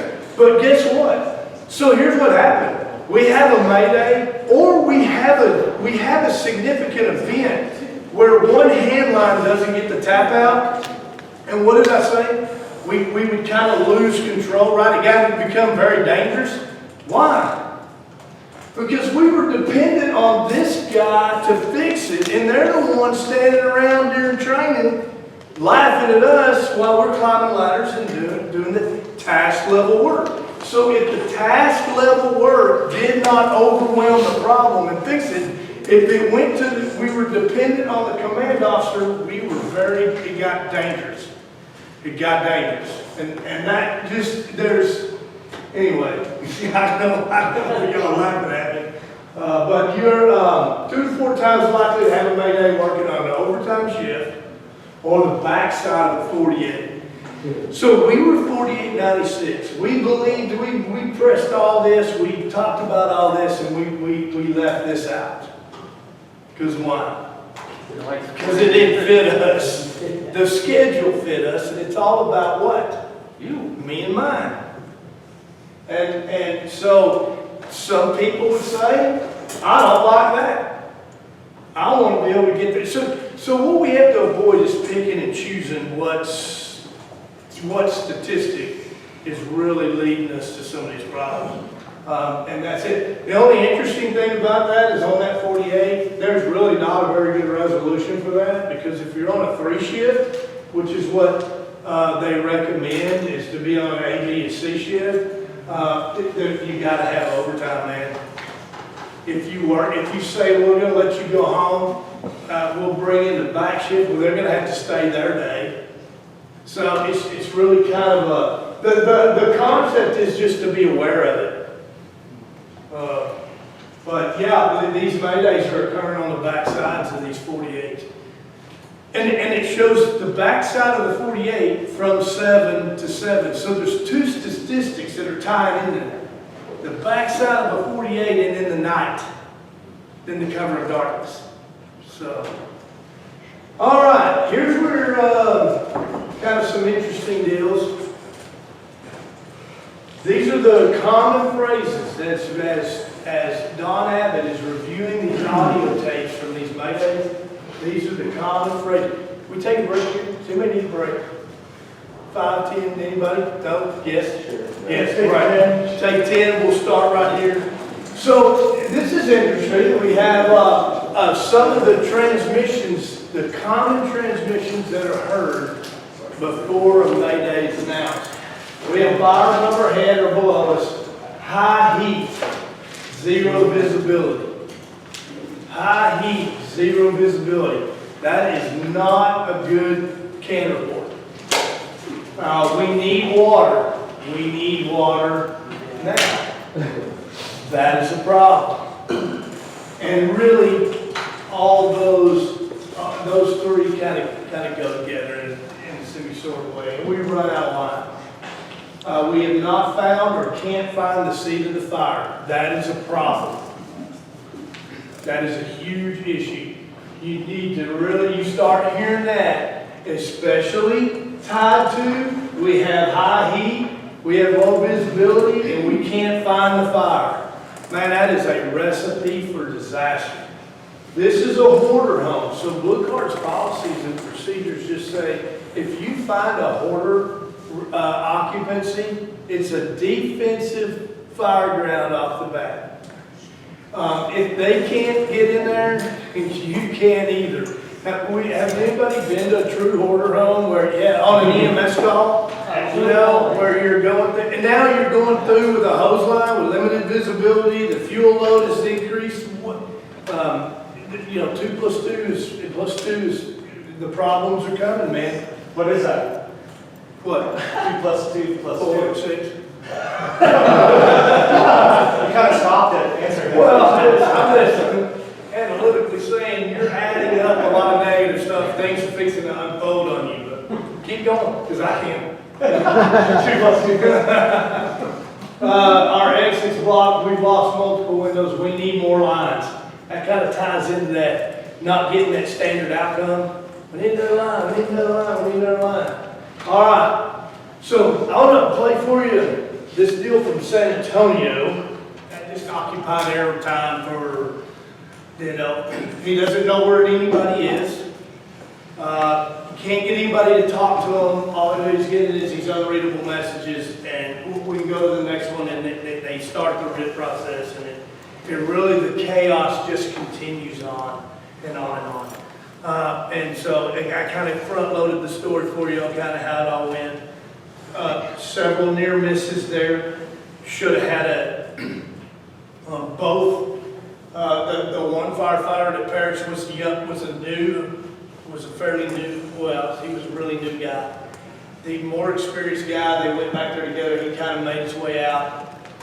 He kind of didn't know, they just, once they got in trouble, it was kind of like every person for themselves, and that's where they split, and the guy was trying to get out, and the other guy didn't, probably, their words, probably really didn't know what to do. It just, so he got kind of stayed back in the area of origin, and that was him screaming because he's burning up. And they thought they had water coming, and it never made it.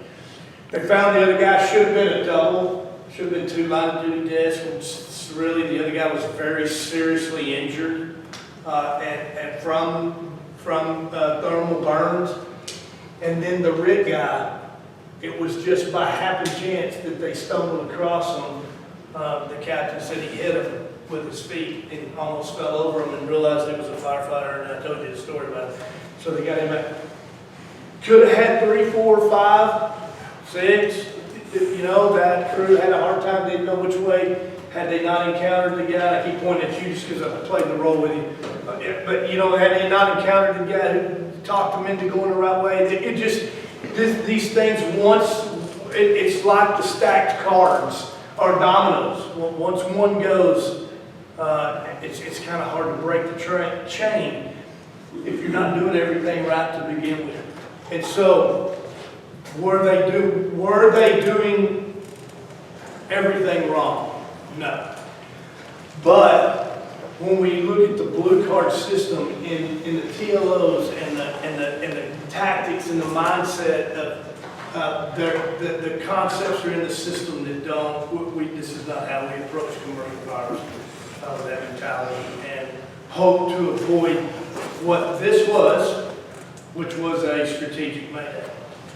So there was some luck that got involved in getting some of these guys out that didn't, and don't get me wrong, there was some very good skill sets and training and experience that went into getting them guys out. But for the point of the the point of the conversation, that they were in a strategic Mayday. The fact that they pulled these other guys out and made it out was a little bit of a roll of the dice in how it went. And they ended up having one left behind. Let me just tell you, I've not been involved personally with a fireground Mayday, and I haven't been really very intimate with a fireground line of duty death until this year. And I'll tell you, in the time I've spent with these guys and knowing that it's life-changing for what they went through. It's just not something. Then the backside of it, you know, there's agencies. I'm sure you have them here in Washington State. In Texas, we have agencies that will come in. They come in immediately, and they just go through your department page by page, and their job is not to find any sympathy or empathy. Their job is to find out what went wrong and why this occurred. And if it results down in default finding, that's exactly what they produce. So here you have the incident commander. When you listen to the radio traffic, he arrived. He was trying to catch up, evaluate what's going on. Withdrew crews from the hazard zone to reevaluate, and they just didn't make it out. Well, that's not what the NIOS report says. So see the frustration, it's career ending for some people because they can't get over it, and they take bias. And I guess just the point I'm trying to make is very hard. Just the event. So when one of the things that these guys were telling me, they were pissed. I'm talking about very, very, very angrily upset because when the fire chief got there, and of course they got overwhelmed with administrative people, and all of a sudden everybody showing up, and they put them on a bus and made them leave. The guys that were, it would be 27s and 32s was the one crews that went in, pulled one out. Those two. 35 engine was on the attack line that didn't make it really, get the water application back to the Charlie side. And then 35 platform was where the two guys that declared the Mayday. But the 27 and 32, they packaged them up and with a couple of other crews, but I was just talking to these guys. They put them on a bus and made them leave. And they took them to some counseling area and they, just tried to, well, that's not what they wanted to do. Their coping mechanism was to stay there, to be around, to just kind of watch and be, and so that, it was just interesting to me to think about how if you're really involved in something like this, you got to really be aware of what people need to move beyond this. You can't dictate it for them. Go over there and sit down. Go get on a bus and we're going to ship you to Vegas, go gambling. You won't even think nothing about it. Go to the beach. We'll send you to the beach and you won't even remember this. It doesn't really work that way. And listening to them guys and the way it went, they had tremendous post-traumatic issues with the way they were treated at the scene and how they had to deal with that. In talking with Houston guys from the Southwest End fire that killed 4 and seriously injured the RIT team, and one of them died later, and the other RIT guy, the other person on the RIT team was completely disabled, never returned to duty. So there were 4 fatalities and 2 significantly injured, one that died not on the scene. One of the chief complaint, big complaints from some of the crew members is that they were a part of that station that showed up there. Their engine company died when the building collapsed, and they were all transported and everything. When it was all over, they were told to go get on the bone pile and dig these out. And they kind of wanted to get on a bus and go to counseling. So be well aware of what everyone needs to cope with these events post, and right there immediately, but even down the road. Some people need debriefing, some people need a beer. I don't know. But we got to pay attention to our people, because here we had two different, we had a very similar event. It was handled two different ways. It was both handled incorrectly. And it wasn't the way it was handled, it was the people and the involved, what they want. I hope you found that interesting. I hate to blow that shit. I mean, that stuff is just gut-wrenching, even if you don't even know it. But the interesting enough is the point I was making, as incident commanders, and he did it. I mean, he really did. He took the message that he got and he pulled everybody out. But when you hear these negative transmissions, just significantly, sincerely start reconsidering your strategy, because we're not getting standard outcomes. And it's never too late to back out and reevaluate and go right back through this system again and make sure that what we're doing is, and the actions we're taking are current to the fireground needs and then the priorities. Dave and I were talking actually earlier this morning on a break, and when I was the truck company captain, we vertical ventilated everything, because that's why we went to fires. That's why we mopped floors. We mopped floors so that we could cut a hole in somebody's roof, hopefully by day's end. And if we went to what was declared a working fire and did not get an opportunity to cut a hole in the roof, we would not eat with the battalion chief for a week. We wouldn't speak to him. I might even hold my breath and roll around on the floor. I don't know. I throw a fit and embarrass a 4-year-old, because that's what we did. We cut holes in the roof. So if you got there, and what is the definition of ventilation? The systematic and coordinated.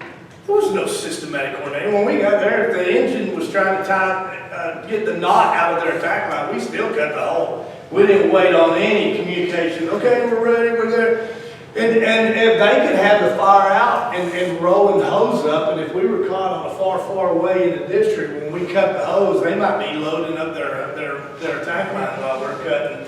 I have cut holes in a roof and dropped the roofing material and can tell you what color the carpet was. Should have called us sooner. Not my problem. What do we call that? Systematic removal. That's training. He needed to cut a hole. We're just training, right? Because we cut a hole. I mean, now the fire's already out. Yeah, we ain't getting training. He never cut one. And so we're good. We can justify every hole we cut. You were talking about cutting on the wrong building because they're connected. And we had a really puffy, smoky deal up there, and the guys were up there, and this lieutenant who was really a stern guy, he's walking by and he looks up and they're on the roof and he says, "Hey, move over." And that one officer told him, he said, "Go do what you do, we're working." And they cut a hole and boom, dropped the carport right into they were on the carport. They weren't even on the house. And the guy was trying to tell them to move over. And it's just all that love, that brotherly love we have for each other. And so we cut holes, man. That's what we did. So my point of that is, we would get out on the ladder truck to go cut a hole, and I would look and evaluate the structure and the progress of the fire, and in my mind, with training and experience, said, this is perfect for a hole. We're gonna cut a sweet hole. So we get off, we get our ground ladder, we get the chainsaw, you know, you're going, and then you're going across the yard, you think, man, you go back, get your radio, going back, drop your glove, pick it up, going around, and we set the ladder onto the building, and I look, and then there's fire coming out. And my point is, conditions had deteriorated to the point where now, when we arrived, it was perfect timing for a vent hole. But now, through the progress of fire development, it's probably not the best thing to do. So you know what we did? Cut a hole. Through long forethought and wisely thinking, we went up on the roof and cut a hole, because that's what we can't do. So what we did is we slid the roof down to the corner of the building, climbed up, and we would walk the walls up, and then walk the ridge across. And then when you get off on the roof, you can feel it right here. There's something right in here that says this roof is spongy. And we cut it real quick, and then we walk the ridge, and we would walk the wall back down, because we never said no. And that's the mindset that I'm sharing with you guys, that's like, that we got to reevaluate. And 10 minutes? Yeah. So we got to reevaluate what we're doing. And that's what, it's never too late to withdraw, reevaluate, choose that strategy again, make sure why are we doing what we're doing and where are we at. So fireground, the injuries, this is just kind of interesting for the injuries are up 126%, but the fatalities are down 4. Why is that? Now, I mean, I really don't know. I don't know if our gear's better. You know, if we got better gear where we're being more injured instead of just burning. I don't know. We're falling off of things, and maybe we're having medics on scene more than back when we. That's not it. Yeah. So here's some of the Mayday outcomes: 30% treated on scene. ER is released less than 72 hours, or hospital over 72 hours, permanent disabilities. Here's some of the costs that go along with some of these Mayday injuries when we lose command and control and lose not taking undue risks, or however that results in these 141 lawsuits. So you know, when I teach blue card, and even when I talk to departments that say, nah, we don't do blue card, it's bull. So, oh, well, what do you do? Ah, you know, we've always done it. You know, there's a liability in not performing best practice, isn't there? You know, 25 years ago, I was married. That didn't last long, but it was all her fault too. You know, you recorded that. So we were 25 years ago, when I would go to the fire station, I would kiss my wife and kids goodbye, and I would say, if anything happens to me, you know, these guys right here, they're going to take care of you. They're going to be here, you know, to love these guys. What do guys say now? Sue the department. Kids, sue the dog out of them, and call Dave, because he's got all the good stuff on him. Call the union president, sue them for everything they got. It's sorry. It's just a different mindset. If we're not performing in our best practice, we're going to be held accountable. So here's the majority of fire line of duty deaths occur offensive positions under defensive conditions. Chief, Allen, we're just saying. What do these all have in common? And it's commercial buildings. All this occurred in commercial buildings. Hackensack, New Jersey, bowstring truss roof, right? That, you want to talk about a line of duty death that's getting old. Well, that was 1988, 86, something like that. But, you know, the unique thing about this one right here was the incident commander. They have a picture of him. He's up on a ground ladder looking over the roof with his radio in his back pocket. And they got guys in there calling Mayday, Mayday, Mayday over and over and over. Nobody acknowledged it. Nobody acknowledged it. And an off-duty police officer was listening to the scanner and called the dispatch center and said, hey, you need to call somebody down there because they got guys in that building that are screaming for help and nobody's acknowledging them. And that was Hackensack, New Jersey. Phoenix, Southwest Supermarket Fire, Super Soap Fire, all defensive. Everybody familiar with the Worcester, Massachusetts, right? That was a big deal. Well, you know what was unique about these six fatalities? They died two at a time. They died two at a time. They had a crew of two called for a Mayday, and they sent two more in. And that crew called a Mayday, and they sent two more in, and they called a Mayday, and the chief had to stand in front of the door, and the fist fights broke out, and he was a villain. He got death threats. There's a special on 48 hours they did on him, and I have lost track of time. It could have been a year ago, it could have been 3 years ago. He is now the city hero. They gave him the key to the city, and all these firefighters have come around and said how he saved their life. But he went through 5 years of pure torture because they hated him because he wouldn't let nobody else go in that building. So from rags to riches, whatever. So they all happened in the commercial building settings, and we've kind of harped on that most of the day. Just the residential tactics, commercial setting, we've got to turn that page.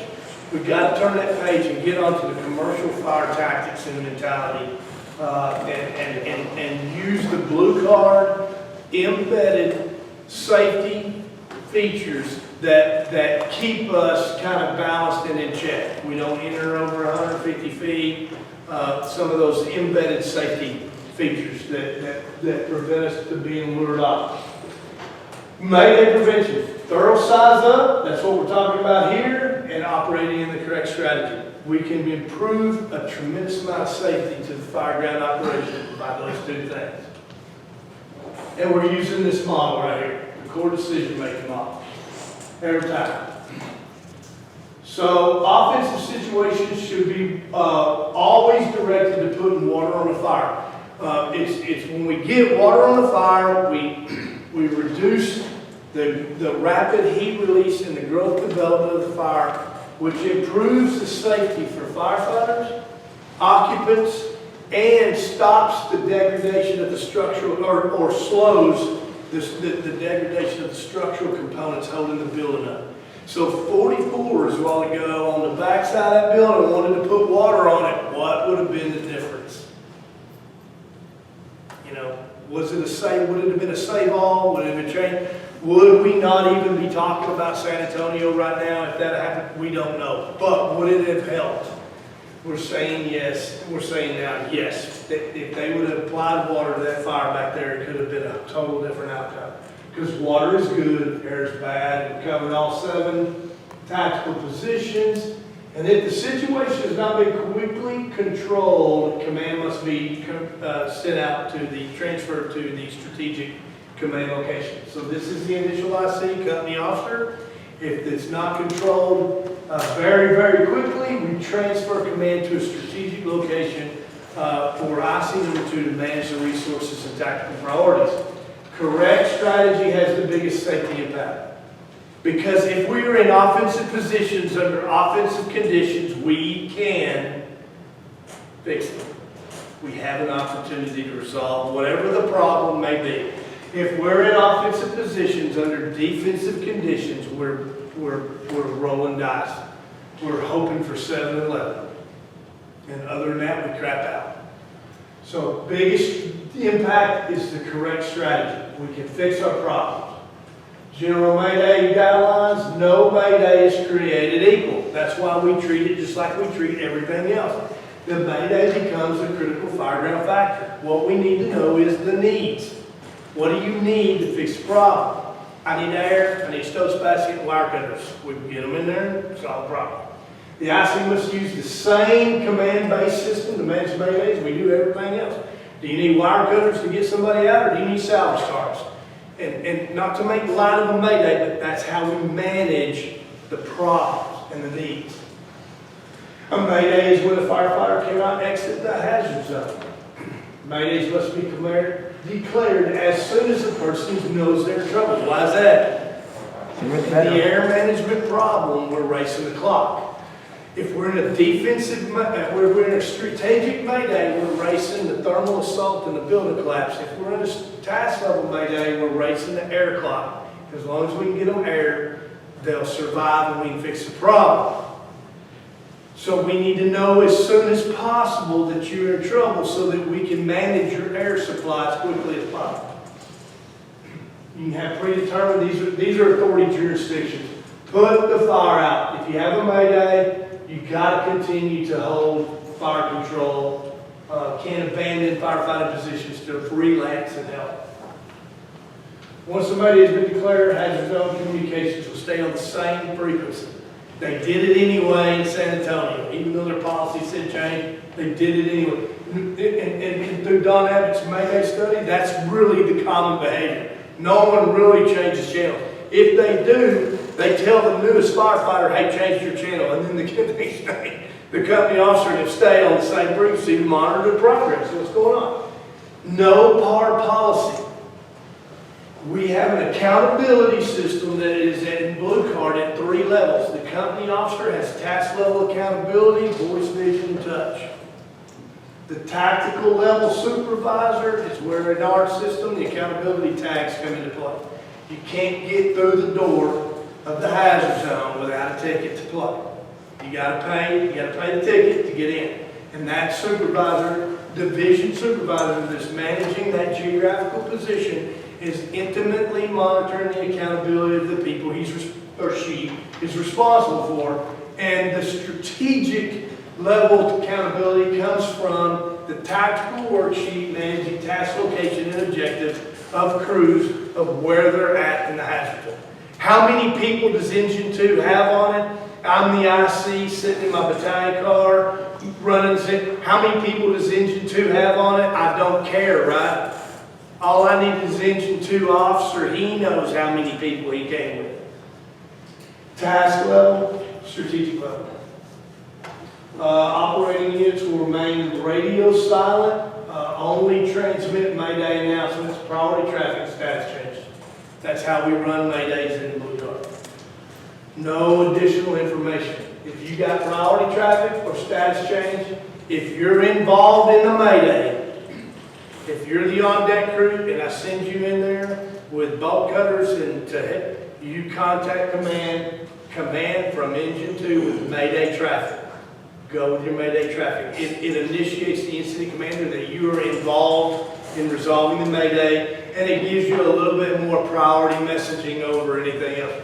Priority traffic is not good during Maydays because it's bad news.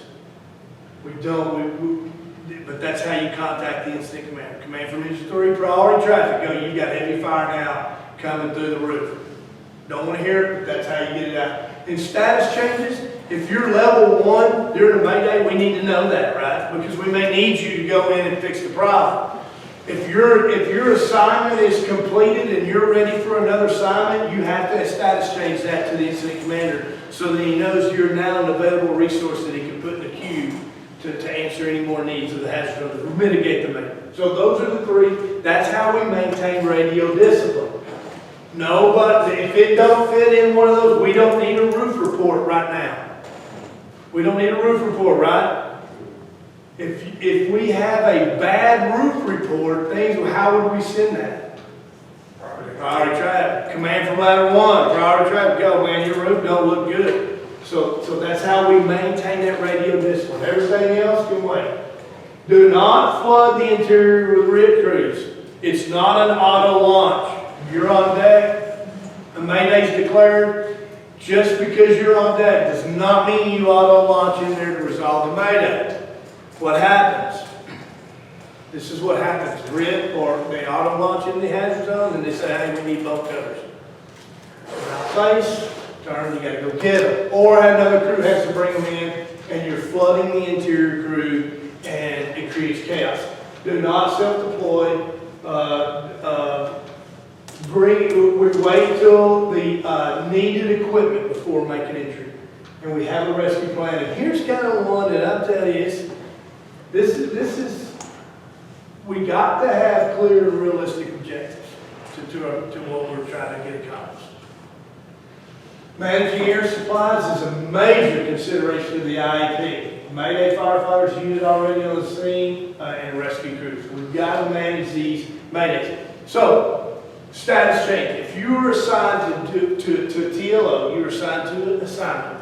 If you use air, when you contact the incident commander with your status change, you need to go to recycle. That's how you would report out. We're low on air, or we need to go to recycle. We've completed our assignment, we need to go to recycle. If you got assigned to an assignment, say control utilities or do something, you didn't use any air, you can tell the incident commander we've completed our assignment and we're ready for another assignment. And that tells the incident commander, if you've used any air, you got to go to recycle. Because if you don't, if you used air, what could your next assignment be? On deck. And the next assignment could be resolved in Mayday, and you need to have full bottles. So anytime you deplete any portion of your air supply, go back to the recycle and get a full bottle so that you have a full work period when you're assigned into the hazard zone. So air transfill locates firefighter transfill package and extricate. Always have clear and realistic goals. Help order. We kind of talked about this. It's the firefighter himself, herself, the downed firefighter in trouble has the best option in most instances of self-rescue. Most of the time they self-medic. I've been knocked off the hose line. I'm disoriented. Mayday, mayday, mayday. 2 minutes later, oh, command, I found a new window. I'm climbing out the Charlie side. It's awful. Do we say no? No. Get your butt back in there. We got a wreck team coming to get you. Do not get out. No. 35% of the time, the firefighter self-rescues. 26 own company, 25, and we've talked about if you're waiting on these guys. Help order, we're going to talk the firefighter down, have them initiate their pass device, being aware that the pass device can disrupt communications with them. So, but it also can alert other interior crews for your location and resolve the problem. The limitations on work, the crew's already working in there. That is a disadvantage of the interior crews resolving the problem, is they've already been in there on air, so we don't know how much time they have left. The possibility of them lacking the needed tools to resolve the problem, and then someone has got to stay on fire control. We can't abandon attack positions to go and help and then get caught in a strategic mayday because we lost control. When on-deck crews are deployed, we got to have them be sure they're well equipped with a plan, realistic goals, and they're ordered into the hazard zone by a commander or a supervisor that they're under control. Rescue crews should always bring air transfill equipment because air is our time extension to get things done. So we declare Mayday, it's Mayday, Mayday, Mayday. Do not unclick the mic. In Don Abbott's Mayday procedures, they had, when they unclicked the mic, they had a hard time getting back on. So give your can report. I see you have Loon, there's Lunar, there's a lot of different acronyms, but who, what, when, where, and your needs. That's the most important thing. It's me, I'm this, my needs.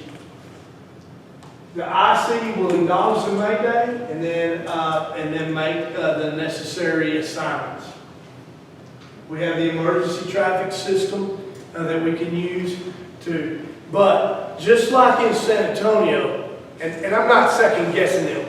I don't really know exactly what was taking place at the time. But we don't want the emergency traffic procedure to get involved into very important radio transmissions and assignments that need to take place immediately. So if we have those needs and we have that, let's address the Mayday. We'll do the emergency traffic on the backside. The IC will either manage the Mayday based on the needs, or push it down to a division supervisor who's at that geographical area who would be is better at managing the needs. And these are just the tactical responsibilities, the supervisor responsibility. The biggest thing on the supervisor division, do not plug the interior, and it says it in here somewhere, you gotta plug the hole. You can't have people auto launching in through the door going in. You gotta plug that hole and get an organized rescue effort. Including Mayday, there's supposed to inadequate critique. Kind of talked about that in the San Antonio deal.